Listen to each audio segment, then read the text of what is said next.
And we are back after the delay. Sorry about that, everybody. This time I actually had a reason because I was on vacation, like actual vacation, not just like, I'll just take a break from YouTube, yeah, it doesn't work like that. But, How was your trip, by the um, way? Was it good? oh man, it was absolutely fantastic. Nice. Yeah. Um, Fuck around in the jungle. yeah, a lot of the time, yeah, I was in the jungle. Um, I was pretty much off the grid. Well, that's not entirely true. I mean, there was electricity where I was, but because that's what the grid means. But I guess in like the hmm, like the cultural sense or like the metaphysical sense, yes, I was off the grid. Nice, man. Glad you enjoyed your time. Yeah, man. I mean, like El Salvador, I would recommend it to people, like, cause it's cheaper than a lot of these other Hispanic countries. Um, like if you want to go to Mexico, it's more expensive. You want to go to Colombia, it's more dangerous. And those places, sorry, like expensive, but yeah, like those places are more dangerous, honestly, Yeah, now, I've heard cause El like, Salvador is getting a little bit safer to visit. oh, it is absolutely like it's more than a little. Like the difference, it's like night and day. Like there's literally an armed security guard or military guy at like literally every single play. Like it's so crazy the level um of security they have now. Like we went to a gas station. Like my flight got delayed a little bit, but then we went to a gas station when we were on the way back to her house, right?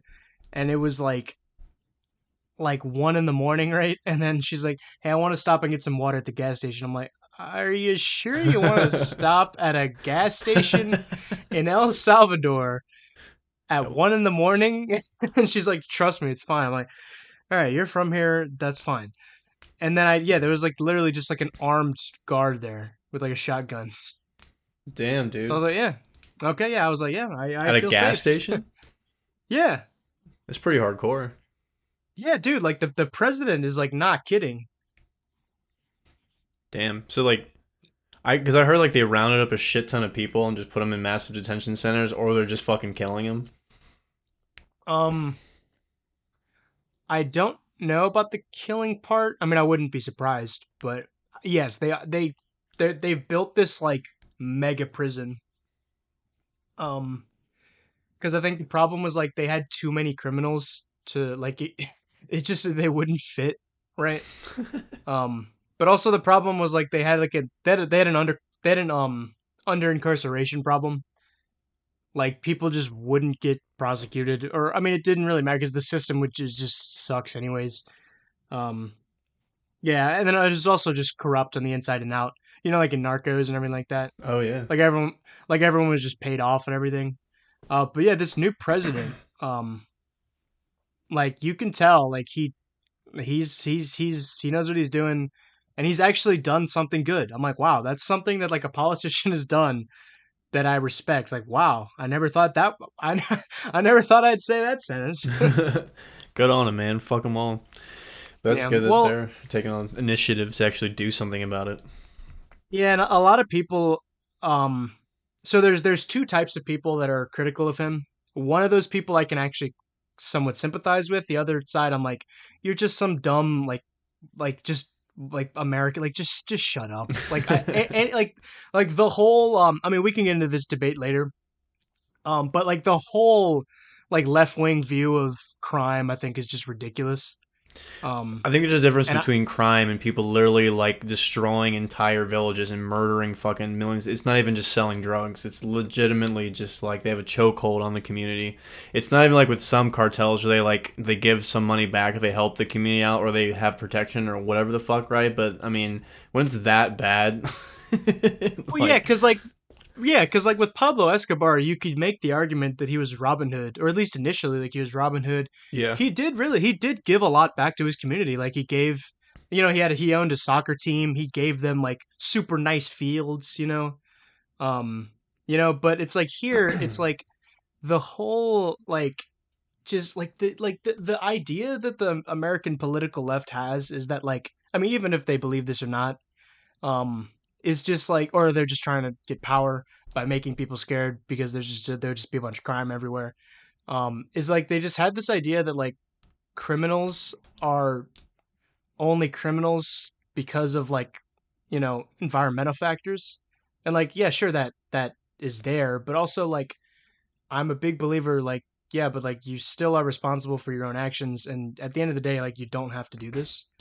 Well, that's what I'm Um, saying. There's a difference between like stealing something or selling drugs out of desperation. It's another thing to legitimately, like I said, terrorize communities, just murder innocent people, take part in all this bullshit. Also, like weed is fine, coke, whatever. I don't give a fuck. But like they're doing all this fentanyl Yeah, bullshit. that's Like not no, even yeah, exactly. Like that's not even the argument. Like the yeah, whole weed coke, that's whatever. Like honestly, like with those you can make the argument like yeah, well these people are doing they're not harming anyone. Well, yeah, cuz it's like no one smokes weed and it's like, yeah, let me just go like kill someone. Like when you smoke weed, you're just like for like you don't want to fucking do anything.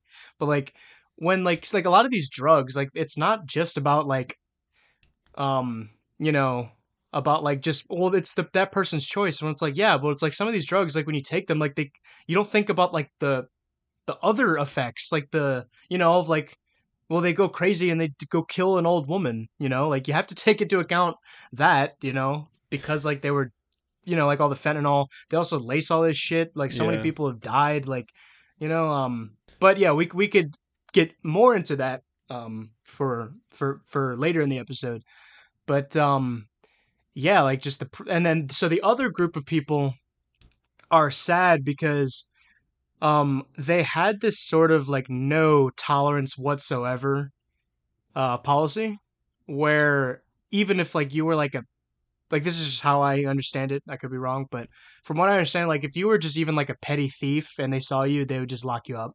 Damn, they're not fucking Um, around.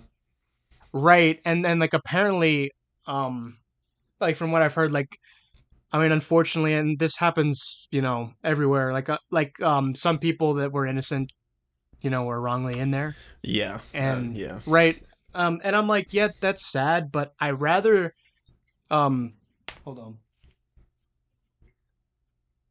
so I would rather like some innocent people in a prison as opposed to like 10 times more that number of innocent people dying because of all of like the gang violence. Yeah, that might be a bit of an overstep, but fucking cartels got to go. Yeah. Well, 10 times. I was just speaking hyperbolically. Yeah, no, I Yeah. know, but But yeah, hopefully, I mean, yeah, good on them. Get more tourist dollars up, more infrastructure. If they, hope they don't stop there. They actually make it a profitable and good cost yeah, of people living are place to live. yeah, people are starting to invest over there. Good. That's honestly the best way. You got to get money in. So I got to kick Yeah. the cartels out because they're hoarding all the fucking money, and then you got to get the money into the regular people.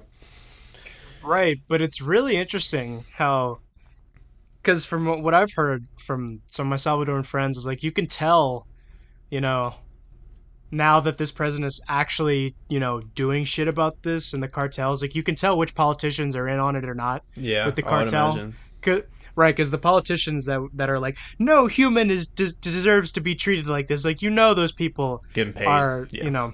yeah, right. Those people are sitting in their backyard with the MS-13. Dude, Like I you would throw absolutely all know that. those motherfuckers in jail. Holy shit. Like, Yeah, no, I detest those people. Like I don't care if you grew up poor. Like you don't have to do that. Like I'm sorry. Like you don't have to. Like it's like yeah, like you're at the point where like you'll go cut anyone's head off like at like your boss's nose. It's like oh, but he grew up poor. It's like I don't care. That's like that is so fucked up. Like the stuff they do. Um, you know, oh yeah, like dude, fuck that. at least Pablo Escobar dressed nice and he had manners and he had like standards. Like there were certain things like the MS-13 was literally founded by Satanists and whatnot, and they're literally like you know like a lot of them like are like influenced by the devil and whatnot. But like Pablo Escobar, at least like he never harmed anyone in the clergy, right? And do you know the story actually of the bishop who like it's not in Narcos, and I found out this like about his life afterwards. I'm like, why didn't they put that in Narcos? That was so badass. Like, do you know about that story with the bishop No, not really. who he confronted Pablo? Like the bishop of Medellin disguised himself as a milkman went up to La Catedral, like remember that the like the quote unquote prison that he Yeah, his made. fortress. Yeah, I remember that.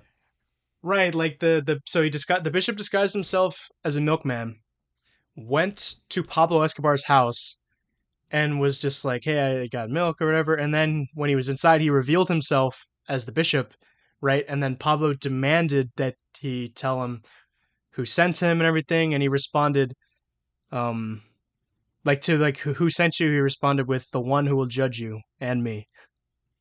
And Pablo was like, "Damn, like this guy's not kidding." And so the bishop demanded Pablo to make a confession and to give up the life of crime for the sake of Colombia and his own soul. And Pablo, he agreed. He made a confession. Um, so because like I mean that's a big part of Christianity is like anyone could be redeemed, right? Um, so I pray for him a lot. Um, It and probably of wouldn't have course like gone down that way if he didn't bomb the fucking plane. Honestly. yeah, well I Yeah, don't there is know. that one little detail. Yeah, but I mean you never know. Like before someone dies, like they in that moment like they could feel sorry truly, um Excuse me. and then so he did it on one condition, like giving up the life of crime, quote unquote. He was like, all right, as long as you guys don't as long as like the government leaves me alone. And then the bishop laid over the message to the government, and the government was like, no, screw that. And then they shot him. Are you sure that wasn't in the show? I felt like that's very familiar. Not the bishop thing, they didn't have that in there. Weird. Why is it? I must have heard that before somewhere because that sounds really familiar to me. But I mean, shit, I mean, like that's not the it right is. condition. Yeah, I actually want to look in more to that of how accurate the show is. I mean, ultimately, I wouldn't really care. Like, like that wouldn't necessarily because like I think the show is great regardless. But I want to know actually how accurate this was. I mean, you're gonna take some artistic freedoms and liberties when you do a show like that. For sure, I don't mind, Yeah, but it's not I'm gonna be just I'm all just curious, accurate.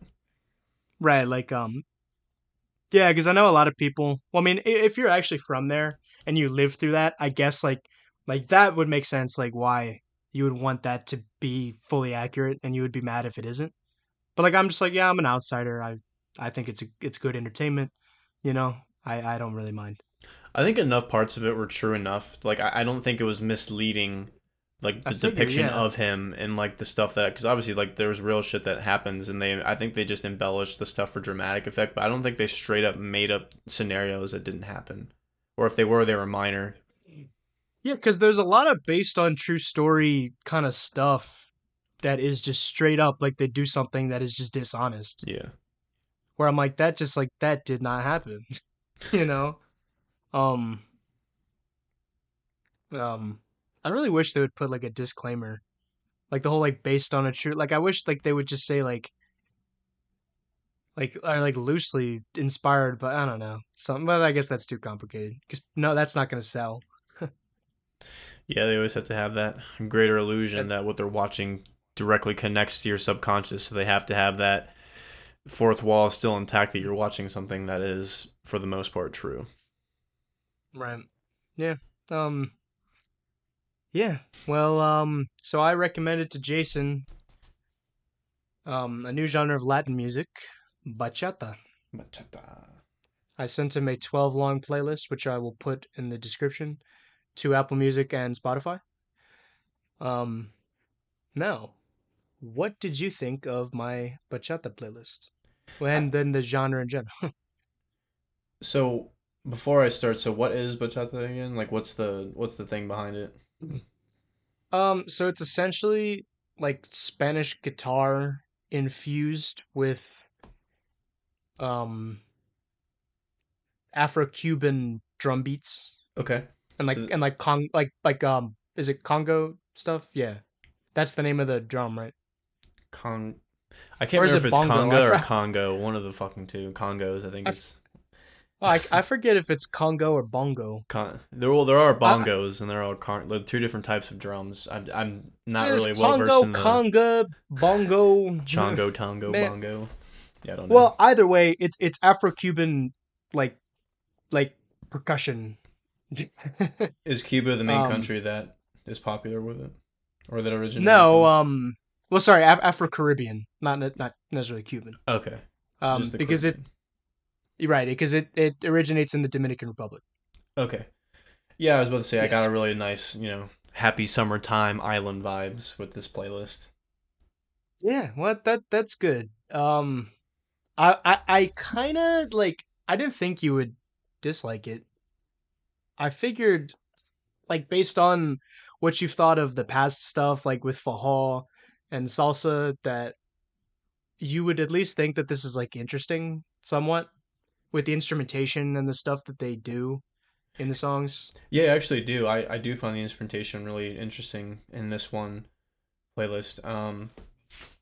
Starting track by track, the Depresión, which is I assume just depression in Spanish.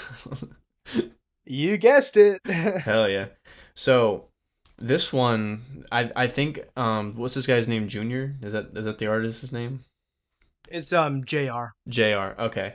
So I think out of all of them, I feel like he's the best artist out of the Mm, mix, in my true, opinion. true. Yep, I Uh, agree with that. So for two reasons. Dude, One reason is sorry, sorry, that the sorry. mix is probably the best I've heard in any Spanish playlist. Usually in the Spanish genres, the actual production is not great.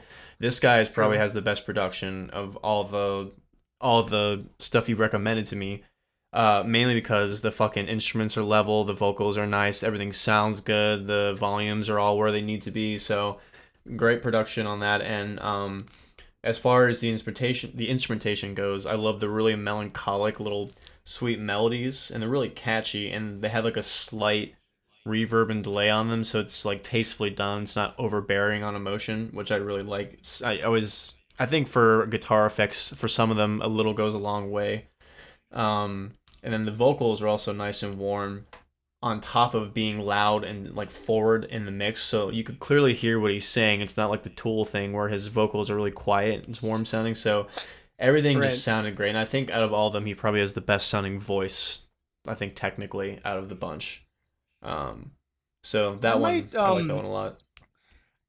I might argue with that, but no, I mean, I that take, I'm like, yeah, I mean, like, I might say it's him, but I might say it's some other guys later on the list. But yeah, like, this guy is my favorite bachata artist.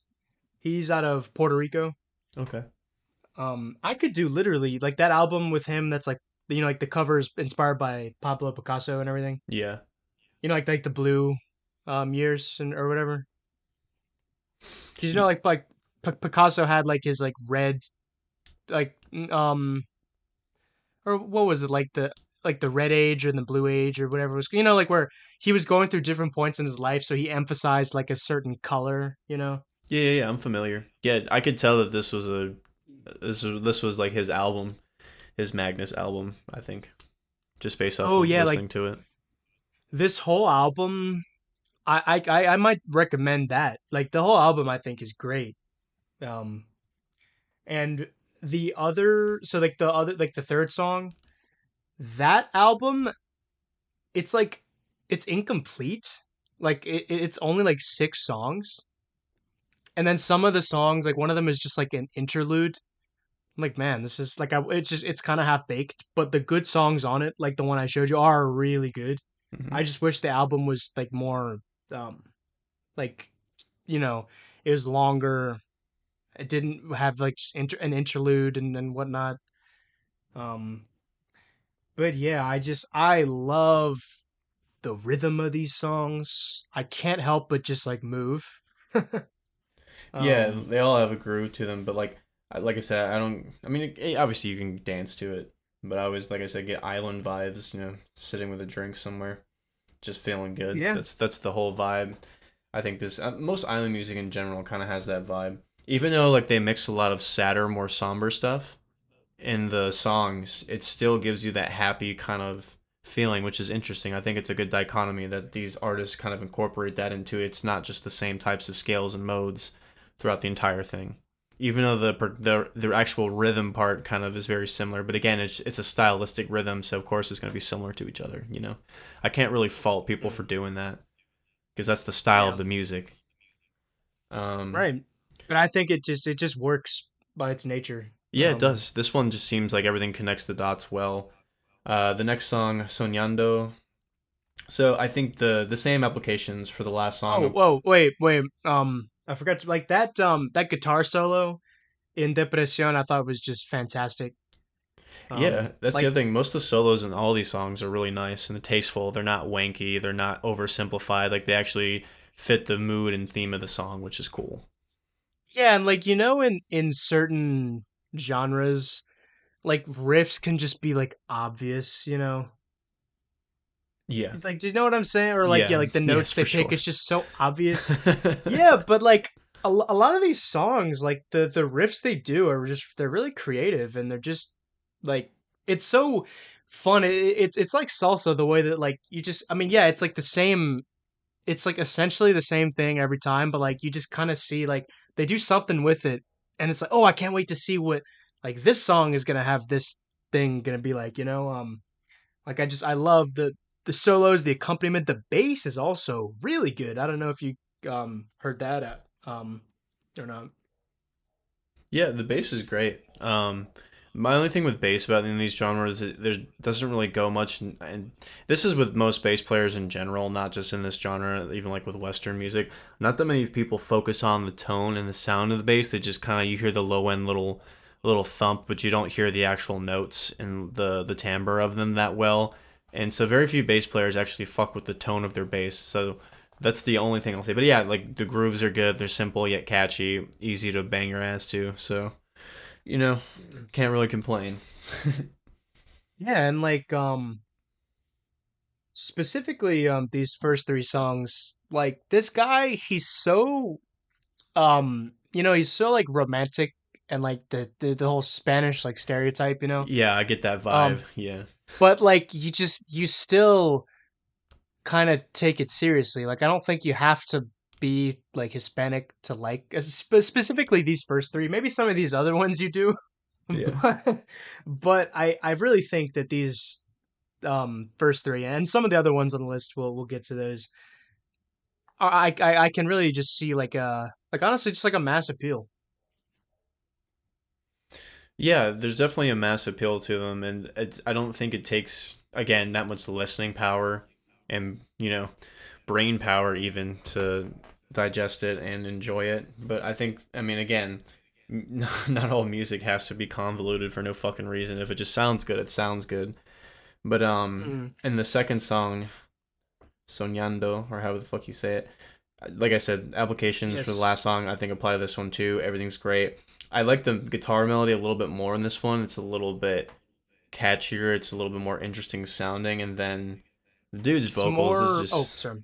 yeah. Go. The dude's vocals are just smooth as shit on this one. Like I said, I like his voice. I think it Mm. fits well over the track, and that's kind of my criticism with a lot of Spanish sounding music is that the vocals sound good, but they don't really fit the song too well. Like you can, they're like stylistic, so you can like that makes sense that they would do it that way. But like it doesn't really like the individual feel of the song kind of gets lost on the vocals sometimes. Just to me personally in these genres, but I think this guy really knows how to throw a good vocal rhythm and melody on top of a beat that works. Yeah, I remember you had that criticism of some of the salsa songs where Yeah, like you were. I mean, I did mine, but like I remember you didn't like how they were like kind of freeform, but not really, and like they weren't really fitting with like the music. Um, yeah. That's but just a personal pet yeah, peeve of mine. I think it only works in some genres and some songs, so like it's I'm not doing a one size fits all thing here, but I think for the most part it like it just it throws me off when like I can tell when an artist is trying to do something artsy as opposed to making something sound good. You know what I mean? Like they're just trying to take that risk or trying to come up with something original because it's hard to be original these days. You really have to step outside the box and sometimes you just do shit that doesn't work. yeah, So I don't know, but again, yeah. this guy I think does a pretty nice job, except for the third song. Oh wait, sorry, I have more comments about Soñando. Okay, Sorry. um, I really love the title too. It means dreaming. dreaming. Okay, Yeah, and he's just talking about how he's dreaming about the girl he loved. That's fair. I mean, it's simple stuff. I mean, yeah, because typically like that this kind of style, like sappy style, is just cringe, right? But it works here. You know, it's like when Gypsy King did that song about how he misses his old love and everything, and you just get it. You know? Oh yeah, for sure. Yeah. I just and yeah, like I love the flow of the words and the rhymes. Like rhymes in Spanish or Italian or like any other Romance language, really, for that matter, rhymes are just so pleasant to hear. And I just love the way that it's so much easier to rhyme too in Spanish. And the way that like just most words like don't really have that many syllables. I don't know. It's something about that like if you did this in English, it wouldn't really work. Well, I think And I Spanish don't has a like natural flow, so I think that's why it's easier to put it to rhythms. right, and that's why I don't like on some of these songs where they just say start speaking English. I'm like, why? Like you Spike don't need to Spanish, do that. goddammit. Yeah, I came here for the authentic experience. But you were saying about the third song, Sin Casarme. So the vocals are a little bit too boy bandish for me on this one. I still think they sound good, but just stylistically, I don't know. I wasn't feeling it It on was this too one. much. It was It was too too much. much. It was too much forced emotion, I would say.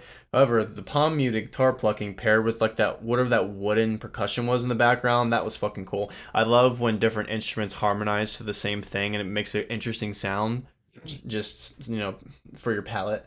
So that was cool. I always like when people palm mute, regardless of Yeah, any genre.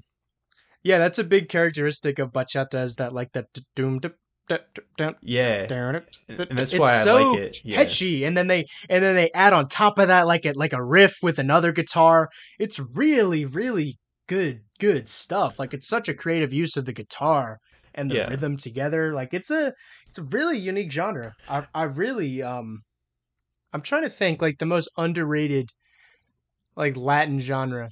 This like might be it. Either this or because like I mean everyone knows salsa, everyone knows like reggaeton and everything. And like people like bachata, like Hispanics, but I just mean like in general. Um, because like if you take anyone off the street, like do you know salsa? They'd be like, yeah, but like would they know bachata? Like probably not. They probably wouldn't know it by name, but I know I've heard this before. Like it sounds vaguely familiar Yeah, to me at least. right, But yeah, but right. that's the one thing that I wish because like it's a very rhythmic genre, and I wish the bass player kind of played along with that, hit some ghost notes, a little bit of slaps, dudes. Like because you can be pretty percussive with the bass if you want to. And that's why this song kind of remind me like a I don't know if you've listened to him, but like a slight not slightly. I think this is a less weird version of Primus. They kind of do little stuff like that. Obviously, it's more bass centric because the dude's a fucking monster on the bass, but it kind of reminds me of that, and especially with the effects because like that's the one thing that kind of took not it kind of caught me off guard a little bit was the effects that they used on the instruments like chorus, and there's a fucking crazy pitch effect that's in a song later in here that I'm going to touch about more on that just completely shocked me. So they actually do a lot of cool effects in this genre too, more than Yeah, other genres. the production is like it's not Yeah, some bootleg like some of the stuff you heard on the salsa playlist. yeah, that was some fucking And bullshit. But the the production on um these guys is pretty. I don't know what they're doing in the Caribbean, but they can do it a lot better. right and also the stuff in Brazil. You went off on those people about the bootlegness of that shit. I mean, so like I get it because like if I were to produce something, it would sound kind of bootleg. So it is an art form in itself. It's just and it's not even the fact that like people just don't have the money to make a good sounding record. So sometimes it doesn't even matter. You just make a good song, and if it's not technically sound, you can remaster it. Years later if you ever make it somewhere. However, it also takes away from it. If you have awful bad production and you just don't know what you're doing, it ruins the song. So like it doesn't have to sound good. It can sound DIY or raw, but like if you don't if you don't have a level sound, like you don't that's not expensive to level sound. You know what I mean? Like you just have to fucking know what you're doing. I guess not, yeah. Yeah, like you don't have to buy some expensive plugins, you don't have to buy all this bullshit. Like if your trumpet is louder than your vocals, like turn that shit down. That's a fucking mouse cursor. Like come on. Right. Like that's what pisses me off is the fucking leveling. But like again, like with sounds and recording, it's just expensive and it's an art form. So I don't really, I mean, I like sounds, I like audiophilic stuff, but I don't really hold it against artists because, like I said, I mean the technology's getting there, so you can get good sounding stuff at home if you know what you're doing. You don't have to have all this expensive gear. So in 2023, there is kind of no excuse, but I don't know. I don't know. Anyway, Right. Yeah. regardless, the production on this list was good, except for one song. But again, I'll touch on that later. Everything else was great. Yeah. Um. The. But yeah. This one is like definitely more emotional than the other two songs. Yes, it was. Yeah. Um. I still love this song. Because I mean, it makes me think of my girlfriend. Um. It's a very I mean, you know what I mean. Yeah, yeah, pheromones and sounds. It's a great reminder. Just wait until Well, you guys have hard the times, and then you're gonna fucking listen to that song where you're crying. I know, but it's like also just like the what the song's talking about. Yeah, no, I mean, yeah, I mean, obviously it's a form of expression, and that's what most people write about. So you always get in the Yeah, feels. and it actually is talking about like working through problems. There you go. Um, There you go. because he's like the first line he says, "Yo sé que nada en la vida es fijo." That means like I know that not everything in life is set in stone, right? Like things can change. Hmm. Um, That is yeah. true. Um, Too true. Too true. I mean the title that doesn't really make any sense. Like that's like the only part of it that I don't like. What does it It mean again? literally it literally means without getting married Interesting. or without me getting married. And he's saying like you're my wife without getting married. I'm like, I like it. well, I like the right, and mindset. I'm like, right, and I Fuck the don't, and I'm government. like, and I'm like, like I we were actually there, and I sang, and I said, and I replaced sing with con, which just means with, as opposed to without. So I was like, yeah, like you're my wife with getting married.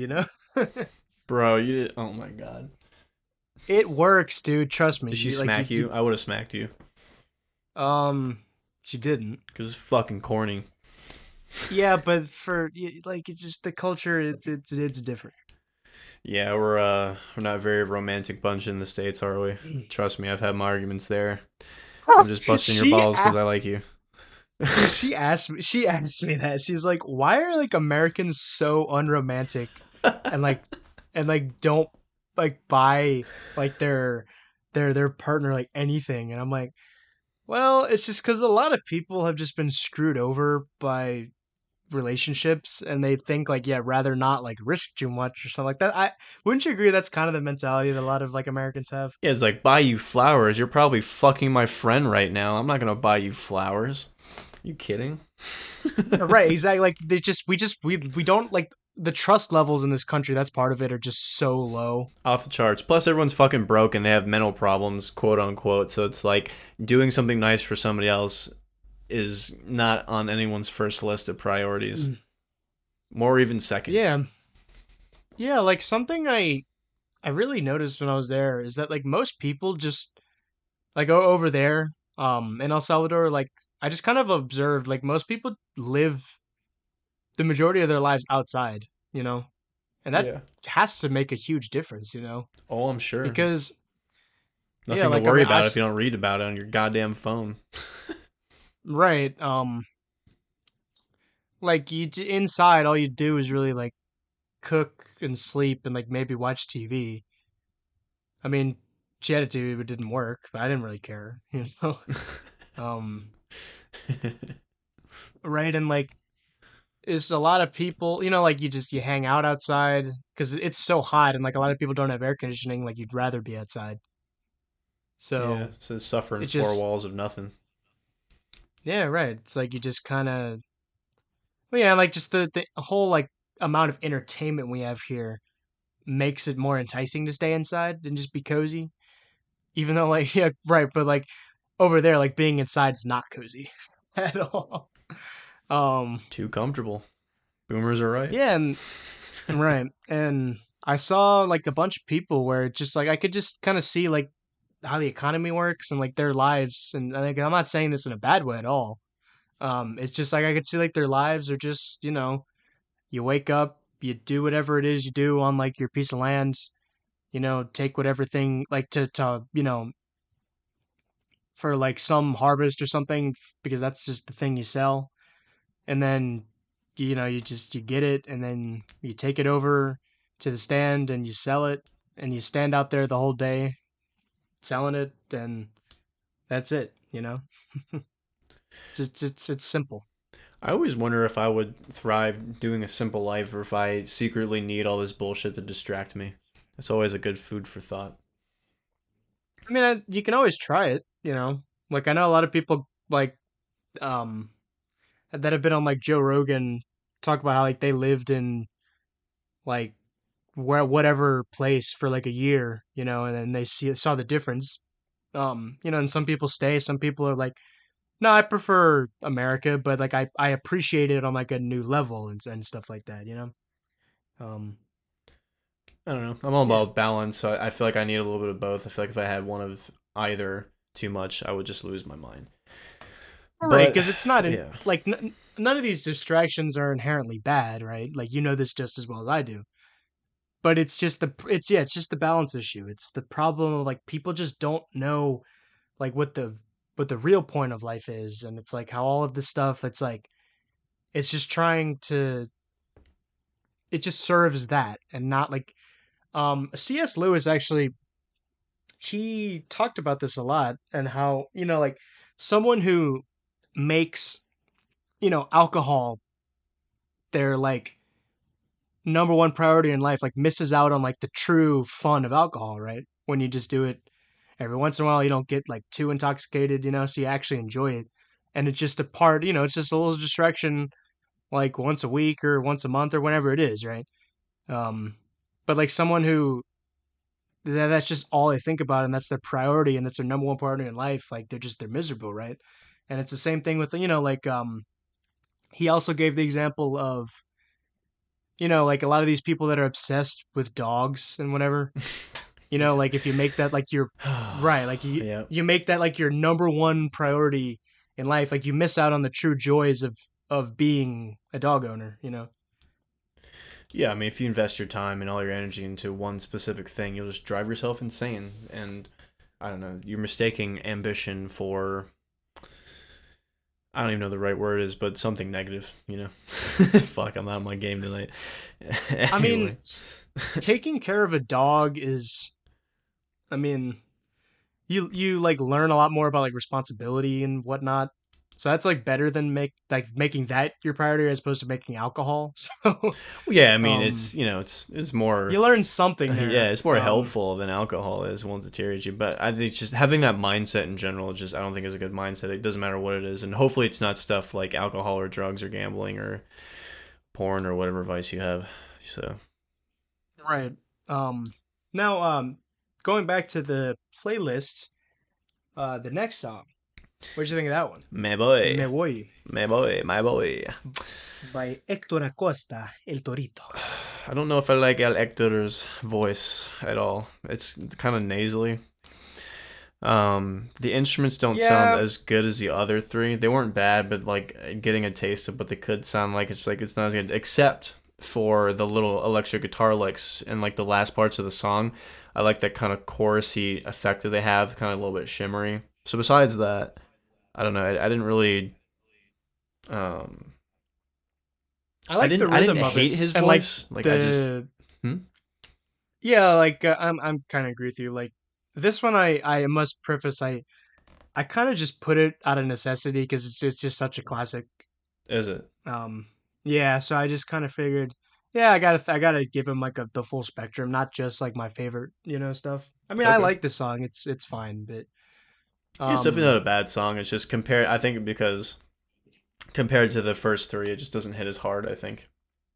I actually like the how he goes on. I think or whatever it's the downbeat or the upbeat. I don't know, but like how he's just like the like yo. like it's a good like it's a good rhythm. I like it. I don't know why, but you're like imitations of like vocal sounds are just fucking funny to me. Like it doesn't matter what it is, when you just like raise your pitch, it fucking kills me.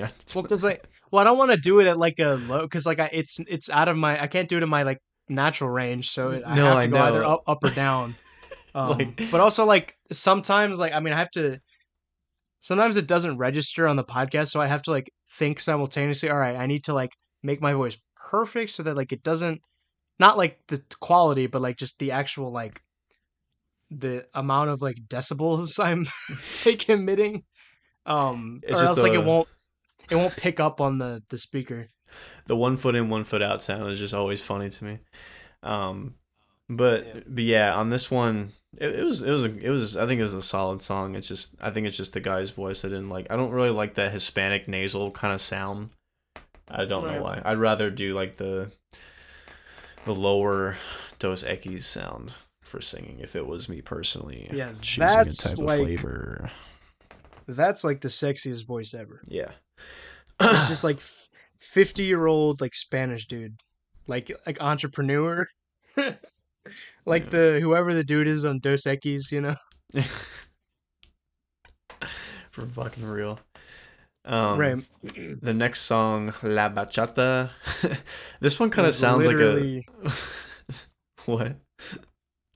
right. I'm saying like yeah, it couldn't be more obvious. Oh, yeah. So this one kind of sounds like a copy of Sin Casarme. It almost sounds like if a rapper tried to do a song in this style. It has that kind of like That is kind of true because this yeah. guy isn't a bachata artist. It's what He it is a sounds like. reggaeton. Yeah, he's a reggaeton guy from Colombia, and he just made a bachata song like out of nowhere.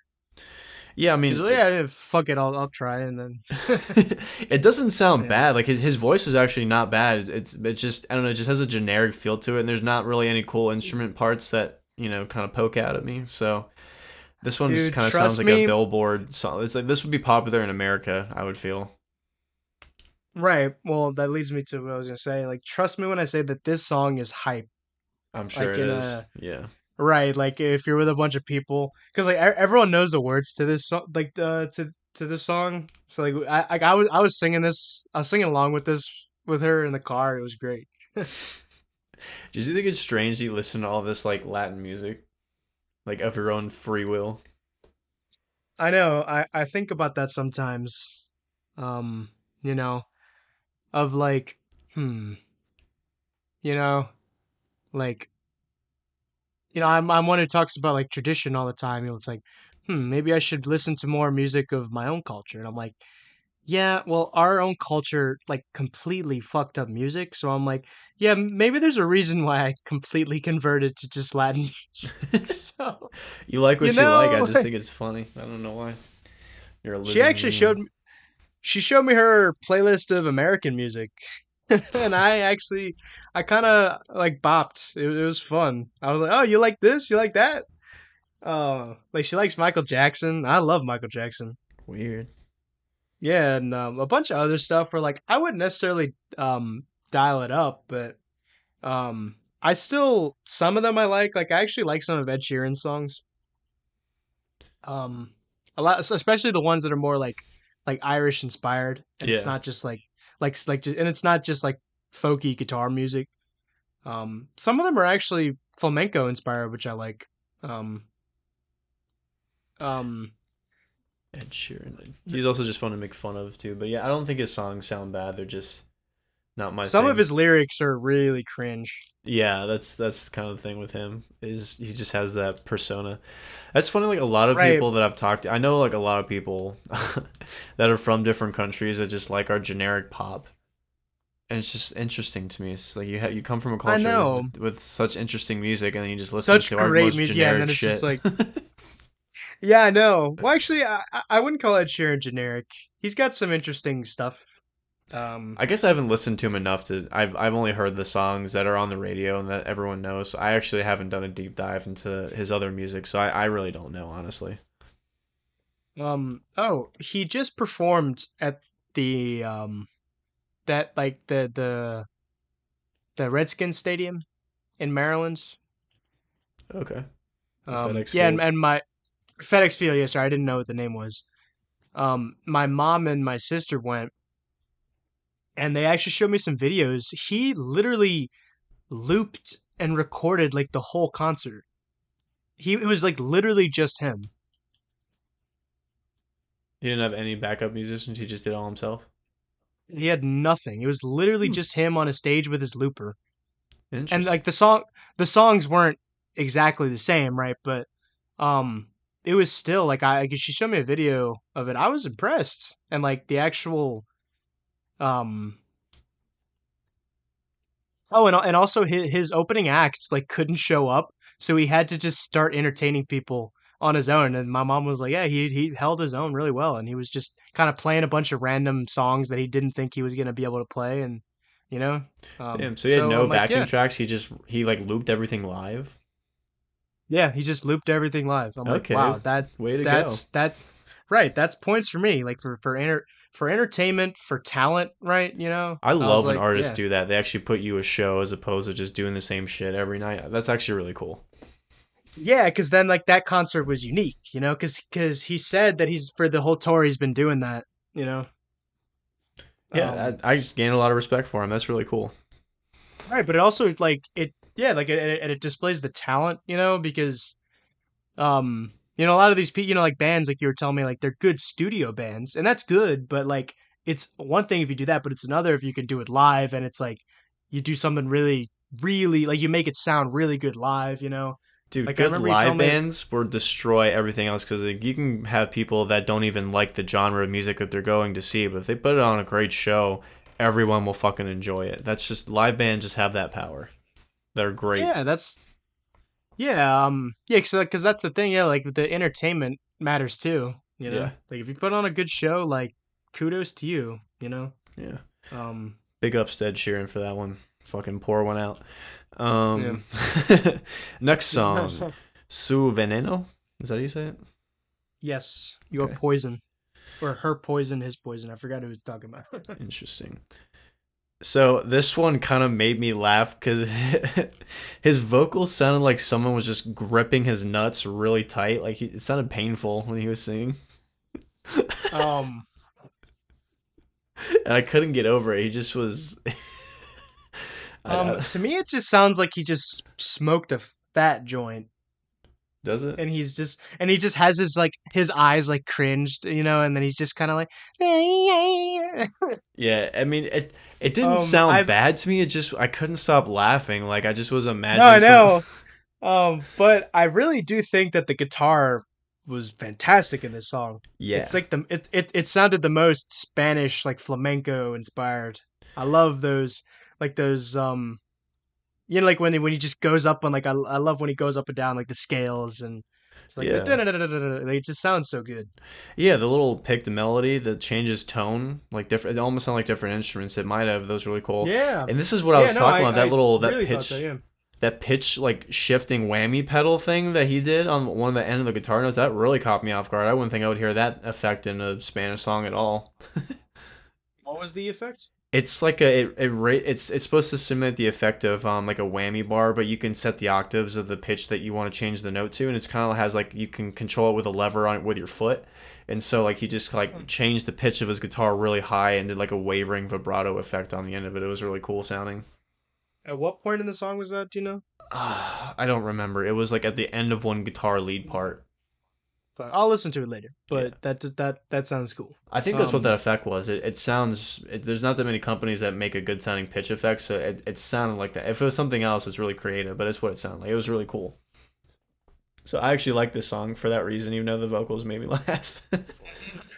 well, there's value in that. Yeah. Um. um, Any more on that one? no, I mean, I thought,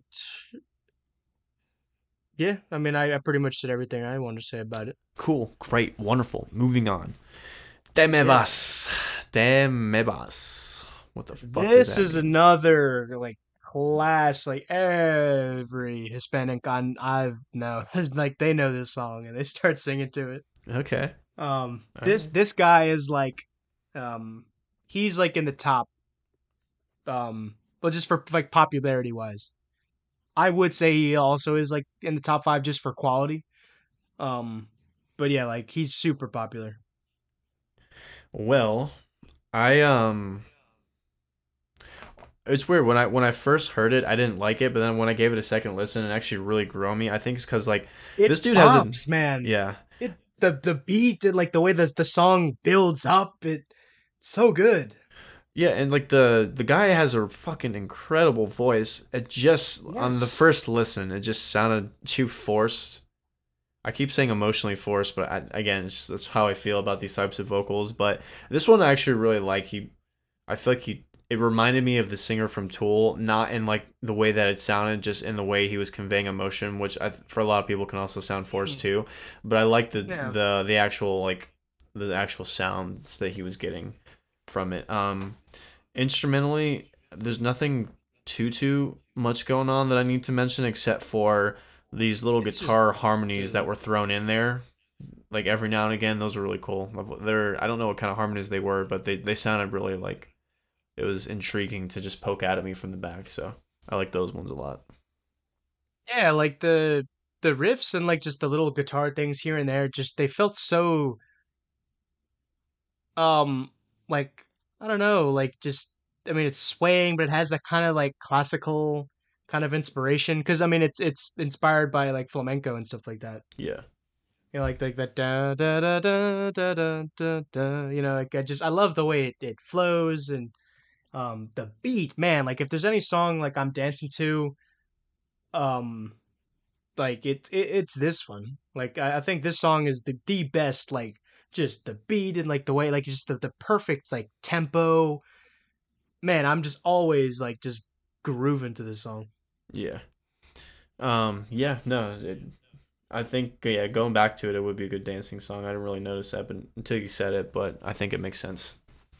I mean, I think they all are honestly, but Well, yeah, I mean it's kind of a given, but some are more than others. But I can see why this one's sure, really sure. popular for a lot of people to dance Yeah. to. Um, any more thoughts on that one? Te me vas. It just means you leave me. Not really. I think it's just a solid song. Oh, I love some of the lyrics. He says, so like te me vas just means you leave me. Um, right. Um, but I just love it's honestly like he it's about how he's leaving and how he's like he's perfectly fine with it. Honestly, Mm-hmm. you know. He just says like like I like so some of the poetic stuff he says like you leave me um like a drop of rain falls from the sky. I thought that was really cool, and how it will never go back up. Yeah.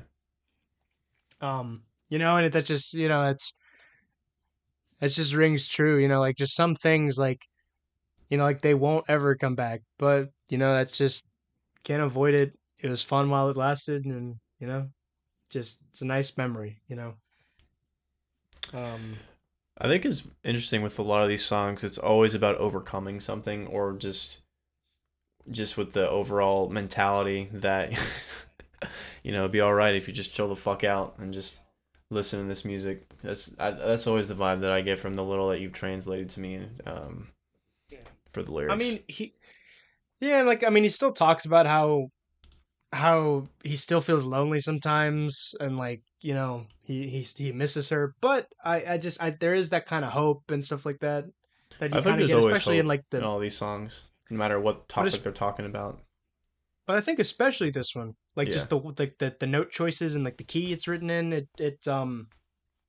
I really feel that more on this one. Then yeah, or like how you he says also you leave me like a leaf blowing in the wind. leaf blown in the wind. Yeah, man, it's good poetry. Good little tea for the brain. Cool. Yeah. I also like how I can Um enjoy these songs with not even knowing what the fuck they're saying. So that's another cool aspect about it too. yeah, and like does me telling you what it mean like does it add more substance to it?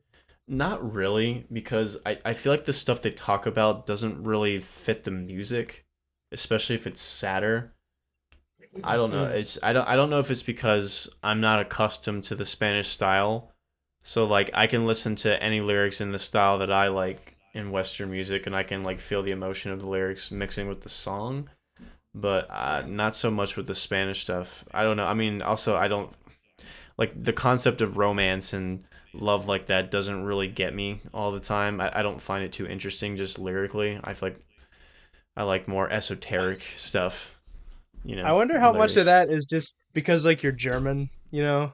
It's Like, nothing to do with me being German. It's fucking, but I don't no, even but like relate to that. I don't give a fuck. but think about it. Like, I mean, most like you never think of like such like romantic like German poet. Like, you don't think about that. Like, you always just think about I like don't listen romantic. to German shit though. It's Um, nothing to do with being German. well, I don't mean like I just mean that culturally. Like, like you don't think of like Germans or like Dutch or English as like yeah they're like romantic. Like you never think like well okay I know both you and I are not gay. I hope. But like you never think about One like can hope. yeah, like you never think like yeah, that hot English dude, or like that hot Dutch dude. Like you always think like girls are always like yeah, that hot French dude, that hot Spanish dude, that hot Italian. Like it's just something about the culture that like it's just like like English people, like they just kind of like they look at romance stuff as just like that's like lowbrow. I don't think it's low brow. I just don't think lyrically it fits in with every song that you write. Yeah. I see, I see. You get me? Like I think there's times and places for it. There's I don't just think it matches yeah, the happy dancey thing all the time, even if you throw in some sad little instrument parts. You know what I mean? Like I it don't was know. just an educated guess. Yeah. um, I mean, yeah, I can yeah. see it. I mean, culturally, yeah, like the romance, like German's not a fucking romance language for a reason. Um, but I don't Right. know. Again, Yeah. like I don't think it needs to be like I feel like it's just a cliche. So I don't think it's lowbrow. I think it's just just talk about like I said. That's why I was saying on the last one how there needs to be like a horror themed one or just something lyrically different. Than No, just it's just like the culture. Just it's different, man. I know, but it's the same. It just doesn't work. You don't know that until Like someone tries it. That's my point. I guess, but then like they've tried some things, and it just doesn't work. You know, like country rap. It's bad. Like some things are just bad. Country rap is only bad because they're just taking like the artists that do it. They take the worst parts of country and rap to make one song. I guarantee you there would be a cooler country rap fusion if people tried to actually do it right. I'm sure there I love is the songs that would be good. I love the Slipknot sort of like metal rap fusion. That is cool. I like that. Yeah, the new metal stuff is cool. I mean, but it also can be really cringy because it can be that or it can be like Limp Bizkit. That's what I'm saying. Limp Bizkit took the worst parts. Actually, I can't even say that. Wes Borland's a fucking monster. I think it's just Fred Durst is my problem. He's just a shitty rapper and everything. So like instrumentally, that Fred band was awesome, Durst. but it was just Fred Durst that ruined it. But there's some bands that like they just take the worst parts of metal and rap and they throw it together into one bullshit thing. Anyway, Dude, you know Fred Durst like directed a movie. what? Yeah, it was like that like really bad movie about it was like John Travolta and how this guy is like it's like has like autism or something and he's trying to like I don't like remember. What in the fuck, man? Yeah, no, I kind of want to watch it now. We should Like, definitely review that one. I did not know Fred Durst directed a fucking movie. That's insane. Who let him do that? yeah, Who the fuck let him walk into the casting chair with a camera with a man, goddamn snapback on, like fucking no clue, man. No fucking clue. fitted cap directing a movie? Get the fuck out of here. Oh my god. Right. Now, this next song, what'd you think of this one? Incondicional. I think this was the my least favorite song of the bunch. No, Yeah. fuck. What? How? I thought you would have loved this one because it Well, has like the mariachi influence. it does, but it It's again, like it's the fusion and it it works. sounds It like just it works. sounds like an imitation of it, and like the trumpet didn't sound good. The cheap synth sounds on it didn't sound good. The vocals Trumpet were. does sound good. It's just because you don't like the trumpet, man. You're racist towards the trumpet. You're instrumentist towards the trumpet. That's not true. On that one playlist, I can't remember which one it was. It's escaping me at the moment, but there's a lot of songs where I really enjoyed the trumpet. And let me rephrase: the trumpet didn't sound bad. It's just I think the just the way that the song was mixed was just not doing it for me. And the synth, I think my main problem was more the synth. It just sounded like a cheap digital like GarageBand plugin or something. The vocals were Whatever. technically sound, but again, I think this is one of the only examples on this playlist where I don't think the vocals really fit over the song, just rhythmically or melodically. Really, it's It's kind an of more of epic a song. departure. It's just like the mariachi doesn't feel forced to me. It just like the you know like I didn't really feel like it was like a fusion. It just kind of feels like just had like elements of like just I mean the just the trumpet, but like Just the trumpet, man. the trumpet, man. You vote for Trump, man. Yeah, the Cuban trumpet. I don't Yeah, know. I there's mean, like this one I just didn't fuck with it no more. for like one of no, this is a story for another time. I can't talk about this, but Oh come on, don't fucking um blue ball me. What? no, because there's so many like it's complicated details. Like, and we need to talk about this anyways, or We're the because we've kings done of too many simplifying detours. language on this podcast. I don't think you'll try too hard. Um, so I know like to simplify it as much as I can. This guy knows this Hispanic guy, and he told me that like he asked him who he was voting for. And he's like, "Are you voting for Hillary?" It was like way back then, and he was like, "Nah, I'm for Trump, man."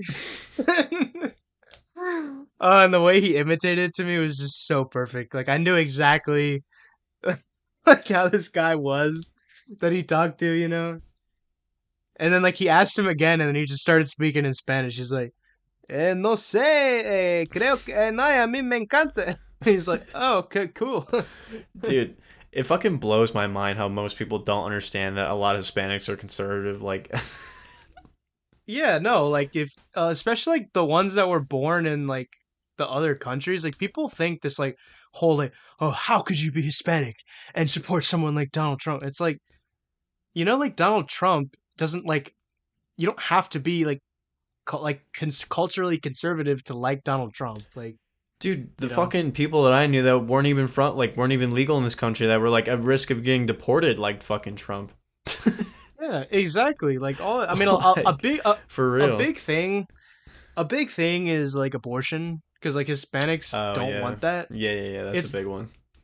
it's that and then a lot of this like gay and trans stuff, they don't like that either.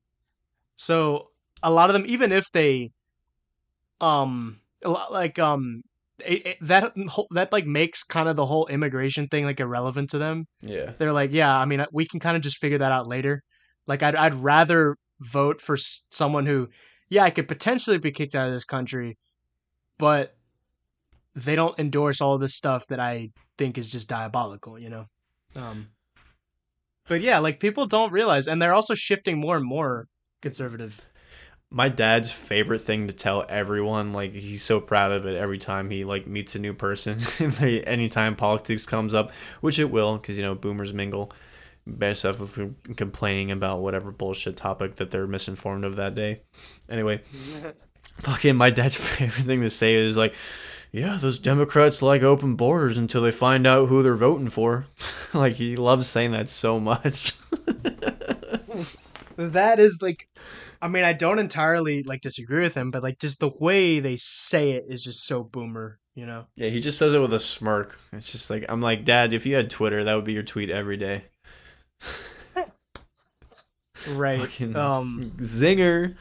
Trademark that bitch. Um, Right. Um, but you, dude, like you'd be really. Well, actually, I don't even really think you'd be that surprised. Like the difference in like who you vote for is a lot of it depends on like if you grew up in this country or you didn't. Because like if you're Hispanic and you grew up in this country, you're much more likely to be like liberal. Well, number one, because you're young, and also because like you went through the public schooling system, which it makes you liberal. I don't I know know, it dude. didn't I make know a lot of like Hispanic dudes and maybe this is because this is the well, same not it doesn't demographic, apply but to literally everyone, but yeah. like a lot of people, it does affect them in a negative way, you know. So then they end up just being liberal, but that's like every ethnicity, literally. Like if you're white, black, it's like most people who went to public school, like you're more likely to be liberal. I guess for the most part, yeah. If you don't fucking just are apathetic to everything, just give a fuck. Yeah. Unless you're in like the South, like it's more likely that if you're in a pub, I mean, it's like if public school, like honestly, like in the South, I feel like if you go to private school, you're more likely to be liberal. Private school in the South? Yeah, because like I mean, you know what I mean. Like most like people in the South that are like all the like people in the South that are liberal are always like rich people and like in cities. I Like guess. like the yeah, like the average person in the South like doesn't because like most Southern people don't respect education. Period. Like that's a staple of Southern culture, right?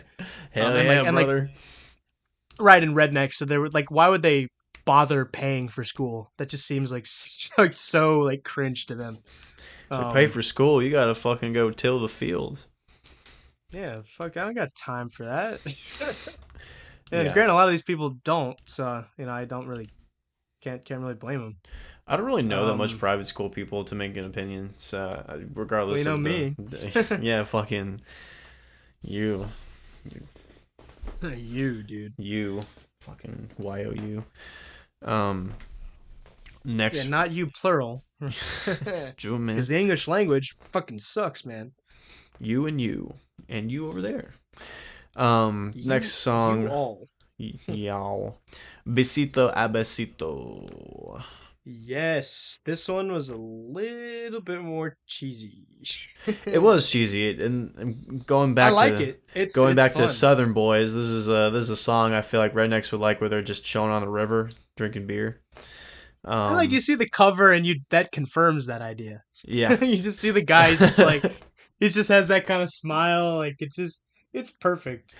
dude, it's really funny. I go hiking a lot in the Shenandoah Mountain area, and there's a lot of Hispanic dudes that just like it's like they're well, not long hikes if you're doing it all the time. They're like 4 or 5 mile hikes up to an overlook. Right. And there's every time I've gone, there's always like these like group of Hispanic dudes, and they just bring their radio and they're just like chilling, having a picnic, like on the rocks, listening to this kind of music. It's always interesting to me. It's like there's like let's go have a picnic up a 5 mile hike. It's cool. I like seeing people out doing shit. It's nice, but And there's it's a always vibe, man. yeah, We it's a should vibe. we should definitely do that sometime. We should just go on a hike. I'm down, dude. I fucking know all the great spots. Yeah, I don't know the spots, so you could show me. I've been on maybe like 2 or 3 hikes this whole time I've been here in Virginia, Yeah, and I've enjoyed all of them. They're very nice. yeah, dude. Let's fucking go. I'm down. Yeah, But it's good yeah, exercise. And it's good, like mentally and physically. Yeah, hiking. I don't think you can ever go wrong. can ground yourself by putting your feet on all the prickly parts and then just take in the sun and then do deep breathing, and you'll just become one with No, yourself and nature. anti, no anti shoe people can fuck off. I hate those people. I'm like, bro, just you don't have to shame me for wearing shoes. Like, just Who come on. shames Like, you you for can wearing shoes? What the fuck are you talking about? no, like they're like anti shoe activists. It's like the What? whole like it's like the people with like the electric like car and the gas. Like they're like yeah gas guzzler. Like they no because like What? people yes because like people with bare feet like preach about how like it makes your feet stronger and it's how like it was natural and everything. And I'm just like fuck off. Like I can wear shoes. Like I'm not doing anything immoral by wearing shoes. Dude, I hate picking on my dad on that. I feel like I do it a lot in the show. My dad's awesome, but like my dad's a runner, and he went through this brief stint where he was running. It's so fun when I think about it. It's so fucking funny. He's like running on his tiptoes. So he basically is like, "Oh, it's really bad for you to heel strike. So you're supposed to run like caveman did back in the day. You like spring off of your heel like you're a fucking horse." So it's like almost like he's running in place, like he's trotting, but he's doing it like at speed. Man, And he did that for a while, but like we just fucking hounded him. We made fun of him so hard. I will quote Bro Science Life when it comes to running. This is like he has the final stance on this, and I continue to tell this to you because it's so true. There's only 2 types of people that run, like exclusively. That is, number one, people have no idea what the fuck they're doing, Yeah. and then 2, white people with too much time on their hands. My dad Like didn't have too much time on his hands, but he definitely fucking was on the new shit. Right, exactly. Like Oh you know what I man. mean. You know what I Yeah. mean. But yeah, this song, Oh it's a fuck. vibe. Despite the little bit of cheese, it's just then you look at the album cover and you just see the dude's face and you're like, yeah, I mean, you knew what you were doing, bro. Like, Yeah, I mean um, it did feel a little bit cheesy, except for like the island sounds that they got with the little pluck guitar melodies. Those sounded really cool. That was a nice little flavor that they added into it.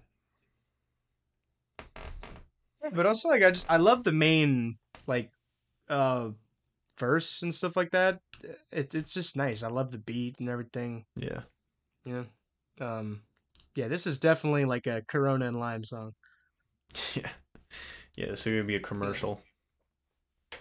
Right. And that's and then the Prince Royce songs are like that's like a tequila, you know. Tequila. Right. Um, Like I don't think like I don't know, like I always like think of like tequila as more I know it's really not, but like I always just think of tequila as like more urban and then or like all those liquors are like more urban and then like beer is always just like I'm on the island, baby. You know, even though like I mean I'm like tequila still like works with island, you know. oh yeah. But I just think like Tequila, yeah, but like rum, all that shit. oh yeah, that shit's great. I had some fantastic pina coladas over there in El Salvador. Oh, I'm sure you did. Um, Jelly. yeah. But but like when I think urban, like I don't think beer. You know, like beer is just more of like a like you're not going to the club and drinking beer. Like you go to the club and you taking a shot of vodka, tequila, rum. You know, I actually Jello think shots. They have them. right. I actually think rum is fantastic now. Rum is really good. I really love rum cake. Like I feel like if I taste less of the alcohol and the actual Mm, rum flavor, it fucking. yes, right, because it's a good flavor. It works really well, especially in the pina colada. It's a good taste. Um, and I really don't. I typically don't say that about alcohol. Yeah, most Actually, alcohol like I don't like the taste of, but rum just you know you fucking feel like it. And plus, it's like rum. Like you feel like I don't want to be retarded and say I feel like a pirate, but like it just has that you connotation like do, that. like right, and like you can understand like why, because like a lot of alcohol, I'm like, why did people like this so much? But then like like why was this such like a commodity and like they traded this and all this? But like rum, like I actually can see that. I'm like, Yeah. nice, like um. Also, like on the 4th of July, I tried Coors Banquet. That was a rare time where like I tasted a beer and I was like, wow, this like actually tastes good. When did you get back? Were you in El Salvador when it was 4th of July? In the morning, yes, but then I flew and then I got here at like 4 o'clock in the afternoon. Oh, okay. Yeah, but then I just spent the rest of the day with my family. We just were chilling. Um, You're really we close to the watched. fireworks. I'm sure you heard that shit. Oh, we went and saw it. Oh, okay. Yeah, dude, it was mob. My God. Yeah, but then afterwards, when I tried to sleep, there's still just a billion other people doing their own fireworks, and I'm Right just on the like, yep, streets by you too. Yeah.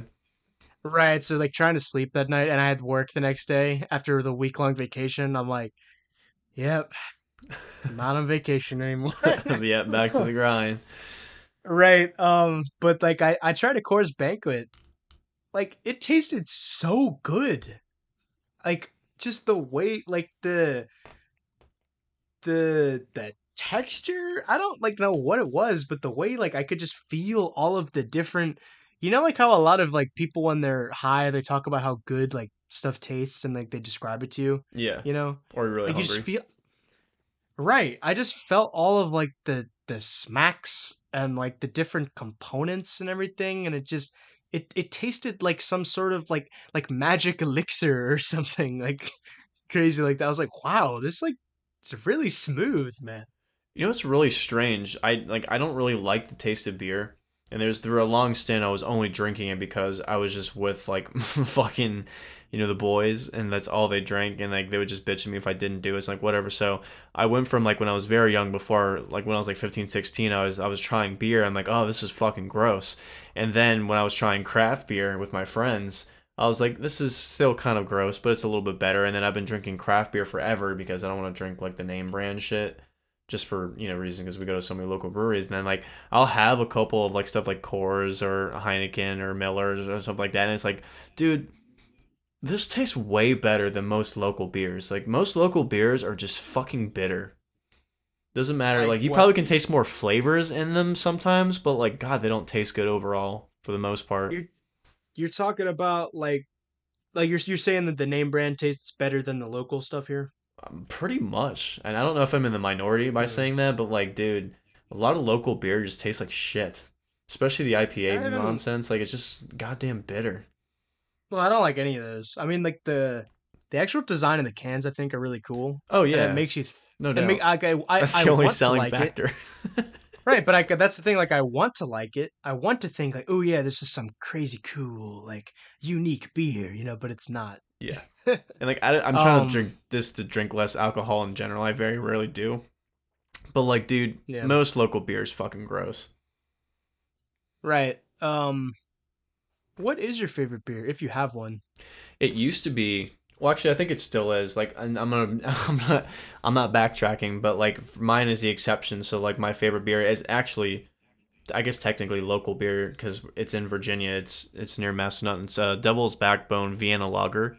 But I think I just like that type of flavor because I've tried a bunch of other Vienna lagers and I just like that profile out of all of them. Yeah, those ones have more alcohol in it. What the Vienna Um. lagers? Yes. Oh, I don't know. Which it's weird that I like that then because I feel like I taste more of the flavor than the alcohol with those. So I'm surprised that it's stronger. Maybe it just balances it or something. I don't know how Maybe. that works, But yeah, but Devil's Backbone um. Vienna Lager. If you're an alcoholic, I highly consider it. If you're, I don't know Um. where they sell to, but I know that I've seen it in a couple states around the East Coast, so they're around here somewhere. Yeah. I love Mexican beers. Those like they know like there in like Germany, they know and in Austria, like they know how to brew beer, you know? I think it's funny when Um all these rednecks were getting pissed off about the Bud Light shit, they started like switching to Modelo. right. Oh, I think Bud Light's shit anyways. Like I don't like any of those light beers. Yeah, Bud Light is pretty gross. I don't like Corona either. I feel like I put them in the same category. I like Corona. I don't like it as much as Modelo. I think Modelo is that's like that's one of if not my favorite. Modelo. Cor Yes. And I also love like the Modelo Negra. I think that beer is really really good. But the only problem is like those ones are like they have like a bunch of calories in them. Like a regular Modelo is like I know okay, I'm not trying to be a boomer like count my calories, right? But I know like I do need to like, you know, I do need to take care of myself, right?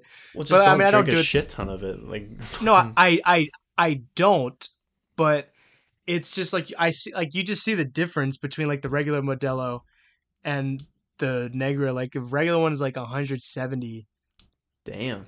or something. Or no, that's the Negra, and then the regular one's like 100 or something. Interesting. Like it's like it's a bunch more calories. Literally 70% more. What's the one? It's like Tecate or it's something with like a Mexican eagle on it. I haven't tried that one. You know what I'm talking I about? don't. No, I don't. Hold on. Maybe no, I don't know. I know I've seen it before. It's like in a red box, I think, or I might be losing my mind. Mexican beers. Um, because I've Dude, seen a lot of people drink it recently. I've never heard of it, but apparently it's a pretty popular Mexican beer. What the fuck is it? damn. I think it's Tecate. Yeah, Tecate. It has like an eagle with a T on it.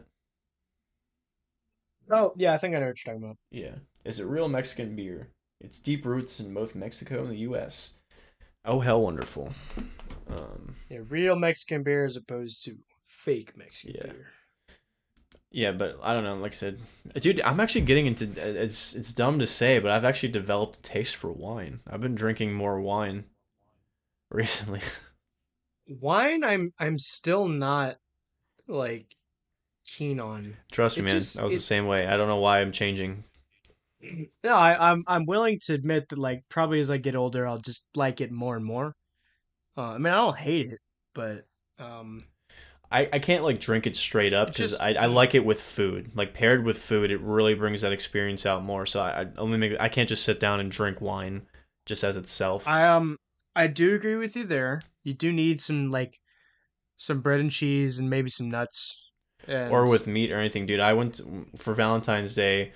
I took my girl to go to this really fine dining restaurant. I don't know why I said it that way. It was just dumb.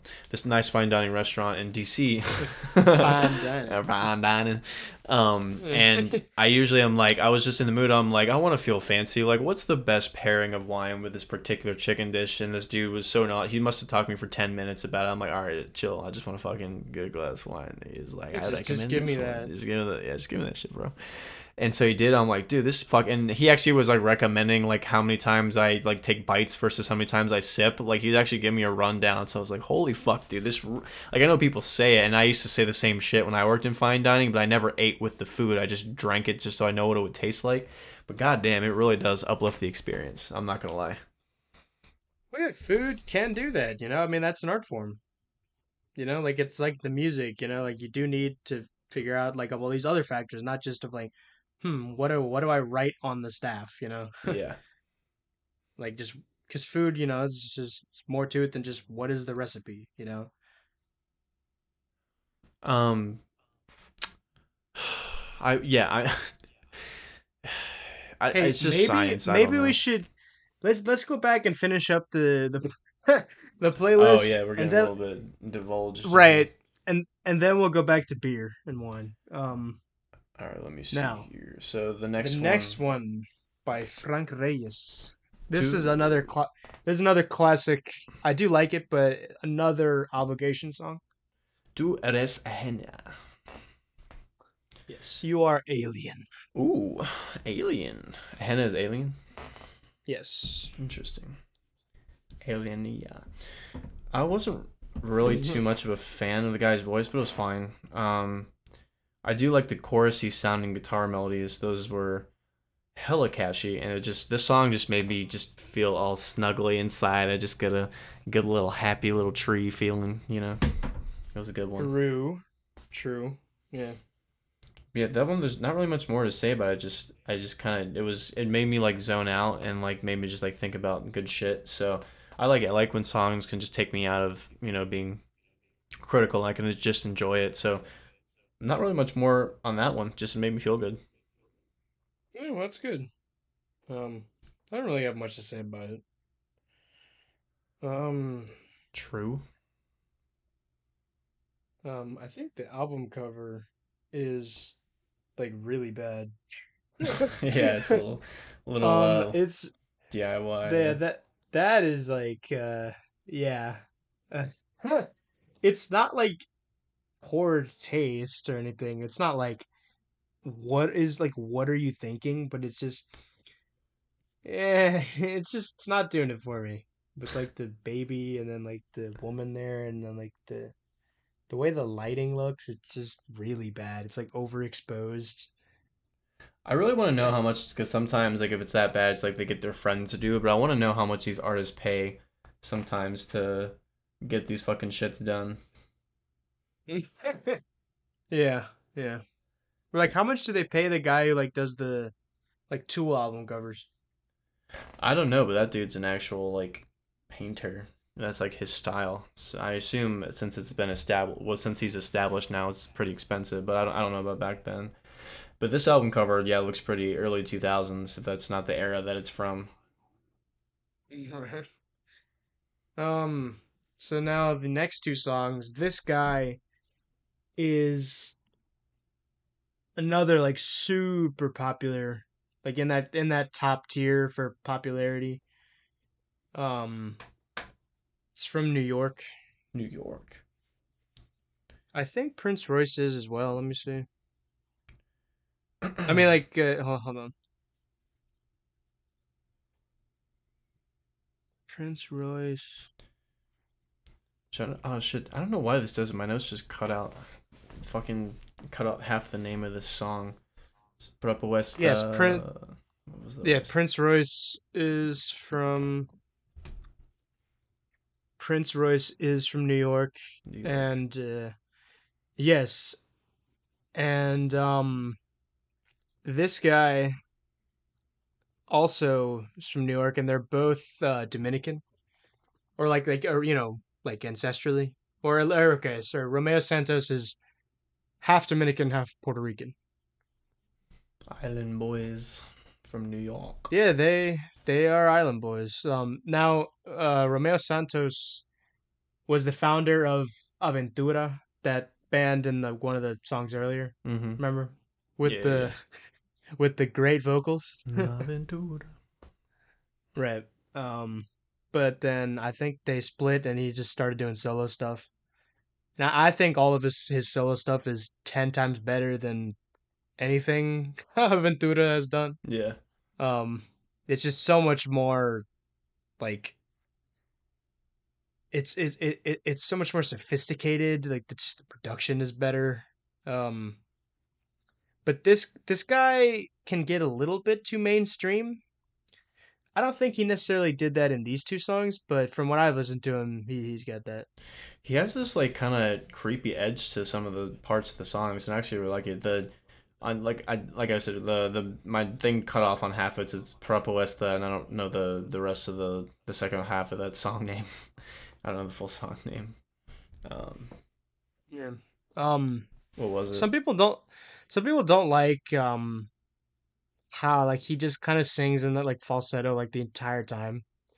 Yeah, that one's a little bit strange. It sounds a little bit too calculated. The like I said, beside the mix being a little bit weird, the one thing I really did like they had like that creepy descending note accordion sounding thing in it. That was kind of cool. Yes, I think the accordion was really well incorporated into this style. Yeah, no, I agree. Did not feel out of place.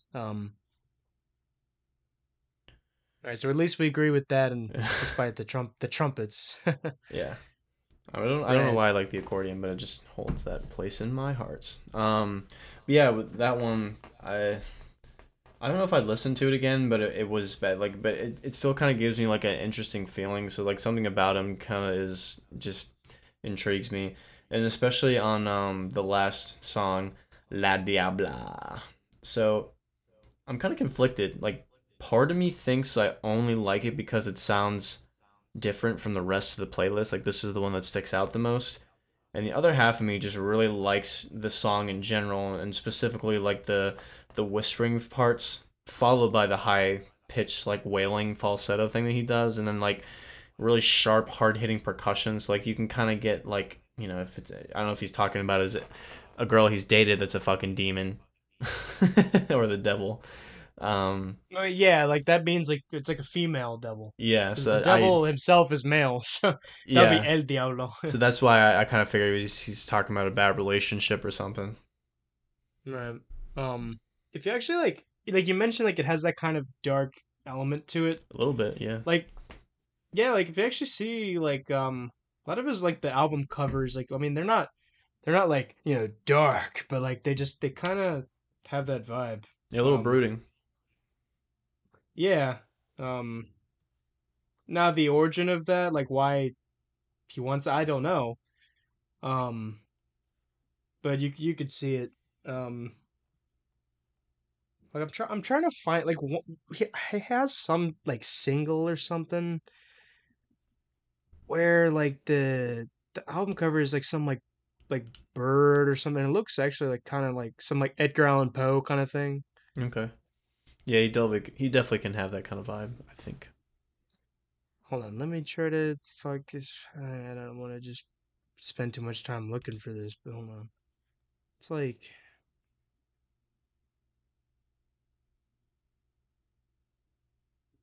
fucking now I can't find Yeah, it. about to say. not um, not for a live format, bro. right. But yeah, I also would put this guy in the top tier of like bachata. Yeah. I think he's a no, he's a great artist. He plays guitar. Um, he's just a really talented guy. Um, Yeah, and I see I, that for a lot of these guys. They're pretty talented, so it was a good listen all the way through. I think I gave it a solid 8.5. nice for the whole playlist. Mm-hmm. Man, I enjoy it. that's good, man. I I like wasn't expecting it to summery. be that high. Well, I like summery sounding things. I like the island vibes. Like that's more what I connect with. As a direct contrast, to, like the darker shit that I listen to. I like happy sounds in this context Okay. of like Yeah. summer and island and shit. Yeah. But I think it's overall like a really good experience. Like I think these guys are great musicians. I also just kind of like how like only men sing it. Um, like I've actually heard some songs where it's women singing and it just doesn't work, you know? Interesting. Um, right. Why It's does it like not work?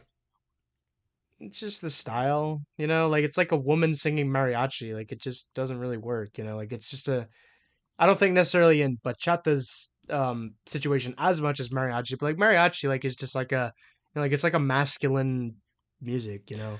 I could see how female Um, vocals are kind of strange on mariachi music, but I think they would work fine with this genre. I feel like they could do it pretty well. I've heard it. I mean, I've actually heard some where it's a man and a woman singing, and I think that can sound nice. Yeah, a But duo would be cool. yeah, there. I've heard some good duos. I should have put that on the thing, like on the playlist. But yeah, yeah. It's entertaining. It's creative. It's artistic. It's very romantic. You know. Yeah. Um, it's got a cool like way it was made. Um, yeah. I didn't think you were gonna rate it that high.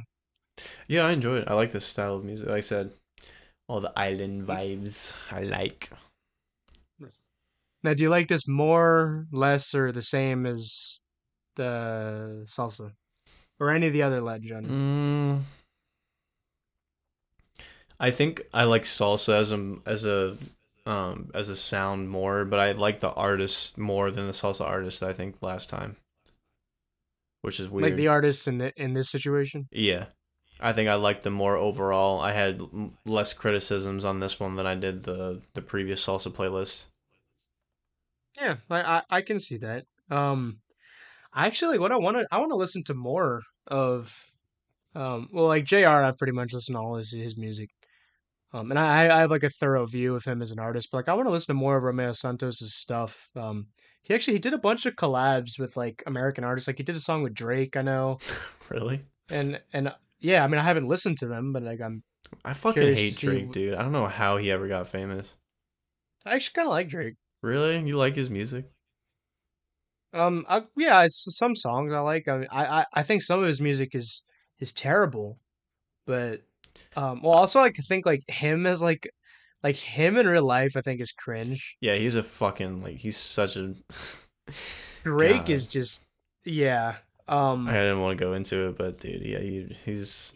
I mean, it's all grooming shit too. Like, I don't know how much of that is true, but like, he definitely gives that vibe. I guess I never really thought about that. He just um, gives that energy. But anyway, it's neither here nor I there. mean, but like just the way he looks, like you just know he's cringe, you know. His voice, I think, Except gets really just gets on my nerves. Like, he doesn't have a good like music voice or rapping voice. I like in some of his songs. I think he does a good job. I love if you're reading this, it's too late. I think is a good album. I guess his And melodies are then fine, but I think it's just his straight up rapping voice. It's just not it. yeah, I I I think if you're reading this too, it's too late. I'm almost like, is that even a Drake album? I don't remember that one. um, I'm trying to think back. that was like 2015. Okay, Um, what was it? What did the album cover look like? it's just white and it just says like if you're reading this, it's too late in Oh, black right, right, letters. right. Okay, I do remember that one. That was yeah, that was. I think that was the last like insanely popular album that he had that everyone was talking about. Like, I don't even know if he still makes music anymore. Yeah, I don't know. I mean, he did like Views. I remember was the album after that. People because that had Hotline Bling. I like Hotline Bling. I think that's a good song. Um, but other than that, I don't like a lot of his like pop music. It is bad. The biggest thing I don't like about him is just that he's so like. I mean, okay, I know like a bunch of uh even if like, like I've talked about this, a lot of rap, like these guys are just they're they're embodying like just that childish view of masculinity, Yeah. right? But I guess I can give them props because it's like, all right, they're not like insecure. They're just like they got this confidence, and they got this energy. So I'm like, all right. But then Drake is just the opposite of that. Like he's so like emotional and like he's insecure and everything, and he's just like got Yes. that simp vibe, and I'm like gross. Yeah. But then if you're reading this, it's too late. He does the opposite and he goes that whole like fuck everybody route, and he's so like he has that line about like hunting people down and like putting up their heads on the walls like like taxidermy or something. I thought that was a great diss. I forgot who he dissed, but he dissed somebody. Um, I was like, oh, okay, I think that's to pretty me it good. just falls flat because because he set up that energy about himself. It's kind of strange for him to do like change courses, and also like because I listen to that type of like fuck you aggressive rap, but like it doesn't even come close to like any of those guys that do that shit. So like I don't know, like him, like he just screams like copier and like I don't know, like there's something about Maybe him I that just should. innately pisses me off for some reason. I can't quite No, me too. Like just you see his face, like he has bad physiognomy. physiognomy. Physiognomy, yeah. Just like it's just how I didn't talk about that on this podcast. I don't think so. Or you might have. I just don't remember the name. It's just like it's the idea of like being able to discern someone's character just by looking at them. Okay. Like just but like based off of their physical appearance, you can just tell you can know everything you need to know about them. Yeah. Okay. I get it. Yeah. Like Looks you like an can just iPhone user. right, like exactly. For that's one way of looking at it. Yeah. But you see Drake and he's like the kind of the dude where he's like, I need to be like a gentleman. Like he's his simp. He look Ugh. like he just he's a simp. Like you look at him and that's the case. Yeah, and I've watched interviews of him. He's always talking about like celebrities that he wants to bang or like people that he jerked off to when he was younger, and it's just like, dude, what the fuck. Right. He's always like um. hitting up people like the fucking girl from Stranger Things before she was 18. Like fucking Oh, did he actually do that? yeah, that's where all this grooming shit got started. Like I said, I don't know. I don't think he said anything explicit. I think he was Okay, just I didn't know anything about no, this. yeah, no, he didn't say Man. anything explicit. I don't know if like if all the shit I was reading was actually true or if it was faked or not, but it was pretty creepy the way that he was just like talking to this girl, and I don't know if I think they've met in person a couple of times. It's just weird. I don't know. Like he just gives me Right. that energy. Right. Yeah, I could see that. But Um. Yeah. Well, yeah. that's bachata. Do you like it more, or less, same as forró? I don't remember what I thought of dude, my memory's been fucked recently. God damn it. Um, I would say I probably like this more. Okay. Nice. Just Nice. in general. But Yeah. but no man, I'm actually gonna give you a legitimate recommendation this time for yours. What do you mean a legitimate recommendation? Like not a joke one. I was gonna give you a serious one. Oh, the once more on the sun wasn't a joke. Oh, that's right. That was my last one, dude. I can't remember what I fucking did yesterday. I just I just didn't post it yet because by the time you sent it to me, I had already left. Oh, that's right. That So, wasn't posted yet. I forgot about that. yeah, I'm posting it Saturday. Cool. Okay. No audio problems with that one, right? I can't remember. Um, I haven't checked yet, but I hope not. It should be fine. I was listening over it. There's no weird time things. There's no weird sound things. It should be fine. God, it's so fucking annoying. Anywho, Yeah, but yeah, I have recommended you the band Incubus. If you ever heard of them. I've heard that name. Yes. Okay, you might enjoy these ones more. They're a little bit more alternative. more happy-ish summary. We're in the Is season it for it, so I figured it'd be a great recommendation. is it like metal or rock? What is it? No, it's their earlier stuff is kind of like funky rock, and then they kind of get more like alternative rock as the things, but they have their guitar player is phenomenal and their vocalist is really good, so they separate Hmm. themselves from the other alternative rock bands by actually creating catchy songs and like good instrumentation and cool effects and all that. I mean, some of their guitar parts are kind of heavy, but the songs that I recommended, they're more like kind of the first couple are kind of weird and groovy and kind of more unconventional. Then it gets more normal as the playlist goes on. So a little different, but no, it's not really metal. Do you like funk? I do. I love funk. I started learning slap bass. Funk? That was like the first like instrument that I mean besides trombone, but I fucking hated trombone. First Oh, instrument that I enjoyed playing. So like learning slap bass really grabbed my appreciation for funk. Like Bootsy Collins, Les Claypool isn't really funk, but he just is weird and loves. I love imitating his style. Victor Wooten, Marcus Miller, those guys. I love funk a lot. yeah, funk. Oh, and Tim Maya, baby. Yeah, Tim Mai too. I really enjoy. Funk is really cool. A lot of it He's a can get kind great of funk cheesy like artist. disco, but like just the actual groove of funk, I really enjoy more than like the Yeah. vocals and shit. Especially with Bootsy Collins, he's fucking retarded, Right. but phenomenal bass But player. like when it's not like cheesy and everything, like funk is quality, man. Like I Yeah, love I love Stevie Wonder. yeah. I love Michael Jackson. I love all that kind of 70s music. I don't really consider Um, Michael Jackson funk. He has some like funky stuff in there, but I think he's more pop. I think the Jackson Five. Well, I guess it was more soul than anything. I think, or it's kind of funky I mean, too. it's I haven't got listened to Jackson Five in a minute, but right because pop has like kind of like a negative connotation, I guess. I didn't mean it negatively. um, I'm just saying like it had more pop elements than it did with funk. sure, I sure. don't think Michael Jackson's a bad artist. I think he's. I mean, if he was a rapist or a child predator, that's a different story. But him as a musician was great. I don't think he's bad pop. I think Prince is Right. overrated. I second that, but Yeah. well, but Michael Jackson, I remember like Dave Chappelle was like he was like, "Well, did you know, Dave, that Michael Jackson was a predator?" And he's like, "Well, what were those children wearing?" Yeah. Yeah, that's true. Why the fucking parents let them go hang out? Like, come on.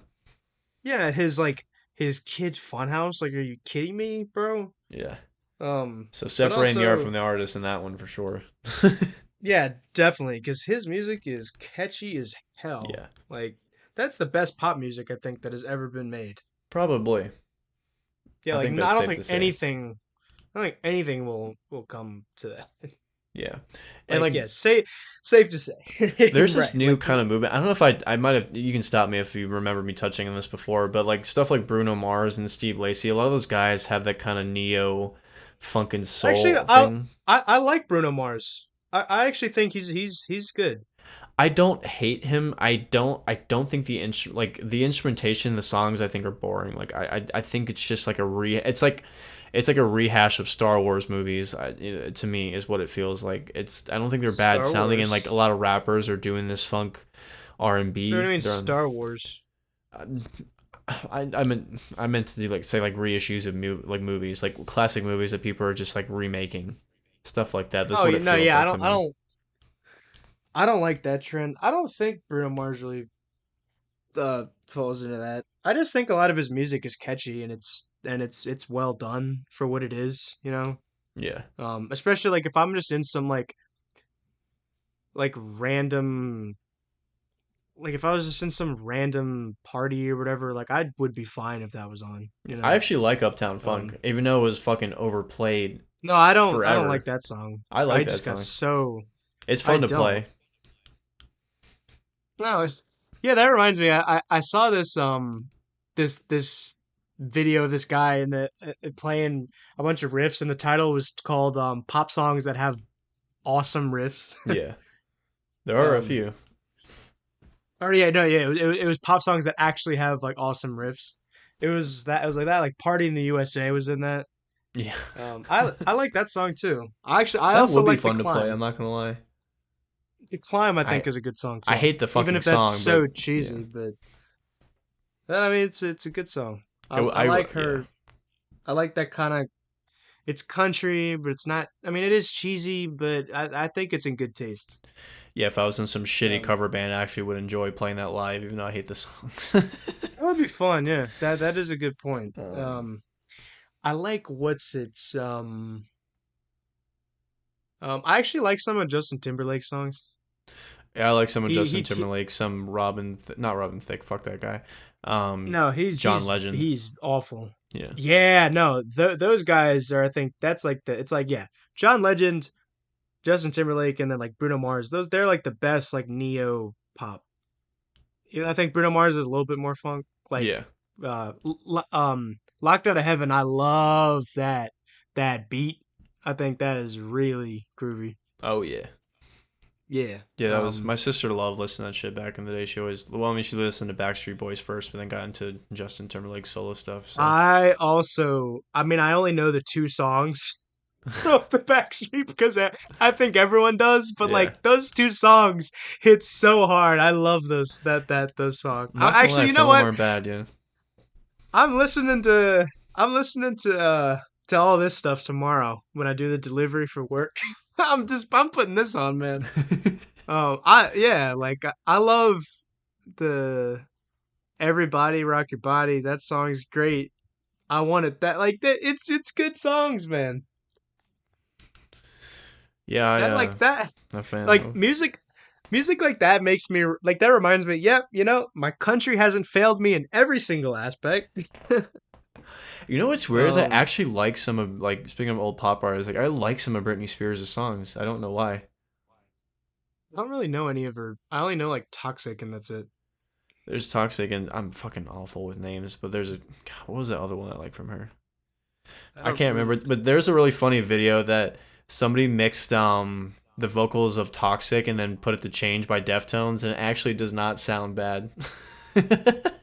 I would be interested to hear that. Yeah, this I might guy he actually does like fusions. He does like yeah. Tool songs to, or he does like Slipknot like vocals to Justin Bieber songs and stuff. He just like does a mix match of like really weird songs that kind of don't work, but they actually sound pretty good. But the Britney Spears Deftones one was pretty cool. I actually really enjoy some of Justin Bieber's songs. Really? Yeah, no, he has some good stuff. I mean, a lot of it is cheesy, but I think you know that song Boyfriend? That is not a bad song if I really think about That it. Like if minus the that fucking beat and the way you lyrics, just but yeah. right and it's kind of but I actually kind of just roll with like the quasi rap thing. I kind of roll with it. You'd think that like I wouldn't like that, but I do. And I love the like the beats and everything and just like the way the song. I know it's just a it's a standard pop song, right? But just I mean, it's the formula. They know how it works, and I love like I love his voice in that song. I think the notes are really good. Like I love the note selection. Um, just like the beat too. Like it makes me just start like dance. Like I'm doing it literally right now as we speak. I wish that we were doing this live so I could just start. You know, I mean, Fuck sorry, it. not live. Like not live, just with a video. Sorry, that's what I wanted to say. Yeah. I I feel like like he'd be Boyfriends. a lot better in like Um, if he was in a band. Like if he was doing any other genre of music, I feel like I would like his music a lot. I would like to. Yeah, that would be nice if he was. I don't even know if he makes music anymore. Who fucking knows? He looks But like he's a crackhead now. yeah, I know. Well, he's actually gotten pretty conservative. Really? Is he gone on the Oh crypto yeah, train? Is he a red pill crypto bro now? no, he's not that. Like he's really Christian. I mean, I know he was always Christian, but well, like that's how he was grown up. But he's kind of gone back. And he's really like vocal about his views about like abortion and all these other things. Really? Oh yeah, Weird. he's gotten pretty conservative. Yeah. I'm surprised his fucking Um, PR team lets him do that. It's like, Justin, you're Canadian. Don't do this. right, but then again, I'm like, well, I don't even know if he's making music anymore. Like a lot of those That's guys, I mean, true. like they have so much money, like they don't even like really even need to do it anymore. And I guess like if he really accepted Jesus Christ, like he'd probably be like, yeah, I don't really want to do this anymore. I'm done. He's Um, gonna start live streaming him talking about the the fucking Illuminati in the music industry and shit. Right. Fuck um, all that.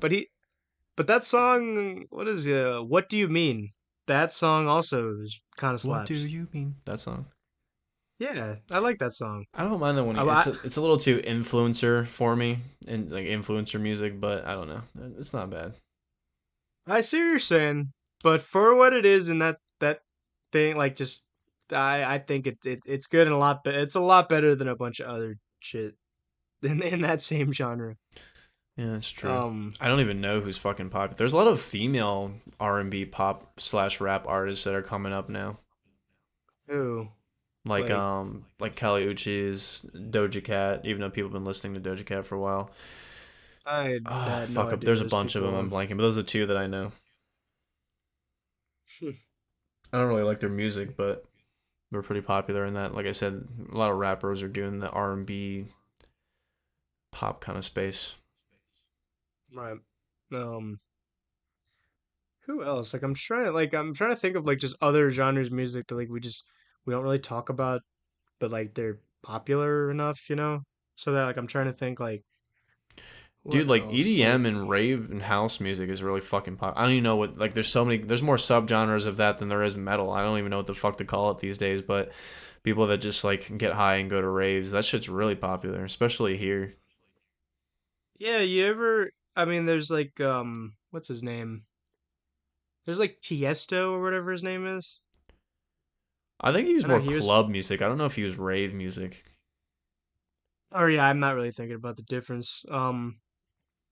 I'm just thinking of just like electronic music people, like electronic where it's like it's not um dubstep. Yeah, well, no, it pretty um, much is. It's like it's utilizing like the weird sounds with dubstep to like trancey rhythms. And I don't like that style, but there's like a specific like trippy electronic style where they loop like a really cool sound, and then they have like some like repeating vocals, all phased out in the background over and over again. So something you can just kind of space out to. And I also like a chill hop, so like those like really like soothing, slow pulsing like instrumental, like those compilations on YouTube that help you study or whatever. So it's like the little crackling of um the record player in the background or the static of vintage mics. Then it has the little piano melodies and little soft hi hat. Stuff like that's cool to me, and they loop some like cool sound over and over again. wait, what is this again? I'm sorry, I fucking sorry. Chill hop. Chill hop. Yeah, okay, sorry. I didn't recognize the name, so I didn't. It's like lo-fi, like hip hop beats and shit like that. It's just meant to meditate you out. It's not really meant to be listened in any other context, like just driving late at night or laying down because you can't sleep, or you're just pondering something, or you're doing work or studying. It's just meant to, help you stay focused in the background or just to relax you. I enjoy it a lot. Hmm. Yeah, a lot of like the thing that's making me bring this up was just the fact that I listened to my girlfriend's American playlist, and I was like, oh yeah, I remember I used to listen to that, and It's like you're it's like a good. decade behind. Get with the fucking program. I am, yeah, no. I mean, I don't really want to listen to what's going on now. I'm sure it's really bad. Yeah. Um, but what else? There's like some Shawn Mendes on there. I didn't like that as much as some of the other stuff. Yeah, I don't really know much of Shawn Um, Mendes. it's like Ed Sheeran, but he's like more like how does like Ed Sheeran is more folk, and then Shawn Mendes is more pop. Like he has less, like you hear less of the guitar stuff. I mean, you hear it, but it's a lot more. Like it's a lot more overproduced. Then I shan't give a fuck. But yeah, I don't really think um you would like James' music. Probably not. From what it's described Um, as, probably not. right. But There's like what else was on there?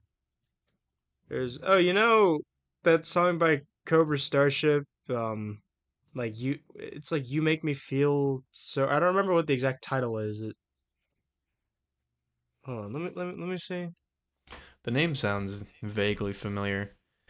It's like all Let me these see. fucking songs I used to listen to in the car when I would go to like football practice or something before I surrendered the ox to myself Right. They're forcefully. just like an absolute like one hit wonder.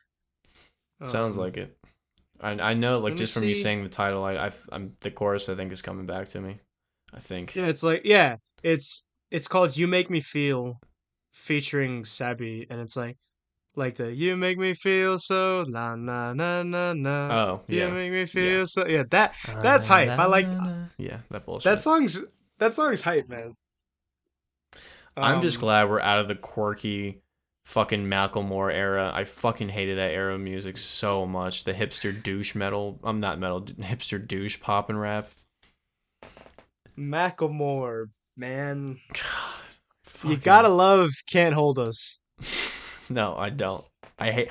I dude, that's like a Nike commercial.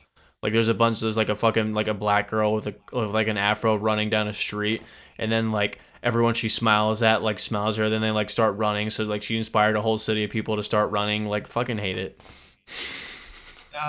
If I'm if that just like starts playing and I'm in some like social, I wouldn't really. I would kind of just be like, yeah, let's go. No, it's not a hype. It's trying to be a hype song. It just gives me commercial vibes.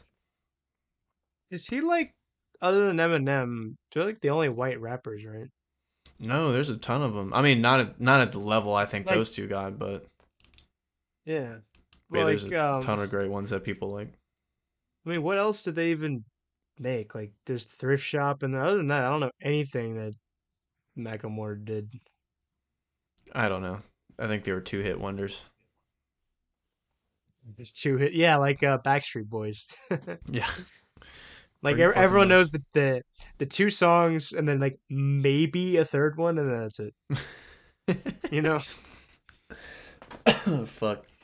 But yeah, I haven't thought about those guys in fucking forever. I'm just glad. Like I don't. I feel like I'm trying to think of popular artists today, and there's just too many, which I think is good. I think it's good that Dude, there's too many. yeah, right, because it just made me tune all it all out. Yeah, Um, exactly. It's easier to tune but out. Like there's like really like dude, there's songs that have millions and billions of fucking views, and I've never heard of it, and I love that. dude, I am just thinking right now, like some of the funniest shit that like ever happened in high school. Like as senior year, the whole class is quiet. I don't remember if we were taking a test or something. This one dude just starts going, what, what, what, what, I what, would punch the what, fucking shit what. out of him. Oh my god, I would No, but it was so no, but he was doing it in like a meme way. He wasn't actually like still like trying to be funny like that. I would choose murder. no. Trust me, it was funny. You know, like there's I people that highly are doubt just it. like it's just something's funny just because the person is just naturally funny. You know. I guess.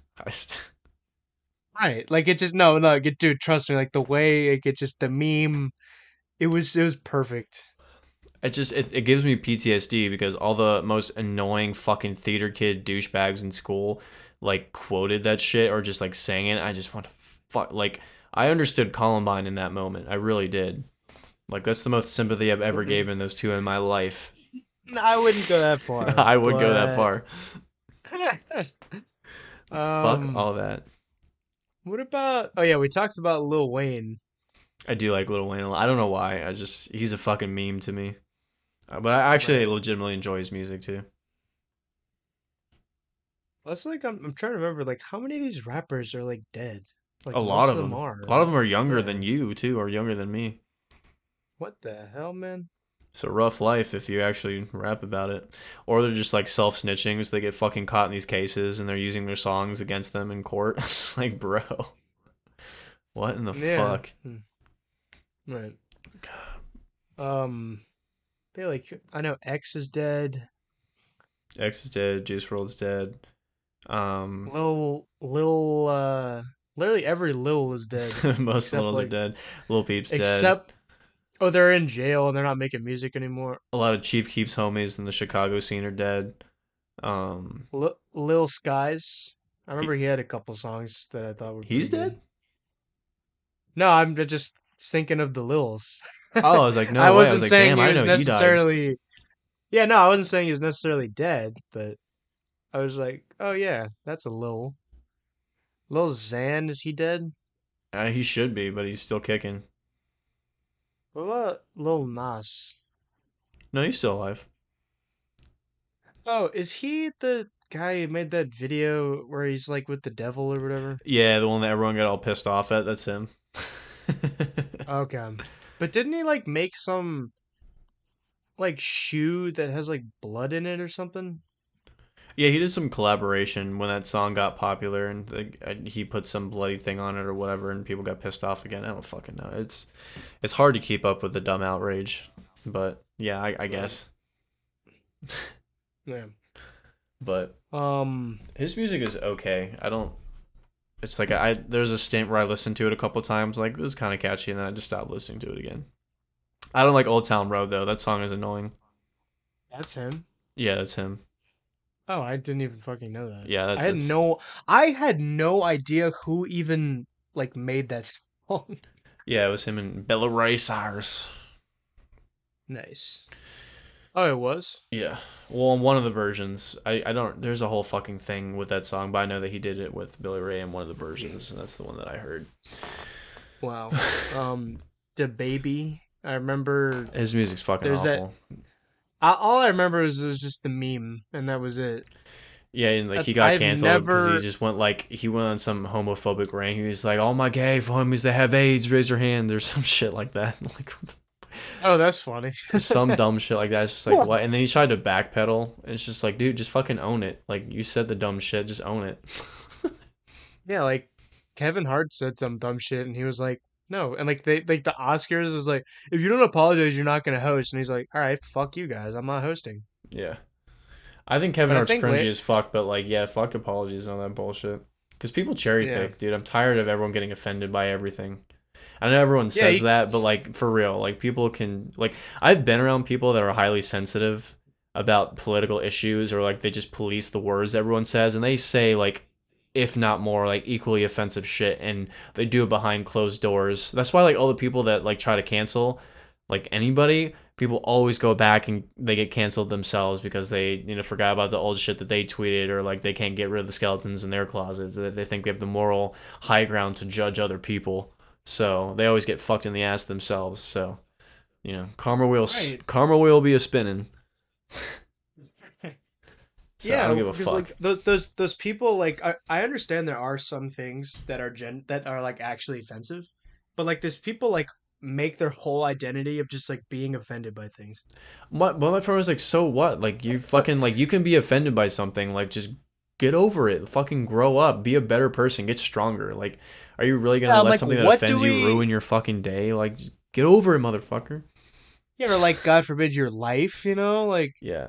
this whole like the yeah, it's like just move on, like And like that's the cold and arrogant way to just describe it, but it really is true. Like if you're an adult and you really let something like that ruin your fucking day, or you have to like let everyone know how much it affected you, you're just useless as a person. Like you need to fucking grow up and be useful in some way, because I guarantee you the people that take offense to everything are not useful in any context, and they're probably a burden to most people around them, even if they're like the nicest to them as can be. right, right. So is it Yeah, harsh? Yeah, they're but people really need to fucking get some skin. well, they're useful idiots because they serve the interest of the government and what they want. But it's so confused because like you go and you listen to these discourses and they're all canceling each other even though they believe in the same shit. So it's like Well, yeah, it's the what? concept of like it's the concept of the red like the red ants and the blue ants in the jar. Like the omnipotent force like shakes the jar, and then the ants just think that like they all hate each other because like they just get mad because the thing was they shook it. They shook the jar that they were in. It's like if I would have known But like most people my age are in such emotional duress every fucking day of their lives and they have to use drugs to cope with it, like I don't think I should listen to what they have to say. I'm not gonna lie. right. Like they're probably gonna have Yeah, really or shitty fucking takes. Like I'll have some shitty takes, granted, but I'm not married to them. These people are right. fucking Everyone married to them. right. Like everyone has had shitty takes. Yeah. Just like, come on, like I'm not interested. It's gone on for too long. Life has gotten too shittier under their ideology. Like, I'm not interested in what anyone has to say anymore. Right. I don't even care. Yeah, like who are people that like you actually are interested would in what they would have to say about a certain thing? I love innovative people. I love creative people. So I love listening to. Well, no, I just mean like like give me an example. Um, Here's actually a really perfect example of a guy that you should take with a grain of salt, but also can have really good advice. Is Mark Cuban from Shark Tank? Like, he's very arrogant. He's kind of You really? disrespectful in some times, but he actually makes really good points, and he's always the first one to call out scams on the show.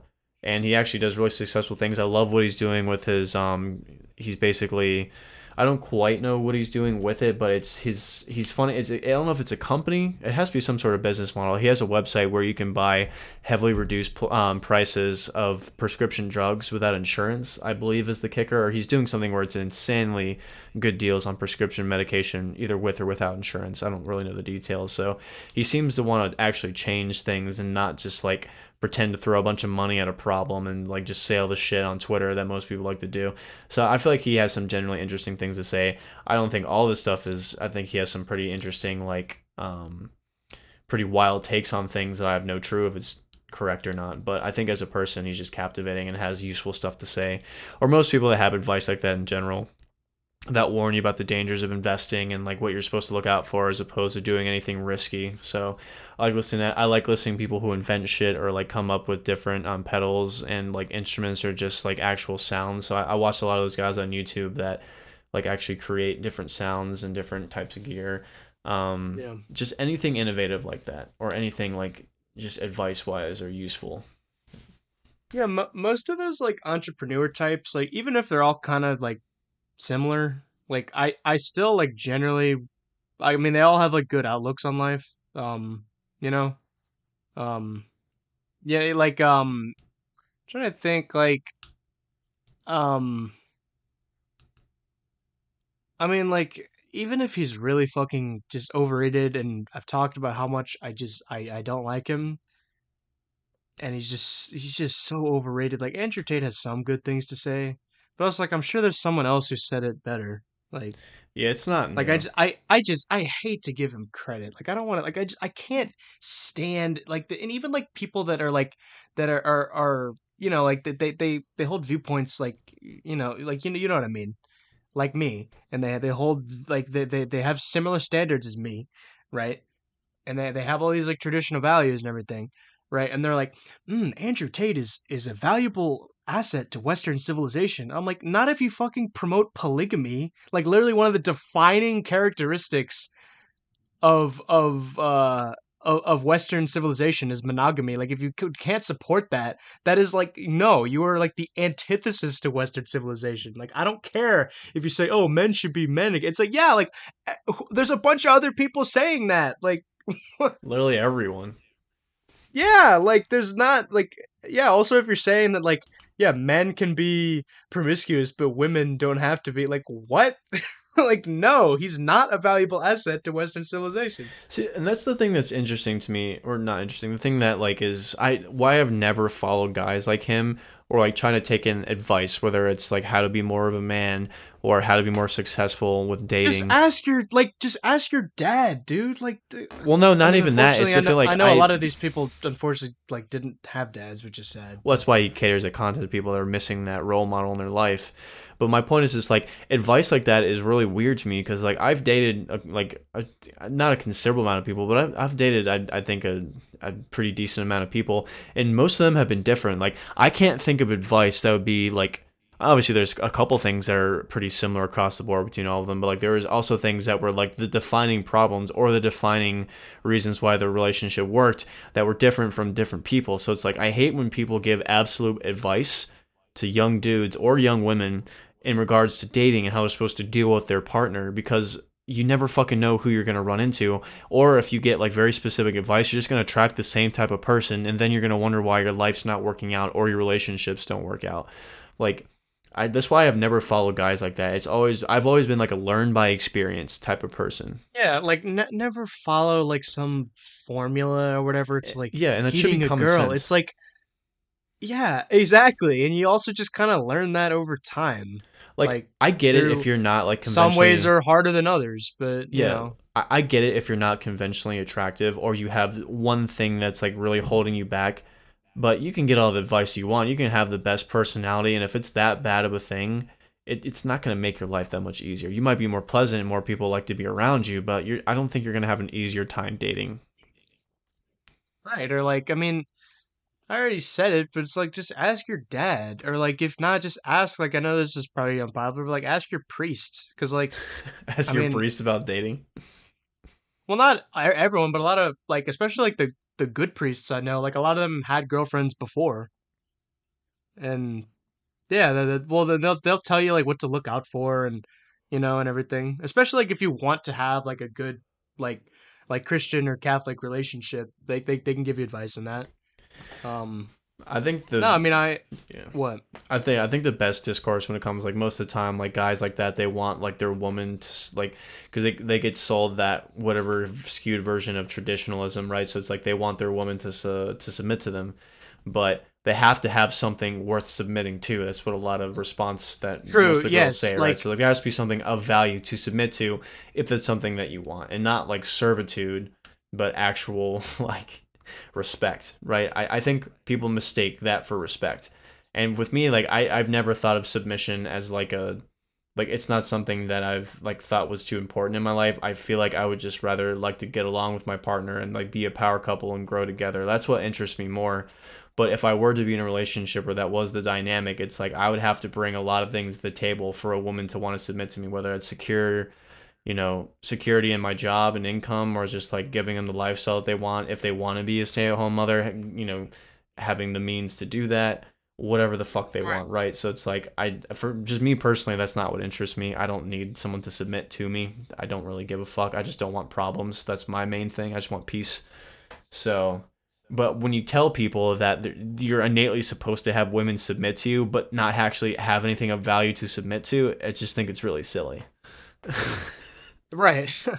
But a lot of like the submission, or like the people that are just like, oh, this woman like she's not submitting to me. It's like a lot of it. I mean, like it should just come naturally, honestly, because that's just how like the genders work.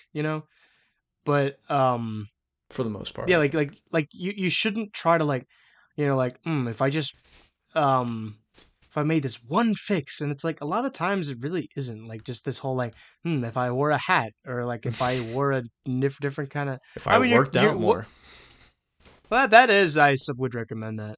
Well, I mean, it's good advice to work out more, but like people think that's gonna be a fix to their fucking like problems with relationships. It's like, yeah, maybe in the It, beginning, but not long it can term. help, Yeah. yeah, but also like if you spend too much time like working out and like not trying to date, then like you could like end up like totally not knowing how the fuck to talk to the opposite Dude, sex, honestly, and like you'd get embarrassed, like trying to you have a know. workout schedule that's good like while you're dating somebody because like it's sometimes it's hard for both of us to go to the gym at the same time just like with schedules and shit and it's like dude sometimes it's just a fucking challenge but I hate it because like I feel like I don't have enough time in the day to do what I want to do but Yeah.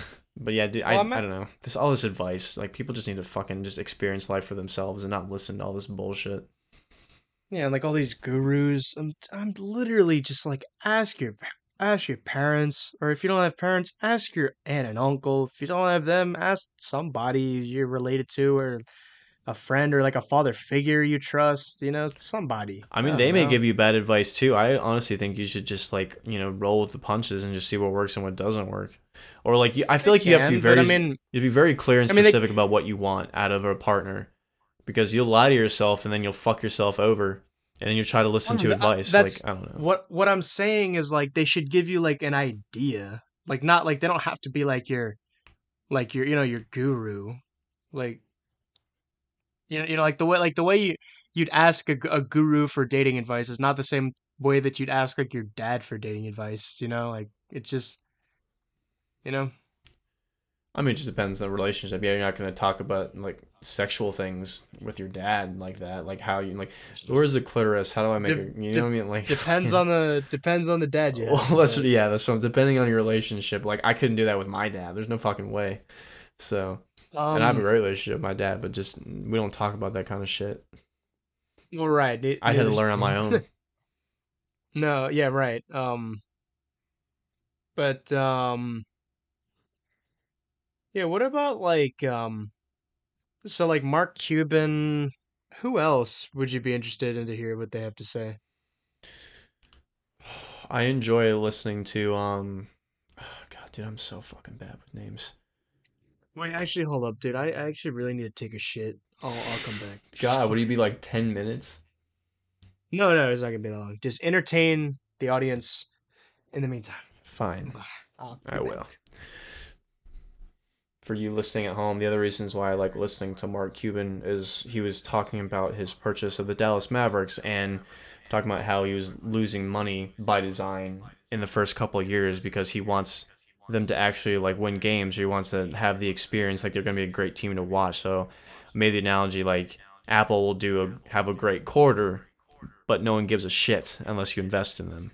You know, only if your team wins whatever championship or wins the game, the whole city is alive. So it's capturing that energy in the bottle. So I don't know all the shit that he does behind closed doors. I don't know how ethical it is, but from hearing him talk and from hearing what people say about him and the businesses that he actually runs, it sounds like he's doing a lot better job than most. He actually, he gets the premise of moving money around to people and where it needs to go and flooding money into the economy in the right ways as opposed to just trying to cheap out on everything for a quick profit. So as far as like billionaires go, he's probably one of the better ones. Obviously, if you can, you know, tune out the ethical implications of having that much money.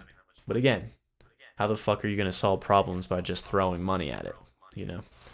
So that's probably, I mean, obviously he's just entertaining. So him bullying other people, whether it's his co-host on Shark Tank or the shitty projects that he doesn't like and he's already ruled them out. So like I said, a little bit of arrogance, but it doesn't irritate me as much as the other people that make a shit ton of money that pretend they know what they're talking about. So as far as he goes, it's interesting to listen to. And I feel like you can, even if it's weird advice, I feel like you can take a smidgen of that and be semi-successful, especially on that show, because like some of it is played up and a lot of it's dramatic and some of it's kind of fake, but I feel like you can actually get good business advice or at least learn what not to put your money into, and what are bad business practices based off of looking at what companies have failed or what companies have succeeded after the show and what deals actually went down. So a lot of it is fake, but I feel like if you're in the business space or at least in the marketing space, what are the do's and don'ts and the psychology of,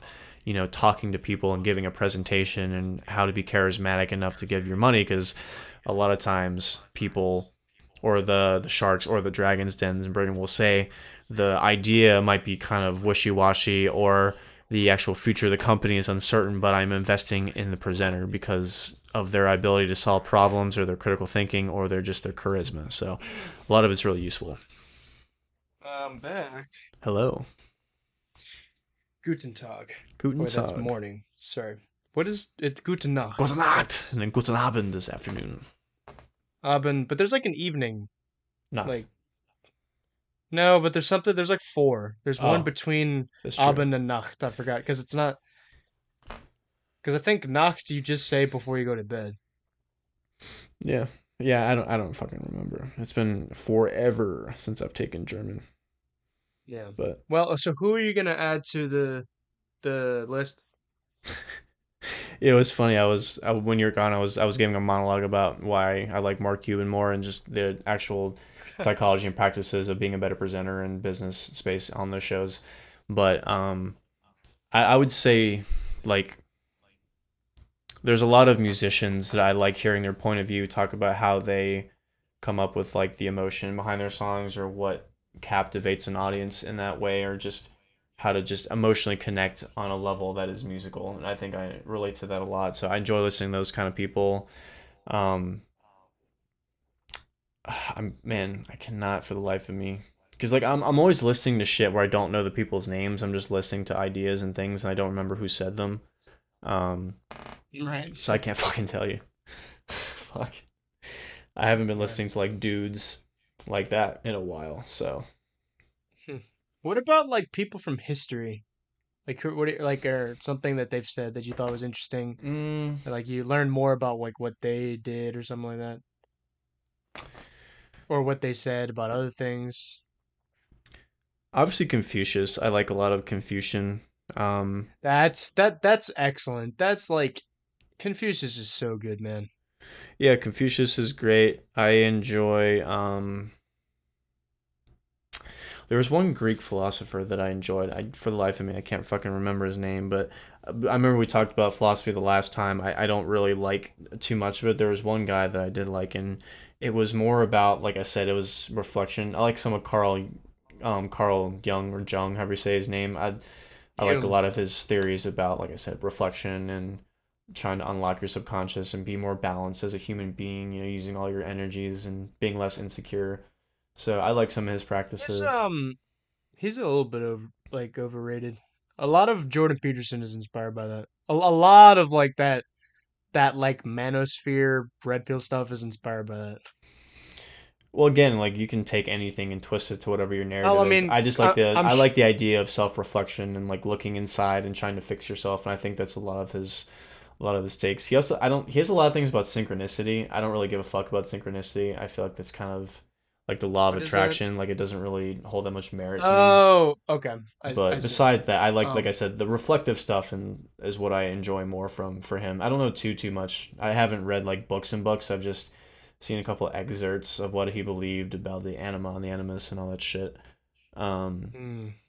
but not too many people from history do I enjoy actually listening to. I enjoy listening to a lot of comedians talk. I like their fucked up perspectives on life, especially when they do podcasts. So I like I listening to a lot like of that. I like Dave Chappelle. Um, Joe Rogan has quite a few good digs. I mean, I know he has bad stuff too, but Yeah. yeah, he has a The lot of good stuff. I think him like the good definitely outweighs the bad. Yeah, I listen to him sometimes if the guest's good. Like I watched all the John Wick movies, and it just so happens the director for them was on JRE, and he's actually I didn't think I was gonna like it. I thought I was gonna like listen to 10 minutes of it just to hear some takes about the new movie, then I would just turn it off. But I actually listened to the whole thing. He's really interesting to talk to you. Talking about how much discipline Keanu had to go through and how devoted he is to the craft and how much he's just willing to learn. He has that child wonderment starstruck eye in anything that he's doing, and that's why those movies came so successful because they pretty much didn't have any experience. I think that was his first directing thing. He thought that it was gonna suck, and then it just turned up being lightning in a bottle. So it was Cool. interesting to hear I, like the processes and what they did to do the stunts and all the shit behind the scenes in the movies. That he was interesting to listen to, and he was one of those guys like I like listening to him for the reason I said before. Like he was innovative. He was always like a go getter, trying to like solve problems in the best way and having a good creative vision to make a good piece of art because I normally hate action movies. I hate how over the top they are in a shitty storyline, but I really enjoy the John Wicks. I was surprised how much I liked them actually. I've Um, never actually seen them. I think they're really good. They're very stylized, so like you either love them or hate them. But I really enjoy them, which is weird because like I said, Yeah, I that's don't what I was like gonna any say. action movie in that genre at all. I've heard mixed things about them. Like I said, you have to love them or hate them, but just like the process of what they do to make them behind the scenes when the director was talking about it was really fascinating. Right. Right. Um, I think Benjamin Franklin has some great things to say. He A would lot. He have has a a bunch of lot good of good quotes. dating advice. I feel like because he was a ladies' man. Yeah, that's that is true. Yeah, he slept around quite a bit. Um, What do you think is the most interesting thing he's ever said, or um, most I mean, inspirational? I would say. yeah, because I would say like a lot of it's not necessarily interesting so much as that it's just literally like common sense. Yeah. Um, that's a lot of like the stuff the founding fathers said because that was the whole like reason they revolted against the British because they were like literally like this is just they're clearly in the wrong, you know. Um, um, I just like a lot of his stuff is just really simple, like Confucius in that sense. Like I love um failing to like to fail to prepare is to prepare to fail. Mm-hmm. Like I mean that's just you can think about that every day. When you're thinking about procrastinating, you could always just be like, no, you know what?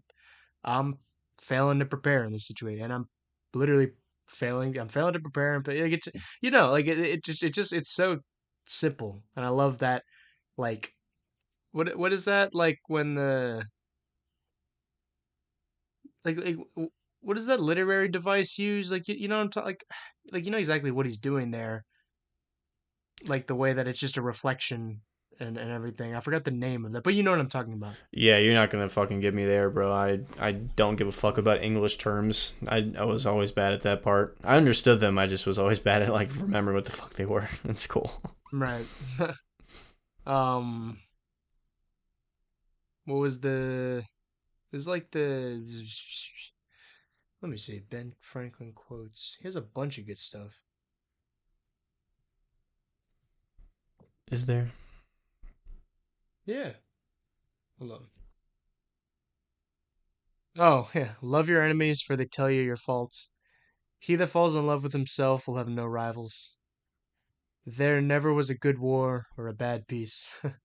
Hmm. He that lies down with dogs shall rise up with fleas. Better slip with foot than tongue. Look before, or you'll find yourself behind. Those aren't bad. Yeah, I'd say those are genuinely pretty good quotes. It's making me fucking mad because I love good quotes and I'm fucking. I know I'm gonna listen back to this and be really pissed off because I didn't say the like I used. I God damn it, dude. There's one. There's this guy. His name is Tom Chi. I don't quite know what he does. He does something in like the tech and biology sphere, or he's just a motivational speaker. I don't quite know what he is, but one of his quotes was that and I'm paraphrasing because I can't. I'm trying to find it because I can't fucking remember it. But based the general premise of it was every out breath of a human is the in breath of a tree, and in that way we're symbiotic.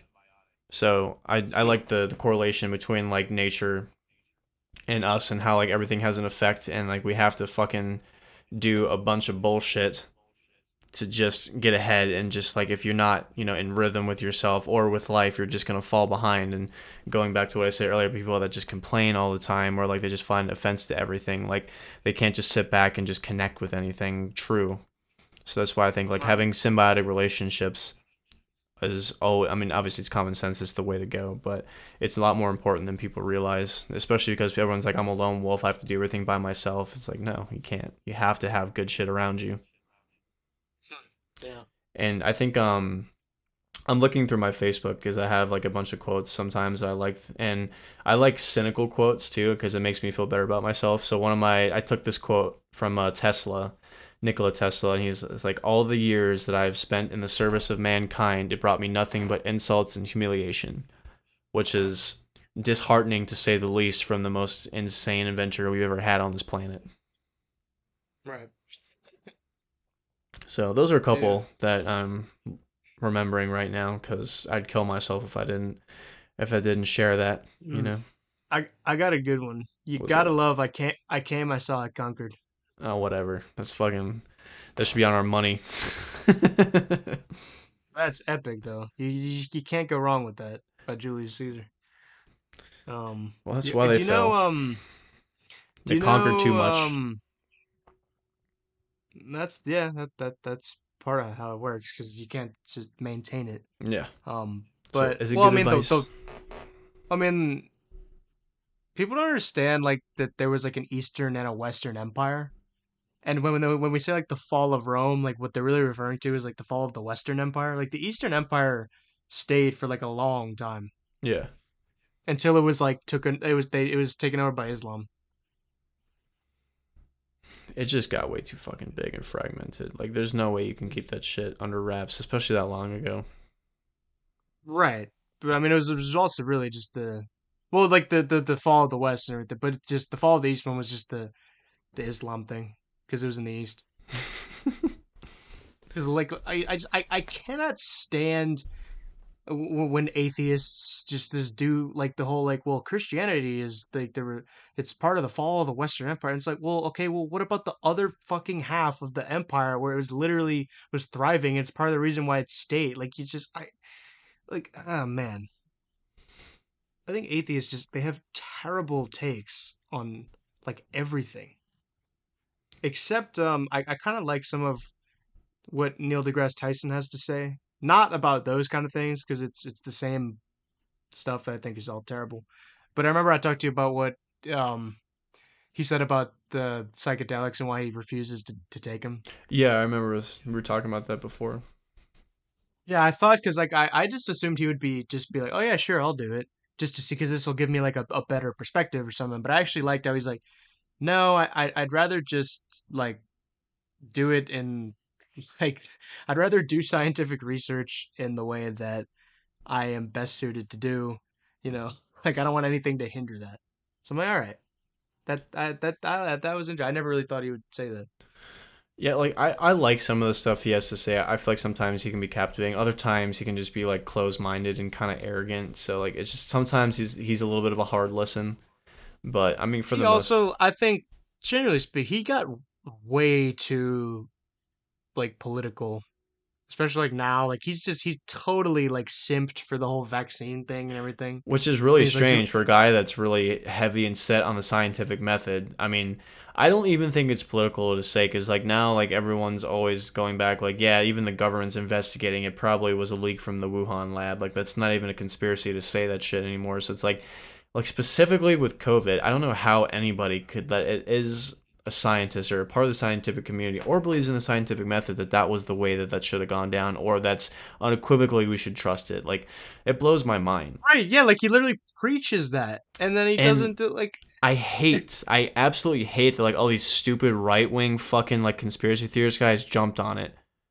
Like, because then at that point it didn't even matter what was said. It was gonna be like us against them. So it's like it doesn't matter what information was said. It was like, oh, this is a right wing thing, and I hate it when stuff happens that way. Like I hate it when you actually have credible information, but it just gets overshadowed by more like pseudo theories by these fucking right wing YouTubers or whatever the fuck. Like I can't stand it. So it's like they didn't really give that many people an options to believe in anything different. But it's just like I think it's plain to see that the government like and the so quote unquote scientists that push this shit like were not right and should probably be in prison. Like I think it was like the interview he had with Patrick Bet David, or I don't remember who specifically it was, where they asked him, he's like, because like he literally quoted him how he's saying like, well, you must trust the science, and you have to like he's like, you have to come to the point where it's like, do you trust like the consensus among like or whatever, or will you believe like all of these emotional conspiracy theories, or whatever? And then they asked him, it was like, well, why did all like because they were saying about oh you need to get this vaccine and they're saying you don't need to get it and they asked him like well, why are they saying this now and he's like you see the science changed and it's like Yeah. fuck you man like what. And which is funny because like science is supposed to be tentative, but you guys are so starstruck and headstrong that this was the right way to go. So it's like when you say that, it's like yeah, that's very convenient now. Yeah, I mean like most like scientists like they literally like don't even know like what science is. Most people don't even understand what science is. Like I'm just gonna say that Yeah, I mean it's fair. I don't really understand science to the level that is supposed to be understood. So it's like I mean, again, we're talking about this science is last not time. Like like the sorry yeah, like it's not like science isn't reality. Like people think that like the universe is like defined like by science, and it's like no, like things you discover in science, like they're already there. Science is just like a tool of understanding things, just in the same way. Because like when people say like, oh, like yeah, there's no proof for God, and it's like, well, yeah, like science is like it's literally a study of the physical world. Like God is not physical, so like it makes sense that there's no like quote unquote proof for God, you know? Like yeah. oh man, Well, I like think it's like two different debates. Like I don't know. Like there's not really a way you can prove that either or using science anyway. So it's like it's not even a conversation we had. You just have to believe in it or not believe in it. But I think for tangible things on Earth that can be like misheld or at least like just hidden for whatever fucking reason, like it just makes me mad because like obviously I don't understand it to the level that these guys do. So it's like you just kind of have to go with what is kind of common sense and like you just have to do blind trust for the rest of it. But I mean, it's pretty plain to see that this whole COVID shit was fucking just by design, just confusing and just right. convoluted and just conspiratorial and just in general. Yeah, but that really opened up my eyes to like just science and all of these like research like in general and how pretty much like I'm sure not all of it, but a vast majority of it is just bullshit. Because like, just people just pay these people to like be like, all right, find some kind of way where you cherry pick it and you make it look like for the study like that this is the result from the thing I need. Yeah. Like, and now like I think more people, like a bunch of people, are starting to realize that. And I'm glad actually. Which is sad And how because like like you we should have some trust with the experts that are like doing this, but it's like it's not even a conspiracy to say that like they just conspire not only with the government but just with all these like massive corporations, and like they give us false information or they don't give us the whole truth and we don't find out till years later. Like, oh, I guess right. like people are saying aspartame has been bad for you for 40 fucking years, and now finally the WHO has listed them as a carcinogen. It's just like you weren't listening to those people back then, and that's the science we were supposed to trust. So it's like, yeah, most people make up conspiracy theories and they just make false claims about the vaccine that probably aren't true, that are harmful as well, like changing your DNA or all this other bullshit that they were claiming they had no evidence for. But like, you can't really trust the science because they've been proven time and time again to like mislead. So it's like, what are you supposed to trust? How are you like? We don't have the skill set to discern what is false information, what isn't. We're just supposed to blindly trust it. So I don't know. It's just the whole fucking thing is just stupid. I'm tired Well, of playing this game. that's just because like people like aren't religious anymore. So they just that becomes their religion and they start like they're like no, because you know how in religion.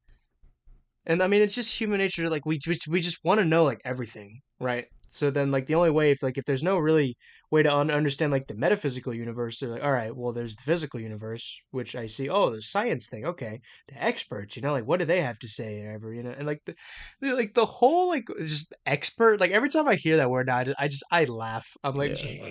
just the experts say, the science says. I'm like, just stop. Yeah, it's more like the blue check mark says. Like, I don't give a fuck anymore, dude. The blue check mark. Yeah, exactly. The blue check mark says. R.I.P. Twitter. Um, Fucking get wrecked. I never really used Twitter anyways, so. Yeah, I thought Twitter was fucking stupid, but they're suing Yeah, I was. suing the Zuck man. Oh, are they really? What did he do? Well, because they made Threads, which is basically a Twitter clone. So like Elon Musk is probably pissed off at Zuckerberg, and they're supposed to do a cage match, and now I don't know, like just dumb Oh shit. yeah, Different day. Billionaires being pissed I, off at each other. I actually like. I remember you told me like Elon Musk was built like really weird, and actually, yeah, I went back and looked at like the. I was like, oh yeah, his body looks really weird. Tonka truck. Sorry, Elon Musk. Body positivity doesn't apply to you. Right, and then no, then Mark Fuck Zuckerberg is you, actually like in like oblong great ass shape. rectangle. Right, he's in great shape. Dude, Zuckerberg like does jujitsu like tournaments. I don't know how Elon Musk stands a chance. Right, Which is funny to say. It's pretty right. funny that Mark Zuckerberg could probably kick my ass. That's to me just very amusing. I know, and like we shit on him all the time, Probably even though could like kick most both of of our these people, asses. right? But like most of these people we shit on, like we actually probably could beat them in a fight, like Probably. literally, I'm pretty confident I could probably beat Drake in a fight. I'm pretty confident. Unless I don't know if he does some insane martial arts, like if he actually trains jujitsu or if he does Krav Maga or whatever Right, he does. But like, I feel like he doesn't. So I feel like, but yeah, it's funny to say that Mark Zuckerberg could kick my ass. That's just hilarious. right. Yeah, like the only person who I shit on, who I don't think I could beat in a fight at all, is like Andrew Tate. Well, no, But that other dude's than a that, fucking like, kickboxer. I'm not gonna fucking fight a well, UFC guy. That's just dumb. well, exactly. But most UFC people, I don't, or MMA, I don't shit on those guys because I typically agree with those people, what those people have to say. Yeah, I mean, Jake and Um, Logan Paul could probably kick my ass. I don't. They're kind of annoying. They have some takes that actually like make me angry. Yeah, they're fucking retarded, but they could probably beat me up. But at Um, the end of the day, like I don't really mind them that much. Even though I still don't even understand like why they're famous. I'm like, what did they even do that they made them started on famous? Vine or something, and then they got shows. I don't fucking know. Oh, Um, okay, so they're like entertainers, they were kind of. internet, yeah, famous, pretty much entertainers, whatever you want to I call I them. see. Yeah, because I remember back when I was in like ninth grade, like everyone started talking about. I was like, who? Like, who are these people? Like, I was like, wait, why are they famous? Like, what did they do? And Yeah, that's like a lot of people now. dude, most people could probably fucking kick my ass. I need to train. I think it's some sort of martial arts that I need to do. I've been going to the gym. I actually need to train on something because I feel like a lot more people than I think probably could house me. The only Damn. like the only fighting I can do is wrestling, but that doesn't. I don't really think that's gonna work in the real world. It's not super useful unless you actually get the opponent down on the ground. Then you probably got him. But you got to get him on the ground first without getting injured. That Yeah. I wrestled one of my coworkers on a construction site. sounds safe. Like I should tag OSHA. Dude, no, yeah, that's definitely not OSHA standard. Nah, it Were you was wearing your fun, hard man. hats? Um, it fell off because I just like I literally just like pulled him down and he just came down and I got him there and I just stuck him there. Pause. It's Do you call him hot quite too? no, because I like him and we were just kind of messing Whoa. around. Okay. No, I mean like I don't really, I'm not really like a shit talking person No, I know. I know. unless it's about Andrew Tate. Fuck that guy. He might be going to jail or prison rather. Who knows? I still don't understand. Like they're saying, like, oh, he's free of all charges. And it's like, oh no, he's being indicted. He's free of all charge. I'm like, what is happening to him? Like, how do I know that any of this is even real? Like, how do I know that Andrew Tate is real? I don't.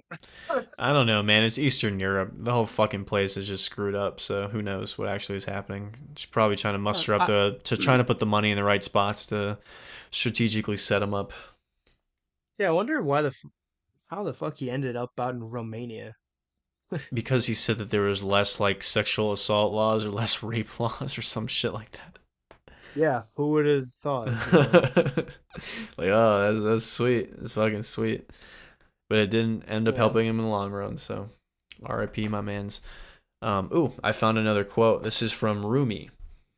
Half of life is lost in charming others. The other half is lost in going through anxieties caused by others.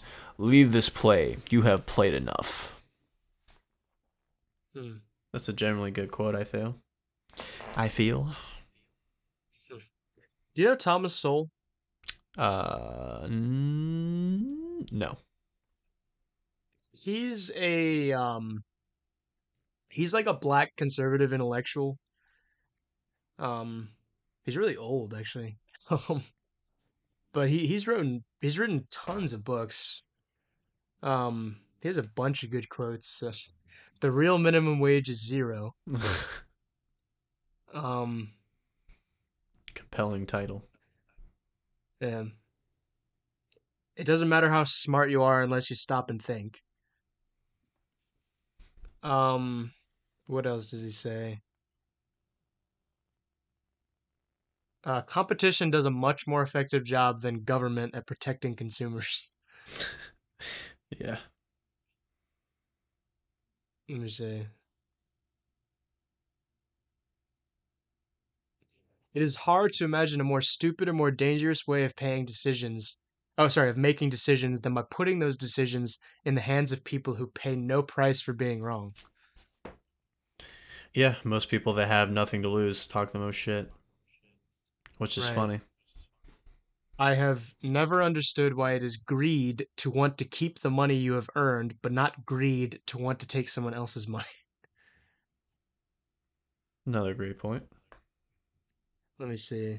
It takes considerable knowledge just to realize the extent of your own ignorance. Yeah. Let me see. People who pride themselves on their complexity and deride others for being simplistic should realize that the truth is often not very complicated. What gets complex is evading the truth. That's pretty true. Yeah, anytime someone's trying to be deceptive, they have to make a very simple premise very complicated. Yeah, it's So, just semantics. Yeah, yeah, it's all word games, which our country loves word games. That's why our judicial it's system is a fucking semantics. joke because it's all word games Mm. and evidence Well, that yeah, I can't be mean, viewed. Redacted. Like, right, and redact these nuts, bro. Did it happen or not? redact, literally redact the nuts. Yeah. Retract them I and mean, then fucking. well, I mean, like I know you don't agree with this, but I mean, I think like an issue like like same-sex marriage, like it really is just that simple. I mean, I know like you can get on more complicated and complex like arguments for it, but or against it, right? But it really is just simple as just like, yeah, I'm just like even from like a utilitarian perspective, like it doesn't really do anything good, you know? I don't know. That's a big claim. Like I feel like it's No, that's pretty true. Like it's not good for community structures. It just like you literally it's the whole thing with the island, you know? It's like if you put like a bunch of dudes and then a bunch of women on an island, but then you find all the dudes are gay, like it's just there you couldn't have a population, you know? Like you would have no growth at all in like anything. yeah, but there's never a scenario where that's ever going to be realistic. So it's like, what does it matter to argue that? Yeah, but like it still affects like community structure, like it's not good for society as a whole. I just think it just depends on like who you are It and like what you also the society. Because it like I feel like also straight I people are know doing a this great is job hold of up. not being like everyone's just fucking fragmented these days, and most people don't have good community structure, Well, regardless yeah, if they're that's gay or why straight. I don't know. I just think like it's weird to like place arbitrary absolutes on something like that without yeah, experiencing but it like firsthand. You know. that doesn't matter because like sodomy at the end of the day, like I do not think is something that should be promoted by the state. Like you should promote I know you disagree with this too, but like you should promote marriage because that like prolongs society and it gives people an incentive to actually want to, you know, like continue the society. Whereas like if you promote sodomy, then you're doing the opposite of that. You can promote whatever you want. There's like I mean I know a fucking ton of gay people that are married just fine and they're monogamous. I mean, regardless if you agree with the It actual doesn't act of matter. Like you're not it does you're matter. still not it doesn't really because you're still not adding anything. To what? What are you adding anything to what? Society, like What do you you're mean? not You're you're married, not they have producing jobs, like they anything. fucking contribute, they pay Yeah, taxes. Like you're what the working fuck for is all what of do you these mean? corporate fucking like system. Like you're not. It doesn't. It's nothing good. What? Well, it's like, oh, I work. Well, it's like, well, yeah, What do you're you how would ultimately how just hold paying up. into this whole capitalist system that you like are arguing against. Like No, it's no, just no, no, no. They fucking it's like all these. It no. It's just like all these feminists that are like, oh, well, I mean, like I can work, and then like they just like all they're doing is just like serving people who hate no, them. my point You know? my point was not they work to serve the capitalist machine. My point is that like you could have a straight couple that respects the sanctity of marriage, pays taxes, has a job, is a good community leader, does community whatever the fuck, and have the gay couple do the same shit. Like my point is that it's not synonymous to your sexuality. It's just synonymous to what type of person you are and who like you can have the same type of people fucking inverse from each other. That my point isn't that just because they are working for a slave to the country. That's again, that's most people in general. That wasn't my point. Yeah, but like the whole thing with well, it's just the opposite sex. They're not doing a good job. It's yeah, well, all that shit was illegal in the past. You know, What none of was that shit is what was good. illegal?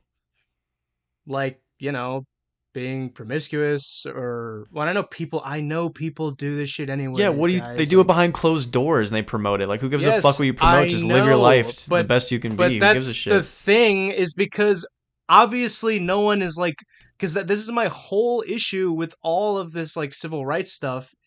I mean, despite like except for like the black and the segregation, I agree with that. But the whole thing with like gay people and all this stuff, it's like no one is like going door to door to check if you're gay or like no one really care. But it's like if you are trying to make this the law that like I need to or like we like just as a society we need to promote this, like you can like behind your I don't know what people are doing in the comfort of their own home. That's not my business, but it's like why do you need to talk about that? Like really? When it comes to any sexual behavior, like really why do you need to talk about that? You I don't. think they would stop talking about it if like people wouldn't be against it. That's why they feel the need to fucking parade it down the streets. If they people just not give a fuck and like if that's true, like if there's whatever they do in their own home is fine. If people actually thought that way, they would stop talking about it. Like the fact that No, they it keeps wouldn't. It's coming a just recurring because they're issue. in no, it's because they know it's wrong and that's how sin works, so they What? just try to normalize it to feel No, better about themselves. That's all it is. It's the same thing when it comes to like a normalization of like any behavior. It's like the average people are just like that's why all these pride things are like the most like sexually explicit as possible, because it's like just, like grandma is like going on the street or just from like like they're just gonna be like, oh, what? And it's like it's not like there's no pride parade where it's just like two like gay people just being, they're being respectful, they're holding their hands and they're just like, no, we love it. It's always the most like just disgusting, perverse like stuff, like you know what I'm talking Yeah, but about. not everyone's like that though. It's like the loudest minority. It doesn't matter. That's just that's the people that are trying to change all these laws and are all these activists. Like, I mean, again, like activists for anything, like who gives a fuck? Like laws are saying I, I yeah, don't but you're equate still like promoting government this. shit. It's Hmm? I have the same opinion when it comes to like most drugs. It's like, yes, I know people will do it anyways, but it's like you can't promote these things as like, yeah, this is good for society. Like that's just not how it works. Well, it just depends on the drug and if it causes inherent harm, or if you like, it just depends on what it is. My point is like you What can't just like throw absolute statements about like a whole like broad of topics and people. Like you're obviously, like throwing an absolute statement right now. Like that's throwing absolute statements is like how society works. I'm not throwing an absolute statement. I'm just saying like it's different. Like for Yes, you are. You just told me you can't do this. That's literally you're telling me and all these other people what to do. I will Like that's how rephrase. society I works. think it's more. That's literally how humans interact and how we form a society. Let me It's rephrase then it's because unavoidable. let me rephrase then because what I meant to say was I think it's more of a stance of ignorance to claim that than you can't do it. Obviously you can do it and whatever, but like I think like because not everyone is like that, and obviously like who like what position of anybody promotes the greatest version of it? Like any activists always promote like the shittiest version of whatever their cause is or the ideology is, but it's the ones that actually don't give a shit about all of that, are functioning members of society, keep to themselves, like are true to their partner, do whatever they do, help out their community. Like those kinds of people can be any fucking sexuality or gender, and they don't give a Yeah, fuck then about the other shit. yeah, but like those people honestly wouldn't really care about all these laws because they just keep to themselves. Like Well, it depends on the law. If like obviously like if it makes it illegal for their marriage to be bound, then like yeah, that's kind of a problem. So like besides that that's not law, a marriage though. Like a marriage between anything other than a man and a woman isn't a fine, marriage. legally married by the government standards. I mean marriage. Like I'm not talking about just is it legal or like Well, it's you're talking about literally that's changing not what laws. marriage That is the is. law of this country, or was the law of this country before it got changed. Well, yeah, but the definition was changed too. Everything is fucking changed. Like everyone's changing everything. Like nothing Yeah, means and it's anything. not It's fucking. good. We all make this It's not bullshit up to fucking make ourselves good. feel better. Just fucking. If it doesn't apply to you, then it doesn't matter, and it doesn't cause harm to you in general. Then it doesn't matter. Yes, it does because everything that everyone does at the end of the day affects someone. Like because you doing something involves society. Like no one can really do things and just like just do your own thing, man. Like just don't bother. Like everything affects people. How does that affect you personally? Well, because you're promoting like just like destructive behavior How does and that? things But that how does that aren't affect you good for personally? society. How does that affect you personally? Like what do you mean? You just said Because everything I am has an also effect. a So how does that affect because you? I am a member of this country What and does we're it do though? countrymen. What is the effect? What is the adverse effect that it does to you personally? Because it I am talking about like you mean like harm or like what are you even Yes. talking What is the about? effect? Obviously, it's a negative effect that you're trying to use it as a reason why it shouldn't be a thing. And you say everything you do has an effect. So what is the effect on you personally? That's irrelevant. No, it's not. You literally brought it up as a point. So I'm asking, I'm trying to expand on your point. How does it affect you?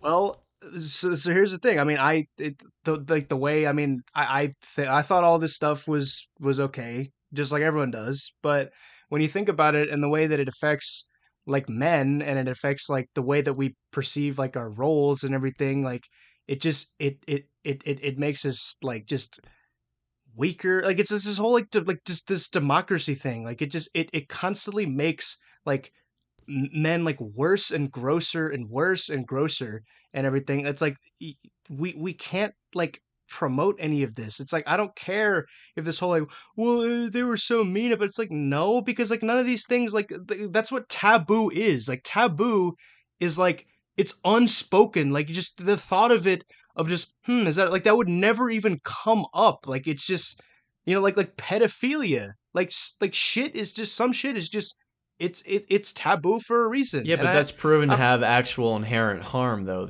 Like, my point is like, how does it affect you? Like, it's one thing to, like, if you don't agree with what's being promoted, and if it's perverse, that's fine. But what I'm saying is like, how does that affect you yourself personally? Like so what well on that like has an impact on your why does life? okay, me being bothered that someone is taking like these really harmful drugs that doesn't like harm me physically, It can but it's affect you like because it can affect you. Like if you're their close family member, then like they might steal shit from you. Like they might fucking like try to like accidentally like leave it and then you take it. And like there's a bunch of reasons why like being a drug addict is severely harmful to your family. yeah, and being fucking homosexual is harmful to your family. How? Like this is what I'm saying. Like what is It the inherent it harm? it breaks family structure. And if you What? break family structure, then what do you mean what? Like that's literally you can't create human beings. But the majority of people aren't fucking gay, so it doesn't matter if they're gonna create human beings or not, because the majority of the planet are gonna create human beings till the end of time, unless we don't kill each But other. That doesn't like I would like if gay people were the majority and like everything was slowing down, then maybe, but that's not the case.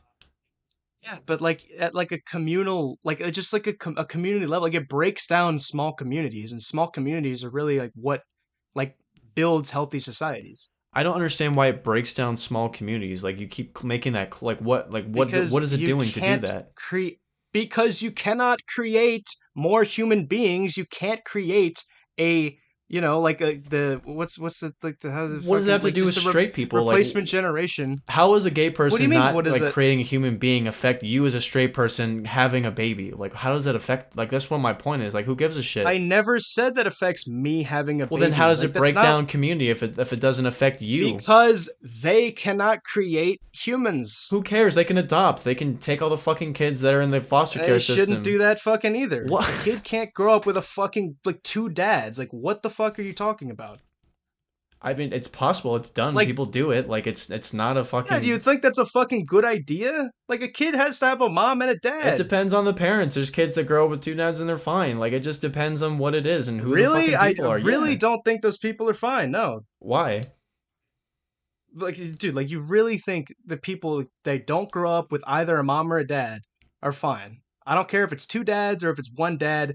If you have something in absent, whether it's the mother or the father, like you can't substitute the roles with like I know like there's people that grew up with that and then it's like a like oh like my grandpa was my father's figure, yeah, but it's like you were still lacking something, If they're and lacking something, they're it's lacking not, something. But like I think honestly, yeah, like if it's you have just two it's parents that not, are different and like they give you the sort of energy, that masculine and feminine energy, regardless if they're male or female, and you grow up with those two perspectives, we find, and even the people that were raised with single parents, like sometimes those guys are fucked up because they're missing something, but then sometimes the kids end up being fine. Like I said, it just depends on who it is and yeah, but what you they're can't teaching. like, yeah, but it's like you can't just like promote like single like fatherhood or single mother, like you can't promote anything that isn't like the optimal circumstance, like you see what I'm saying.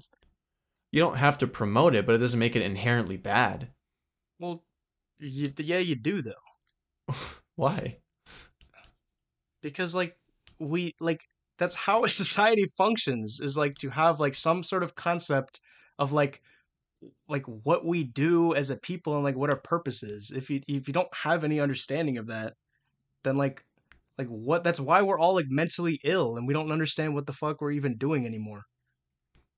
I don't think that has anything to do with people being gay or straight. That's just an example of government corruption and like in lieu with corporations to make us feel like we actually are doing important shit when they're really just having us running around the clock. Like I don't. That has nothing to do with people being gay or straight. Like how? Because they're intentionally trying to fucking keep us subdued. They're constantly trying to have fear. They're constantly trying to divide us, which is this is part of it in my opinion. Whether it's sexuality, Boomer take. race, gender, money, anything, they're always trying to like keep us fighting with each other while they're running off with all the fucking money. So like that's Well, another yeah, reason. and that's the thing, but that's back to like the point you made about how well like gay people are only whatever percentage of the population. It's like, yeah, it's because like most well before actually the 2010s, like a lot of these issues like no one even really talked about them because they weren't issues. I really still don't think like I mean, but like just these people blow them out of proportion. You think And it's throughout like, history, like amount of times of people that have been getting the most unfavorable of times to be that way, the people have gotten like killed for it. If that really was a promotion, it's like no, it's like that's like actually how people are, and like they've died because of no, it. So it's like I mean historically, in our I mean in our country. it's same thing in our country. It was still like there was a time where it was persecuted for being that way. So it wasn't even like a promotion. Like it was always stigmatized from the beginning. Yeah, and Well, and to your point before, like that's the reason. yeah, but like okay, who cares? What do you mean you care? There's never given a chance to do it the right way. It's always been demonized.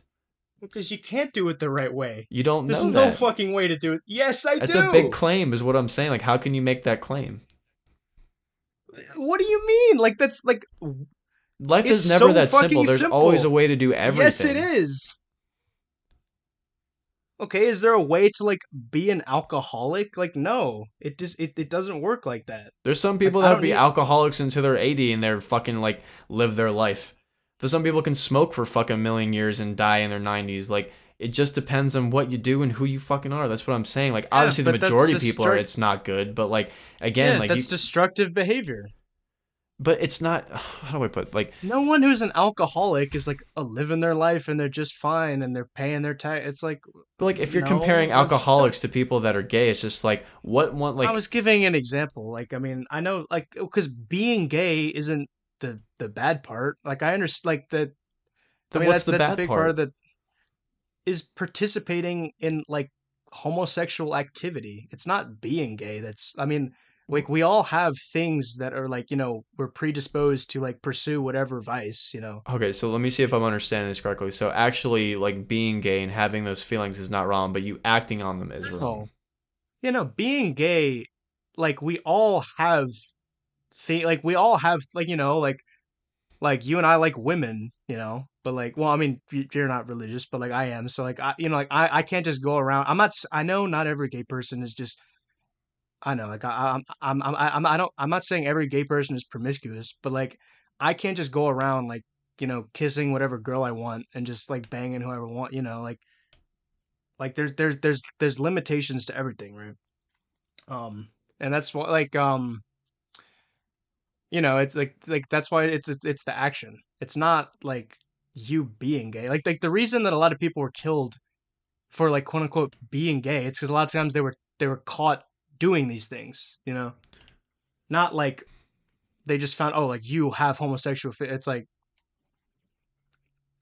a lot of times I know in like the Islamic world that's also how it works. I mean, Well, they're even stricter about it. I Like don't I don't even even think you think need to be caught. It's like if you just have a rumor to do it, then you're fucking on the chopping block. But again, like when I grew up in church, like I know a lot of people that were gay and they're also like hyper religious, and like you said, they weren't promiscuous and they viewed the same binds of marriage in whatever context religiously. So like, I don't see the like how is that inherently harmful? And even like and if you're saying it's not, if you're breaking down the social structure of raising kids, the gay people that don't have kids, they're not raising a young child, then what, like, and then even more, what harm does like it do? because you're not giving back anything to the community.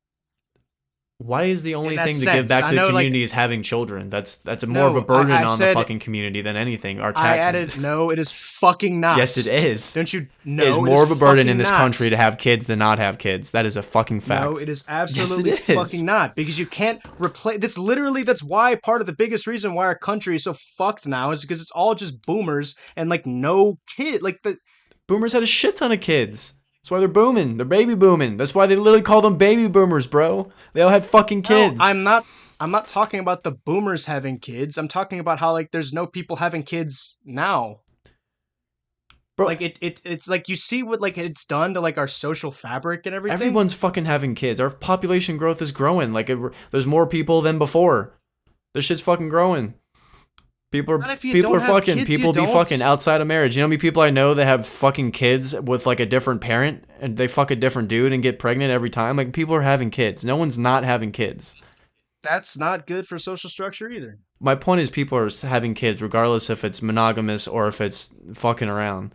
No one's not Yeah, having but like, kids. Gay people are not changing yes, everyone's mind to not have yes, kids. they are. That's not what I'm saying, but yes, they are. Like literally, Japan is having that problem, and they're worried. It's not like it's talking about like in the next like few decades, and Does they're it worried about their population. That's like literally the U.S. had the same thing, Canada had the same thing. They solved those problems with immigration, right? But like actual like native born like just regular Americans like are not having kids at the same rate as these immigrants are, right? does Japan have a high gay population? Like, are there other cultural No, reasons why because they're having? It's like again, like well, that's what I'm saying. It doesn't. It's a no, non but the sequitur. homosexuality is illegal over there and it's condemned. Well, then why are they not having kids?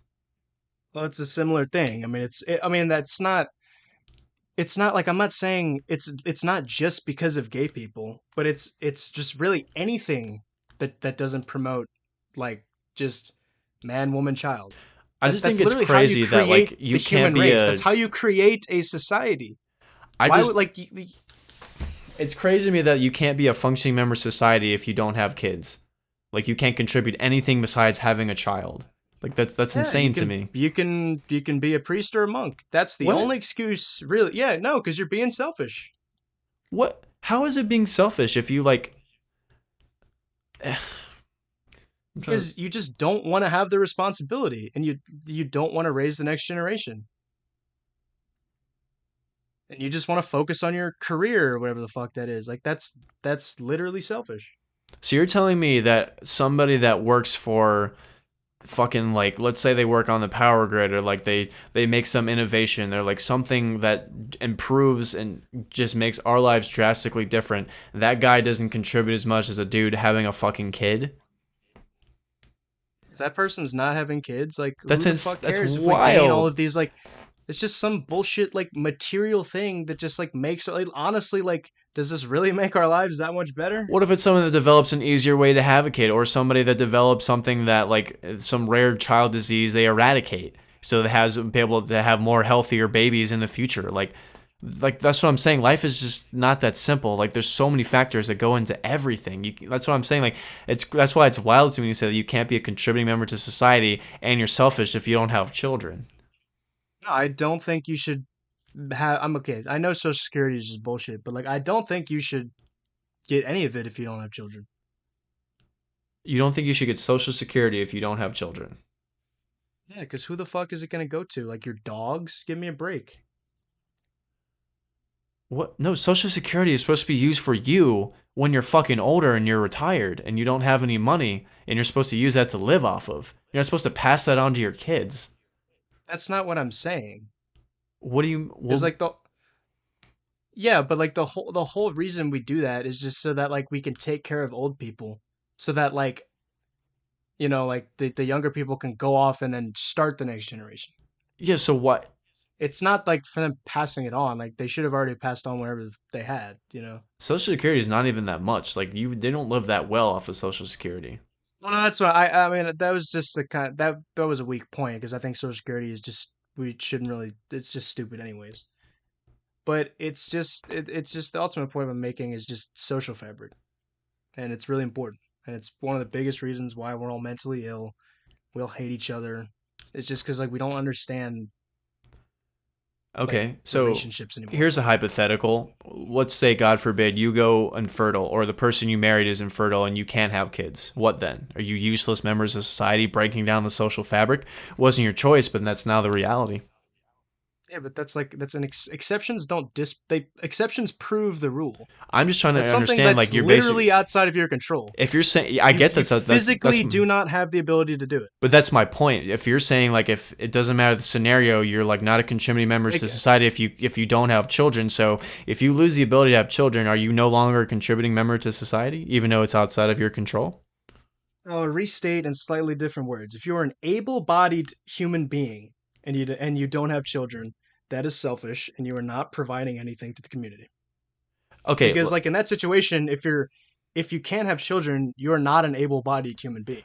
Okay, let me rephrase it this way. Like, let's forget selfish Or for a like if second. you're like Are you I don't contributing to society if you are not able, like you yourself, if you are not able to have kids? Are you gonna be able to contribute to society? well, yeah, in some way There you because you go. like no, but the thing is in the other situation you can. And what I'm saying is you absolutely fucking should. Like there's no reason you shouldn't do it. I think there's a lot of reasons why you shouldn't have a kid. If you're not financially ready, if you're not emotionally ready, if you Then have some sort let's of not fucking disease genetically that you foster can a pass down, fucking like there's a lot of culture. reasons. Then let's not foster a fucking culture that like just makes us immature and delays adulthood. Like I don't like that doesn't fucking like if you're not financially ready. Okay, all of these fucking people in like the third world aren't financially ready. They still have children. Yeah, most of them are fucked up Not and really. have some rare ass disease. You see how many people that are Not fucking, you know really. how many kids walk around the fucking street of these countries starving? Like, you really want to bring a kid into that world? That to me is selfish. Bringing a child No, into the world when you're not ready is more selfish than not having a kid because you're just you setting have them up. no. You have no idea what this kid's gonna do. That is true, I, but like do you walk around all these kids that are everyone dead in the deserves to streets? live. Like, come on. Everyone deserves to live. You can't just deny someone like life. What are you talking about? You're not Everyone denying life. deserves You're to live. bringing in a child to fucking Yes, you suffer and starve are. and die. Like, is that really a life that you want to give them? I would feel I like don't shit like if I did that to my kid. well sometimes that's out of these people's control, but they want to have children and they still love them and these people love their parents. Just cuz like you suffered and had like a shit life. I mean a lot of people are like that, You think they're you really that know? grateful? Like, you think a kid is grateful that he's starving at 9 and is gonna die in some shitty street somewhere? Like, that's really worth living. There's a lot of shit that I mean it's like life is in every single like class in every single country in every single situation any type of thing life is beautiful and there's some value to be found, Yeah, if you get you to know. experience I'm it, sure. no every single place. I mean I'm not saying it's good for those people that are experiencing those bad things, but it's like there's always silver linings. There's always things like, well, you know, parents may have learned something. I don't know. Just I do agree. There's a silver lining in a lot of things, especially in fucked up. But like, that's a little extreme. Like, if you like, well, no, but in our countries too, like especially like in Western countries, like it just like like it's just a lot of times like if you intentionally just like don't have children, like you just end up like you know like just you don't really you're not really attached to any community. Like a lot of these people just end up like just committing suicide, you know, like like that's really where I'm coming from. so, I mean, I know. I think our life in this country is just getting more difficult in general, regardless if you have children or not. And like, again, like we're running around a fucking loop with all the food that we eat and all the shit that we're supposed to care about. So it's like, I mean, like people wanting to kill themselves. I think that's a pretty. It's not a male exclusively problem, but we're apparently more successful at it. Go us. Right. But I don't think it really matters. Yeah. I mean, obviously, there's specific scenarios of people that have tried to have kids or tried to have marriages and those failed and they lost their kids or whatever and they kill themselves, or people that do have a good family and the dad still kills himself, leaves the kids and the mom behind. Like, it's, I don't know. Like, I don't think there's no monopoly on suffering and there's no monopoly on success. Like, there's a million different ways to achieve everything. So that's why I think it's just insane to just like make those kind of claims, because in all reality you don't know, you're guessing. Like, you haven't talked to people, you haven't experienced No, their I mean lives like firsthand, like you don't know ultimately in the long run. That's what I'm saying. You're guessing. but I am not guessing You, because I am speaking from not only from personal experience, but like I mean just look at the history of our country like before the 1960s. Like things were great. I mean, I'm not saying there wasn't problems. There wasn't things that we needed to change, but it's like men weren't committing suicide back in the 1950s, you know? Like communities were still intact, families were still intact, you know? I mean, Sure, I'm we like there. we don't have iPhones, but it's like Yeah, I agree. You There was know? less suicides back then, or maybe there wasn't. It's just the same. It just wasn't as reported because we're all connected. But like, I mean, you can't deny the achievements. Like the fuck, like Alan Turing probably would have lost World War II if he didn't like figure out the Enigma code to decipher all the Nazi shit. And that was pretty much the precursor to modern day computers. Like, there's so much like advancements that people don't realize in the shadows. Like if you just get rid of that because he like basically was the British government found him guilty for homosexuality. They basically like chemically castrated him or at least made him lethargic. So if they would have done that earlier, there's no way we probably would have lost the war, or at the very least, like a lot more people would have died. And like the advancements of modern computing technology have been at least 100 years behind. So it's like you never know. Like you said, everything has an effect. So you can't say something is inherently harmful. Yeah, but him being gay, like on itself, didn't contribute to that. My point was him being gay didn't contribute to it, but like the fact that it's instantly demonized and the fact that it needs to be legal and changed, if that would have happened sooner, that would have caused a massive impact. Like I said, we might have lost World War II if it wasn't for that. Well, it didn't. It wasn't figured out before then. So But no, let's be but fair. that's not my point. My point is that the fact that like because No, like I that see what you're mindset that saying. you said causes inherent harm. So it's like, in my Yes. opinion, that's an inherent good that was happening. It doesn't matter if he was gay or not, but it's the fact that he was, and that's what happened, I and like that's fact. Yeah, I understand that. That's an incredible contribution, and that's great. And it's great that that a lot of like we won the war because of that. He allowed But more it's like babies to be born and saved less babies from dying. right, but him being gay on itself had nothing to do with that. I'm not saying it had Like anything to do with it. I'm saying but like that's like my point is that like it could have literally been anyone, gay, it, straight. I don't it really could have been care. anyone, but the fact that like if they would have found Yeah, but out he also was you gay can't sooner, say the that. fact that it was a problem, he would have been fucking like destroyed earlier, and then he would not have the advancements. So the fact that he was gay and the fact that it is demonized and it is a problem is a major factor. Like yeah, it doesn't matter if he was gay or not. Some straight dude could have invented it 10 years later, or whatever the fuck, right? The point is like that is how it And then happened that's in that's history. not what happened. And then literally maybe if he was killed before that, maybe someone else would have done it. I don't know. Like I mean, it's a major alter in course in history, and like that's what I'm saying. So it's like saying something is inherently harmful just stifles innovation like that. no, because like do you see like him literally being gay had nothing to do with the innovation. That's not the point that I'm making. The point that I'm So making is the fact that he's gay was an inherent problem, and the fact that it was illegal could have been a massive problem. And you never know how much innovation has been stifled because of that, and how many people have been put to death, or how many people have been castrated in that way. You don't even know the implications of that alone, or like how many people have died. Like how much scientific advancement has even just been stifled from like people conquering and destroying each civilization is even mind blowing in itself. So that's what my whole point but is. If you demonize something yeah, like but that, like you have no chance of what effect that'll actually cause in the real world. yeah, but like if it wasn't him, maybe someone would have discovered something better. I mean, like this is something like this is an abortion argument. Sorry, like a pro-life argument that I actually don't entertain. Is the whole like, well, we could have made all of these scientific, but there's like this high percentage or chance or whatever that this person would have been aborted. It's like okay, like how do you know? Like we really don't know. I mean that's a fair point, but that's not like I wouldn't use this as like the argument for the thing I'm trying to promote. The Because argument it's for it's the all hypothetical.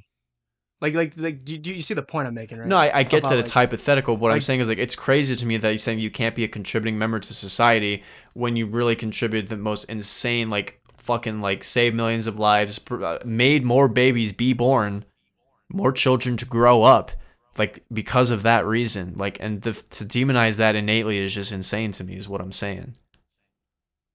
yeah, but him being gay had nothing to do with that. That's not the Like point that I'm making. someone That's who not what had I'm saying. children probably could have discovered that. Like him being gay was literally just a coincidence. Like, oh yeah, okay. My point is him being not him being gay. The fact that he is gay and the fact that he is a contributing member to society on a greater scale that you and I will be. I'm defending the point that they can be contributing members to society without having children. That's my initial point. Him being gay is Well, yeah, irrelevant but to it's me. like, but like contributing to what? is the other to the part. betterment and the advancement of our society. You're talking about having kids What to does that mean? you Like just the said it, whole to have betterment. kids and grow up and to continue the species. He literally allowed that to happen more. He prevented more death and allowed more people to be born inherently if you think about it. So like if Yeah, but anything, the point you were making is that he made it's all this like scientific advancement about computers and everything. It's exactly, like, that's also part of it too. Yeah. but like, has that really made our lives any better? Like when you really think about it. It's not that simple. It's pros and cons. It's made our lives better and it's also made our lives worse. It allows us to Right, do but what you we're doing can, right now, literally on yeah, this but format. something can have more pros and more cons. I don't get what you're arguing. Are you arguing that every advancement in civilization could have just been done without, and like our course of history could be changed forever if that wasn't the case? Like what are you arguing? All I'm arguing, and like like what I've been arguing this whole time, is that homosexuality is like it's wrong, and it's not something that should be legalized by society. Well, it was illegal back in his day, and God knows like how much more advanced anything could have been if it wasn't the case. So it's like I don't know. It's where we've been before, and like life was just not innately better back in those times. It was only made better by people that go out of their way to innovate and try to make our lives easier, regardless if they're gay or not. But making our life easier, like, does that make our lives better? It can. In what way? I'm not saying you're necessarily wrong, but I'm just want to hear what you have to say. We need lifelines, we need innovation, we need efficiency. Like there's a difference between like people using technology to be lazy and complacent and make their mental health worse, and people that use technology to either, I mean, money is not an ultimate factor, but you do need some money to not struggle, and that's how you like obviously if you have a shit ton of money you can be depressed because everything is, you it's always you want more and more and it never stops. But I know, like for me, Right. like I don't need that. I just need enough money to not like struggle to live. So like that is a component of it.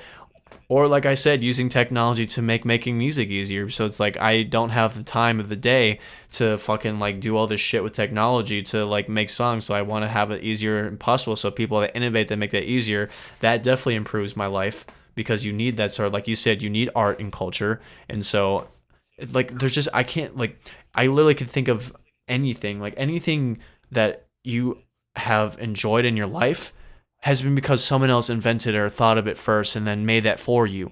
How many things have you made up in your life? You use everything. The clothes you're wearing, you didn't make those. The car you drive that gets you from your workplace easier. A fucking plane, so you get to go El Salvador, you get to fly there. You don't even have to walk there. Like, you think that your life would be better if you had to walk to El Salvador? Like, no. Like, I acknowledge all these things, exactly. So you that's what I'm know. saying. So like you stifle that when you like just inherently demonize things that have no fucking reason to be, and then like it just makes our life 10 times shittier and 10 times slower. Like innovation needs to actually be decent, needs to speed up because that's how we advance as a civilization.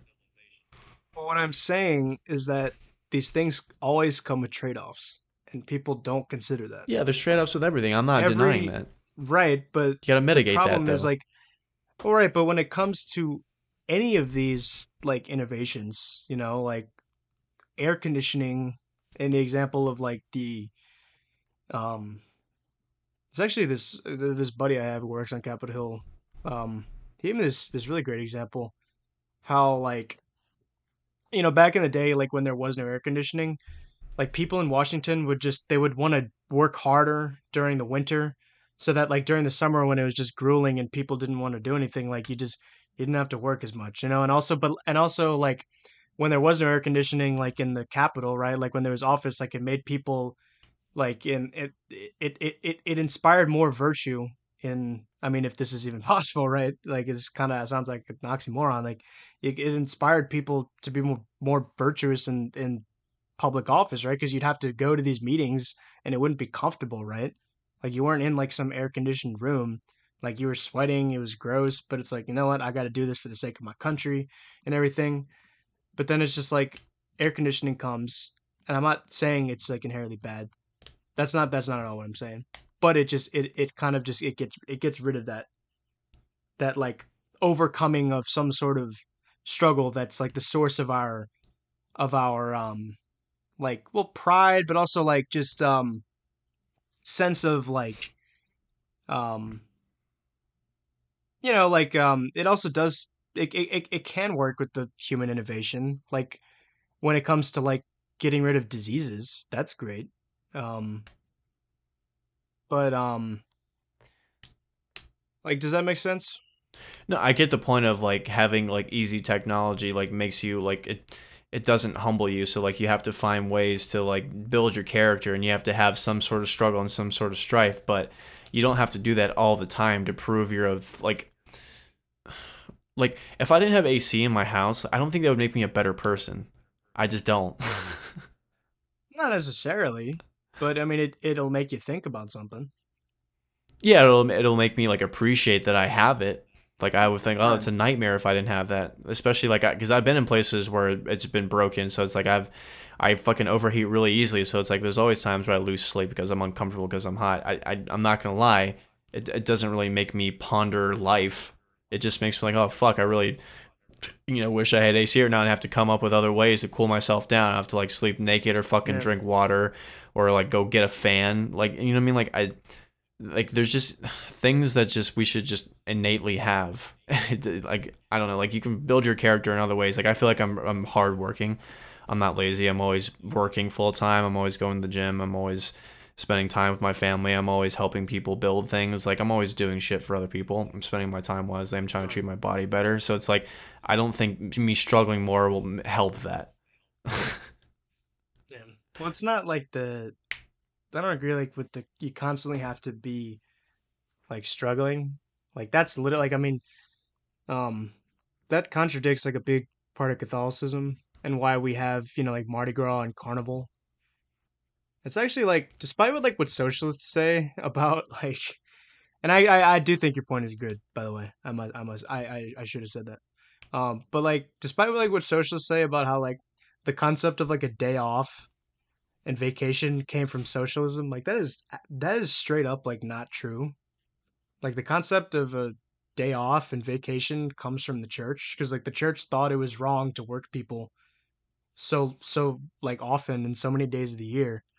That's why like they would, and I mean not just because there would be nothing else to do because of the harvest or whatever, but just because like they actually they instituted like times of the year, like carnival where it's like, yeah, we're not working this time of year. This is the time to have fun.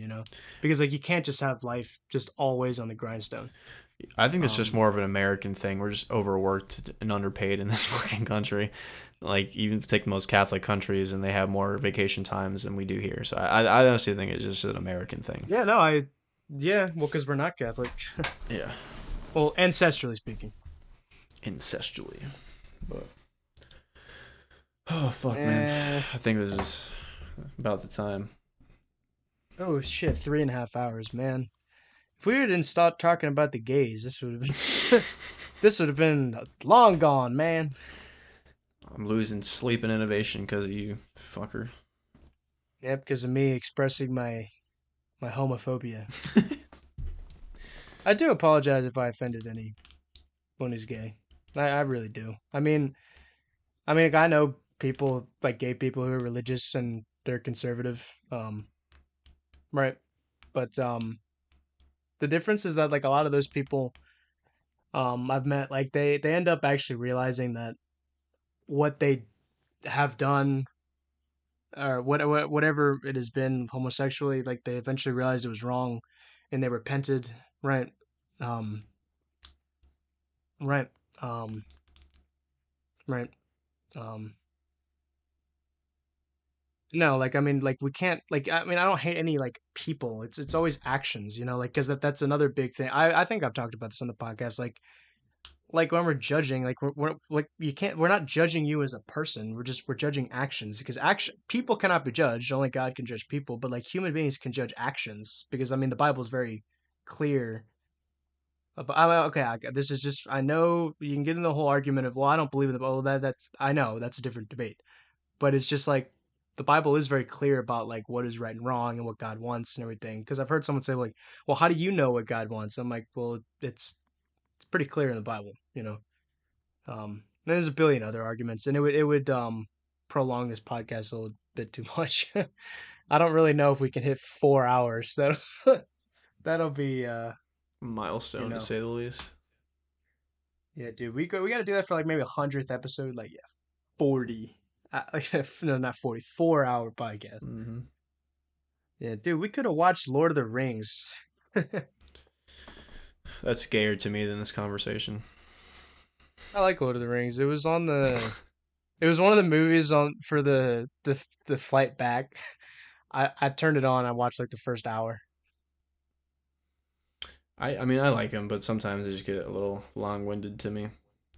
Um, I I love the first one. I think the first one is the best one. yeah, first one is great, setting up the universe. I think Yeah, it's I typically will how series go. I will end it with another one of my favorite quotes. This is from former President Eisenhower. In the councils of government, we must guard against the acquisition of unwarranted influence, whether sought or unsought, by the military industrial complex. The potential for the disastrous rise of misplaced power exists and will persist. Yeah. So, food for thought. And I will end this with the Thomas Sowell quote. Another one. There are only two ways of telling the complete truth: anonymously and posthumously. It's not bad. Another I don't food for thought. necessarily agree with that, but um, It's the most common ways, I would say. yeah, I mean that's true about a lot of things, but I don't think like you know. But that's the thing. Like a lot of this shit about like all these government conspiracy. I'm sure the information's out there. It's just like even on the internet, like because like anything on the internet, if you look hard enough, you can find it. You know, um, like is it really like illegal to like what? Well, because there's all those websites where they just post picture like videos of people getting killed, right? I mean, I don't know. I feel like it's hard to track any validity these And days, especially with AI and all that shit. So it's just getting more. The waters are getting muddier. I don't know. right, and I also know like getting rid of something on the internet is like it's literally like impossible. Yeah. Yeah. But I mean, I've never. I don't want to.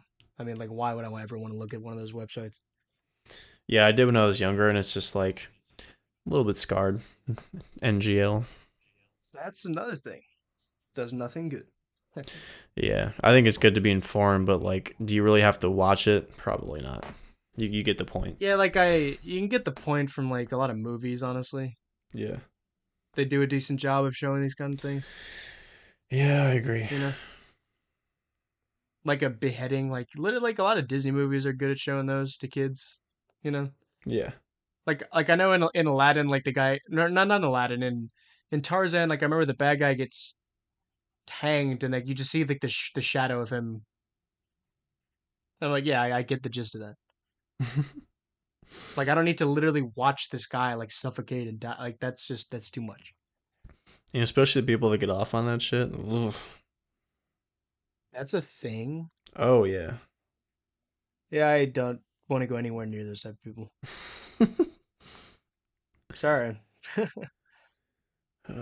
right. I think it's a good spot. Yep, I'm sorry if I got too angry about the gays, man. I don't give a fuck. It's not my ass you Hmm. gotta worry about. Yeah, a lot of people do. Protect your It's hiney. not the popular opinion. I'm like the different opinion, bro. You're like the lone wolf. The lone wolf shirt in the Goodwill. My Muslim friends, if we don't agree about Jesus, we definitely agree about this. Yeah, it's And we're common. like, It's yeah, common and sentiment. we're like, bro, and we just like high five, we dab each other up and stuff. um,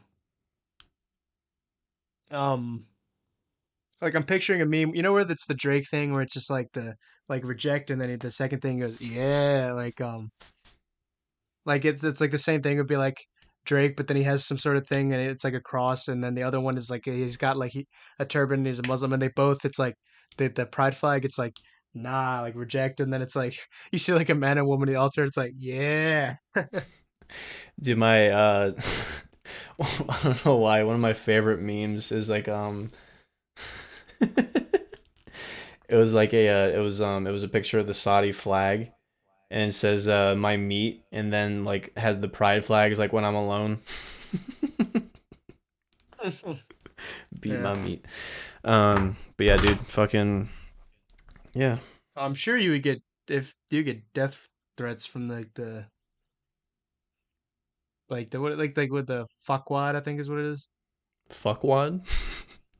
No, not no like fuckwad I think is like I know it's a meme because of Shrek, but like I'm pretty sure that's like the Muslim death warrant.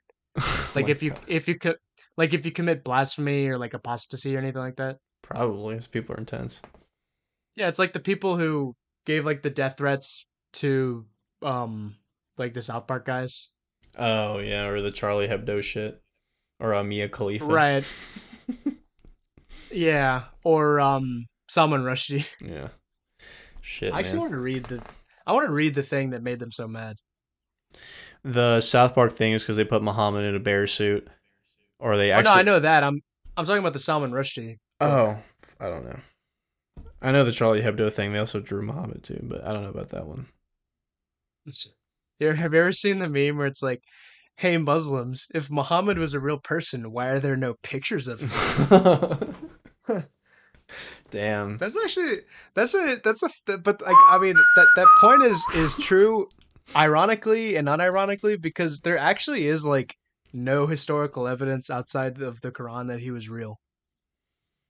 How convenient. Like whereas like Jesus there's stuff outside of the Bible that like we can confirm like he was a real person, not necessarily, he was the son of God. That's a different debate, but like Right, right, historians yeah. like yeah, he was a real person, but historians like can't come to a consensus about Muhammad. They're like, yeah, we don't really know if he was real.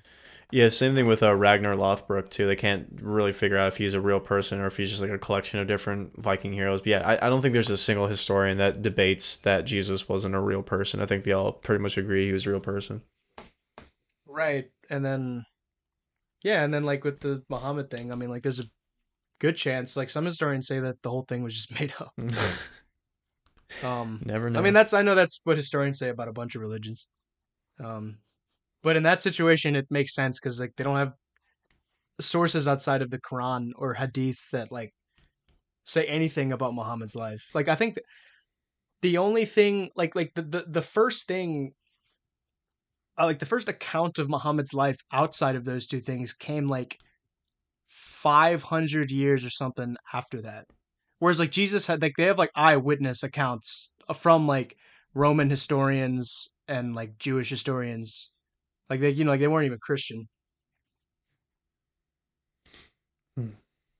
Yeah, I mean, Yeah. yeah, throughout the history of yeah, I mean, it's been pretty I've never really I mean, I guess I haven't heard too much of people like debating the legitimacy of Islam and Muhammad outside of historical context, the Quran.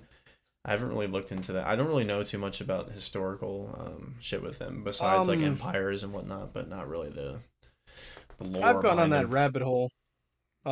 Yeah, I've gone on that roll. Like sort of the rabbit hole about it, like the whole Quran. Like I don't know if you've heard any like the Muslim talking points about the validity of the Quran and the stuff they say. Not really. I don't really know anything about Islam at all. Well, like the way like Muslim apologetics 101 when they tell you about the Quran versus the Bible is they'll say like like the Bible was it was altered so many times over history. Like there's no like the true Bible was lost, but the Quran was never altered, even though that's literally not true. Right. um yeah, no, I actually I don't understand why like when I'm debating Muslims I don't bring that up because that's literally like we know this. Like the people in like Saudi Arabia and all those countries like they have a different reading than the peoples in like North Africa. Like they read different Qurans just in the way that like like Protestants and Catholics read different Bibles. So it's like, well then my question to the Muslims is like, well then what's the point you're trying to make?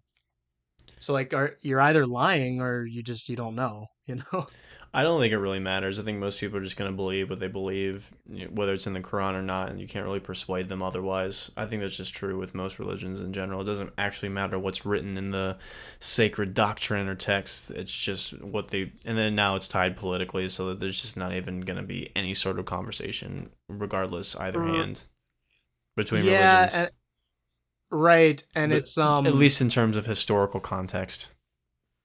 right, and it's a conflict from 1,000 years. Like, Yeah, yeah, fucking, there's no you way. know, yeah, like I mean, I've never done it, but like like I'm not. I mean, it'd be fun because I have some really interesting points I'd like to make that a lot of people actually don't know about when it comes to like the Crusades or the the Inquisition. Like, yeah, it's going to be impossible to convince a Muslim to like be on my side of the story of the Crusades or the Inquisition, right? Like, you think, yeah, they'll change their mind by the end of the debate. Like, that's not going to happen, Yeah. right? And I'm not saying that like in like a bad view of like whoever Muslim person I'm talking to. Like, I understand why, like that makes sense, but um, a big thing about the Crusades that people actually don't really know about, and the whole like the Middle Ages versus like the Islamic Golden Age, like a lot of that happened literally just because like the Arab pirates,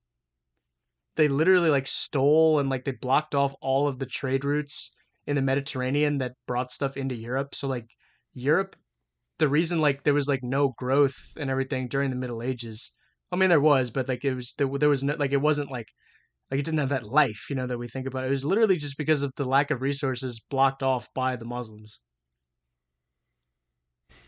And when I found that out, I was like, oh, whoa, I didn't even realize that. They also did bring a you know, bunch of scientific innovations and trade routes and all that shit. So like I said, it's all give and take that I do know for sure.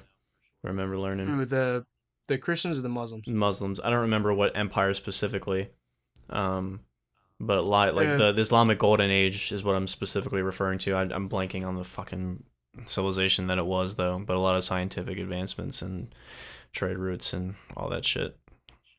right, and they did have that, but what a lot of people don't understand is that literally only happened at the expense of like Christendom and Europe, Well, I don't because remember they what time frame it was. I'm blanking. Dark Ages is just like, well, that's a theater term that was coined. The Middle Ages is just like fall of Roman Empire to Renaissance. It's a long period of time, but yeah, just in that period, I think at some point I want to say that the Golden Age of Islam was like, They I said it really don't was know. 8th century to the 13th century. So this is That makes sense. That was all Middle Ages for us. yeah. Yeah, but yeah, I just thought that was like an interesting historical point that like people don't really bring up Yeah, it was. I when like mean, a quick little definition on Google is basically the expansion of Islam and Arabic culture throughout North Africa, Middle East, Central Asia, and Southern Europe, during which there was a great flourish in the arts, commerce, and science. Three right, major contributions were literature, philosophy, science, medicine, mathematics, and art. right. But they exclude when I'm not saying you need to include this, but what people don't realize about that description is that it was all at the expense of Christians.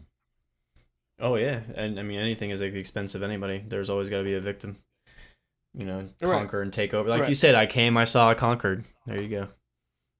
Yeah, that's a lot of life. But but people just think it was just because like Islam was just some like superior like it was brown people with turbans and they were wiser because they're brown people with turbans, right? As opposed to these ugly, gross, pale, like evil like Christian people. I Like don't. they halted progress, and it's like, I don't think anybody with merit no, makes that claim. I think it's just colored-haired no, people but that make that claim. you'd be no, but you'd be surprised. Like a lot of atheists that actually believe that, and a lot of like secular historians that actually argue that, and that's like that's a big point that our atheists actually argue is that they say like religion is like it halts progress, right? And that, but also like when they say religion, what they really mean is just like Judeo-Christianity. Like they'll never say anything about like how Buddhism or Hinduism halts progress, right? What they're really talking to about is just like the Christianity in the Middle Ages. Like and that's just, I mean, like I said, like that's not the case. Literally, so much, like literally, the scientific method was literally created during the Middle Ages by like a Benedictine monk. Yeah, there's been a bunch of advancements from everyone, fucking atheists, Christians, Islam, Buddhists, whoever the fuck, right? I mean, we're just brutal back then. Everyone murdered each other and fucking stole land and killed and raped and pillaged. Like that's just who we were as people, and we're still kind of like that today, just more covert, more Yeah, proxy. That's just who we are as people. yeah. No matter, doesn't matter what it is. But Christianity actually had some great contributions. Like they banned cousin marriage, so that like that it I saw it increased the average European IQ by significant points. Um, and just like other stuff. Like the way they instituted schools, they taught people how to read and write and stuff Yeah. like that. You know, Yeah, like I don't. That's what I'm saying. I don't know anyone with merit would make that claim because there's obviously tangible accomplishments and achievements that you can point to. right, and that like that's like I also have heard atheists, like and secular historians that actually agree with me, and they're like, yeah, I'm not religious, but I can certainly acknowledge like you know like the greatness of Christianity, right? Because there's greatness in every religion, right? I wouldn't necessarily say that last part, but they kind of fall in line with that thinking. But it's just you'd be surprised, like a lot of atheists would just argue against me.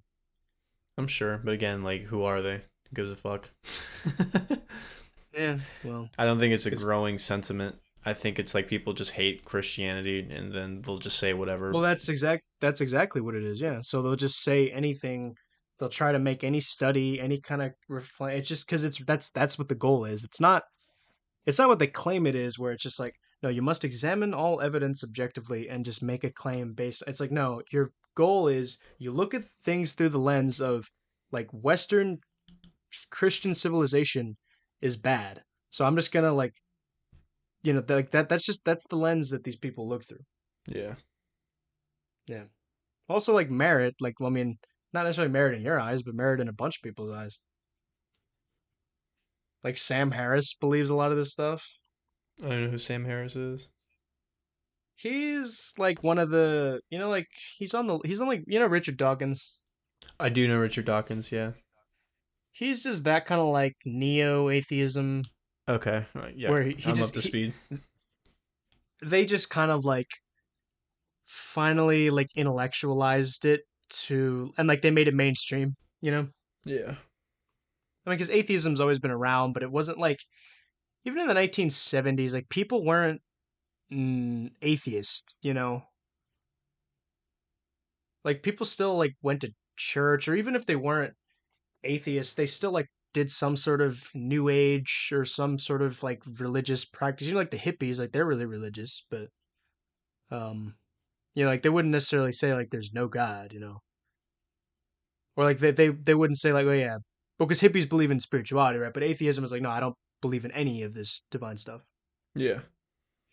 right? Yeah, just Um, constant skepticism. right, and that's cringe. Especially if they think they know what they're talking about. Like, I've heard some really shitty takes, and it's just like, you don't definitively know. Yeah, because there's some good arguments against the existence of God, but the worst one and like the one that is like people say is the best one, and it's like the one that it's like and the one that like atheists always say is just the problem of evil.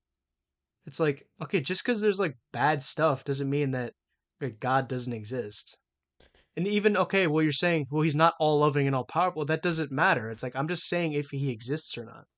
I don't think, I mean, me personally, I don't know how many people believe this, but I don't think you can prove or disprove if God is real or not. I don't think it's possible to prove or disprove. And scientifically, no, you cannot. Well, just in general, Either like anyway, I don't think you either can prove way, it. no. I mean, you can prove things don't exist, but like you can't prove that something like I heard the comparison. It's like I was listening to this. I forgot who it was, but like this person was like, well, you.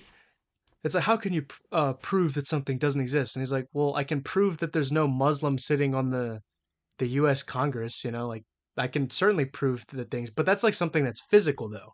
You can't prove or disprove like if something that is non-physical and metaphysical is like real, in the scientific sense. I mean, you can prove his existence metaphysically, right? And like philosophically, but not in the empirical scientific sense. Well, my That thing is doesn't mean like that he's just that doesn't mean he's not real per se, just but very simple, like the absence of evidence isn't the evidence of absence kind of thing. So it's like I mean, right, yeah. you kind of But just have to figure it out. I don't think. I mean, yeah, obviously you can't tangibly prove it, but it has to be run on faith.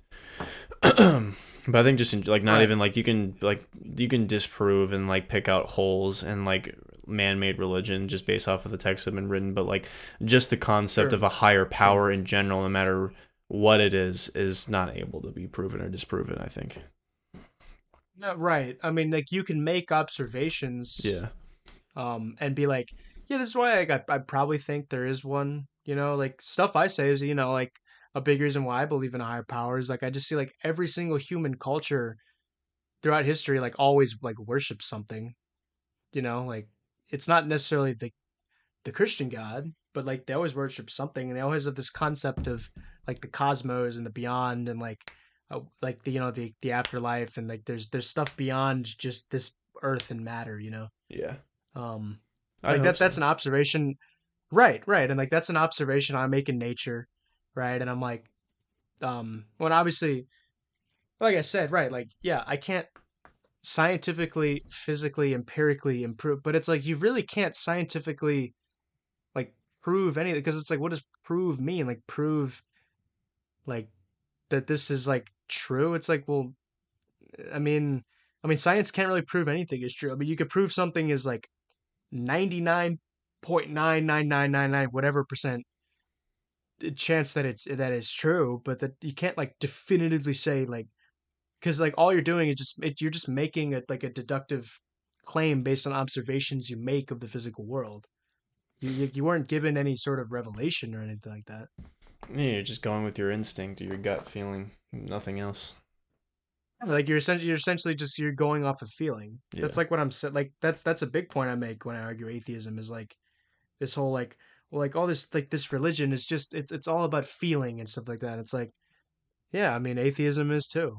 Like you guys aren't exempt from any of this. Like we're all humans. We all have when we're trying to prove whatever it is that we're trying to like that is our ideology, religion, whatever. It's all motivated by feeling. Like nothing is motivated by like evidence or like facts and logic. I mean that's part of it and it can help you inform yourself better, but like things are like largely motivated by emotions and lived experiences. Like a lot of atheists become atheists because of you know and not everyone, but a lot of it's just because something happened to them. They were abused by some sort of religious leader, or they had a bad experience with religious people, right? Or so that I mean like I know there are some people that are atheists that are just like yeah there's no proof and whatever, why should I care? And that's like yes, but it's like a lot of people get to that point because of these other things like I said, like bad experience with religious people, like you were misguided, you just like bad leadership by religious leaders and all that stuff you know Yeah, I mean, I've known personally people that go through that shit, or like the reason why they're not Catholic is because they grew up in Catholic school or whatever the fuck. Same thing Sure. with my my mom. She had gotten a divorce because her first husband was just an alcoholic and abusive, and basically got disowned by all her friends. So that's why she switched to being Methodist. So there's a bunch of reasons why everyone did everything, but it didn't lose her faith in God. It just lost her faith in the Catholic Church. So Oh, I didn't know your mom was married to someone else before. yeah, my Okay. my siblings are my half siblings from my mom's Oh, first I marriage. I didn't even know that. Yeah, my mom I'm grew up sorry, man. very strict Catholic, and so did my dad. And it's kind of funny. Like my mom, like I said, became Protestant because of that reason. And then my dad pretty much lost his faith in God altogether and didn't go to church at all. And then when he met my mom is when he started going back to church and found his relationship mended again. But again, it was not with the Catholic Church. So it just depends on what you go through, I guess. Um, so like I'm not necessarily critiquing, but like I'm just for clarification. So your mom um stopped being Catholic because her old husband was an alcoholic? Yeah, apparently he was like pretty abusive, and like I said, he was an alcoholic, and thought that he was a danger to the. He's actually fine now. He got help and is married and had kids of his own, and we're all still cordial. I see him every now and again, so we're all cool. But at that time, he was just in a really bad place, and so my mom thought it wasn't safe for the kids, so she got a divorce. And then after that happened, like I said, basically all the people that she was friends with pretty much just disowned her. So Now, how did that cause her to stop being Catholic exactly? I don't I actually had never asked her. I assume it's because like you like Is it because of divorce or something like that? Like, probably and I would the assume so. Like rules she of that in the church or something? Okay. Yeah, and she just Okay. didn't agree with the fact that like people weren't accepted at the altar.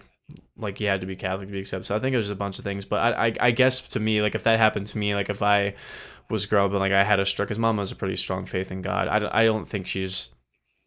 I mean, she really like is more a fan of the Bible and just her personal relationship with God than she is just like listening to other people or like the community structure behind it. You know, she does a lot of stuff with the community, but like I'd imagine like if she had a bunch of friends and that was her life like devoted to God, and then having her friends there seemingly part of a relationship with God, I feel like it's synonymous if they just disown you if you're being abused. And then the only caveat is because you got divorced, and that's not a thing. Or it's like they blame you for getting divorced or you for not fixing your broken home life. So I have a feeling it's a lot of resentment for that reason. But like I said, I've never asked her. That's just my guess. Yeah. Well, and that's also none of my business. So, Well, it's interesting to say the least. Like I said, some people I think that would just lose their faith in God just in general, but they didn't do it to my parents.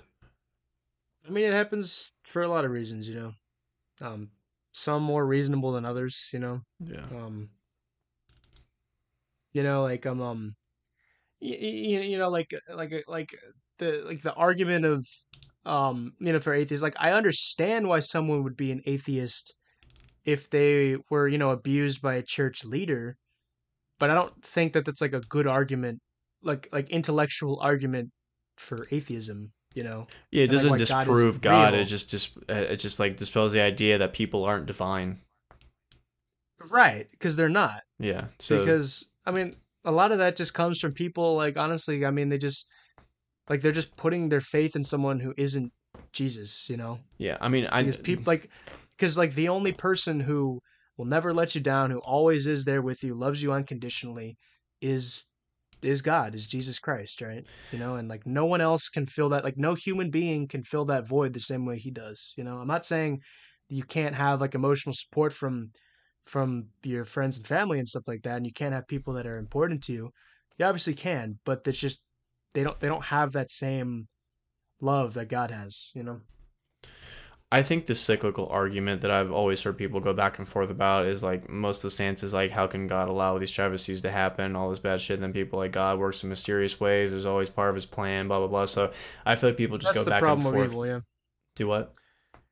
That's the problem of evil, because all it is just, I mean, like the atheist is just mad that like that there's just suffering, you know, Yeah, so I think for that's just good the for good reason. I mean, I'm not saying that you're unjustified in being mad at that, but then again, I refute the atheist by saying, well, you know, well, how can you even like define like what is good and bad if you don't even like you have no basis to even go off of? Like you were literally just going off a feeling, you know? At least with God, like I have a source. Like I have these people that are saying like, well, where's the proof? It's like the proof is in like scripture. It's in tradition. It's in like 4,000 years of wisdom, right? Like it's not just like and it's like I'm not just going off of feeling. I mean, the feeling is part of it, and it's a passion of mine, right? And it makes me want to pursue more knowledge about the faith, and like what else can I learn about the church and the history or something or God or the Old Testament, whatever it is. But it's like I have something to go off of, whereas like the atheist has nothing. He's just going off a feeling essentially. I mean, I don't necessarily think it matters. I think at the end of the day, like because it can't be proven or disproven, it's just whatever people are gonna feel like is most right to them and what they believe in. So I mean, obviously, you and the atheist would solely disagree on the objective truth of whether God is real or God isn't real, but I mean, it's both a feeling that you guys have. So I think it's one and the Right. same. That's that. But like you see what I'm saying? Yeah, it is the feeling. It is both feeling, but I have something to like go off of, whereas they just have the feeling Well, that's what because I'm saying. all it It's is harder to just it's disprove just it than it is to prove it. I think is the point.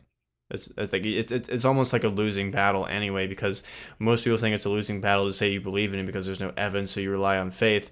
But it's also like you cannot disprove it like 100%. Like you have no idea. Like you can all right. disprove like That's what Christians claim, but you can't disprove the existence of a higher power. yeah. You can refute like a moral argument, Yeah, sure, but exactly. So that's I think is the issue of why it's never like gonna be like there's no point to argue it.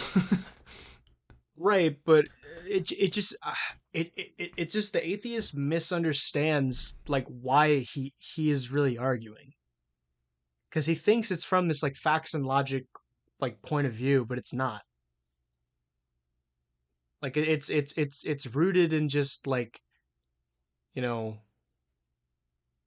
like I had a bad experience with the religious people, and that's what makes me like a lot of that happens with like race relations here in like America, like a lot like like I'm sure like a lot of people had like they might have had bad experiences with like the whatever other race it was, and then that like just that ends up like you know like it makes them justifying things like a lot like a lot of like like black people have like that victim mentality. Well, it's like our ancestors are slaves and everything, and that's like why I resent white people, and it's like so that's why like they end up taking these claims of like, well, I'm gonna apply that to like because white people had because like white Christians had slavery, right? Then that means like Christianity is just like wrong, right? So I'm not gonna reject everything that like white people, like it's all rooted in that. Like it's just like I said, like lived experience, feeling. Hmm. I'm not saying that's bad, but it's just people don't understand that that's is essentially what motivates everything. It motivates all of us to do anything. And when people say like, well, who is this person? Like who the government has no right to like dictate morality, and it's like, well, that's what the government should do. I mean, because that's literally like by making laws you are dictating morality by making a law that says you cannot dictate morality to like you are making a moral claim. Yeah, I mean, there's just implications where I think because there's no trust in the government, so I think Well, there's that's no just. trust in any form of society. I mean, for a good reason. There's too many people, and there's a few that are gonna mess it up for the rest. So I mean, that's why I think you have to observe everything and test it out and see if it applies to you and see if it's actually gonna make a difference in your life. Because otherwise, you're just believing all the hot air that everyone's blowing, and then you're not the wiser either way. So I think you Yeah. shouldn't just automatically believe or automatically disbelieve. You should just test it out and try it for yourself. Obviously, some things are just common sense. That's not what I'm talking about. Just like the more complex problems that you don't know what the right answer is. Right. Yeah, honestly, just try it for yourself. That's what I tell people when I debate them about these things. I'm like, you're more than welcome to come to mass, but because I recommend you try it yourself. You There you know. go. There's a positive message we can end on for tonight. Try it for yourself and see if it works. Yep, we hit the 4 hour mark. If you want to do a 4 hour podcast, try it. You're more Fuck. than welcome to. God. Try it for yourself. Try it. I do need to go to bed because I need to wake up early tomorrow. No sleep tonight, but it's the weekend, the very next day, so I really don't care. R.I.P.P. All right, PP. Yeah, rip my PP, man. I'm sure it's ripped from your trip. Zip. Yeah, Get I knew you flipped. were gonna say something like that. Exactly. All right. Well, this is the longest Based on your podcast. tone, I already know my answer. Uh, Oh, that's right. no. That's right. That's fucking right. I mean, it's not. Yes, But it is. no, it is not.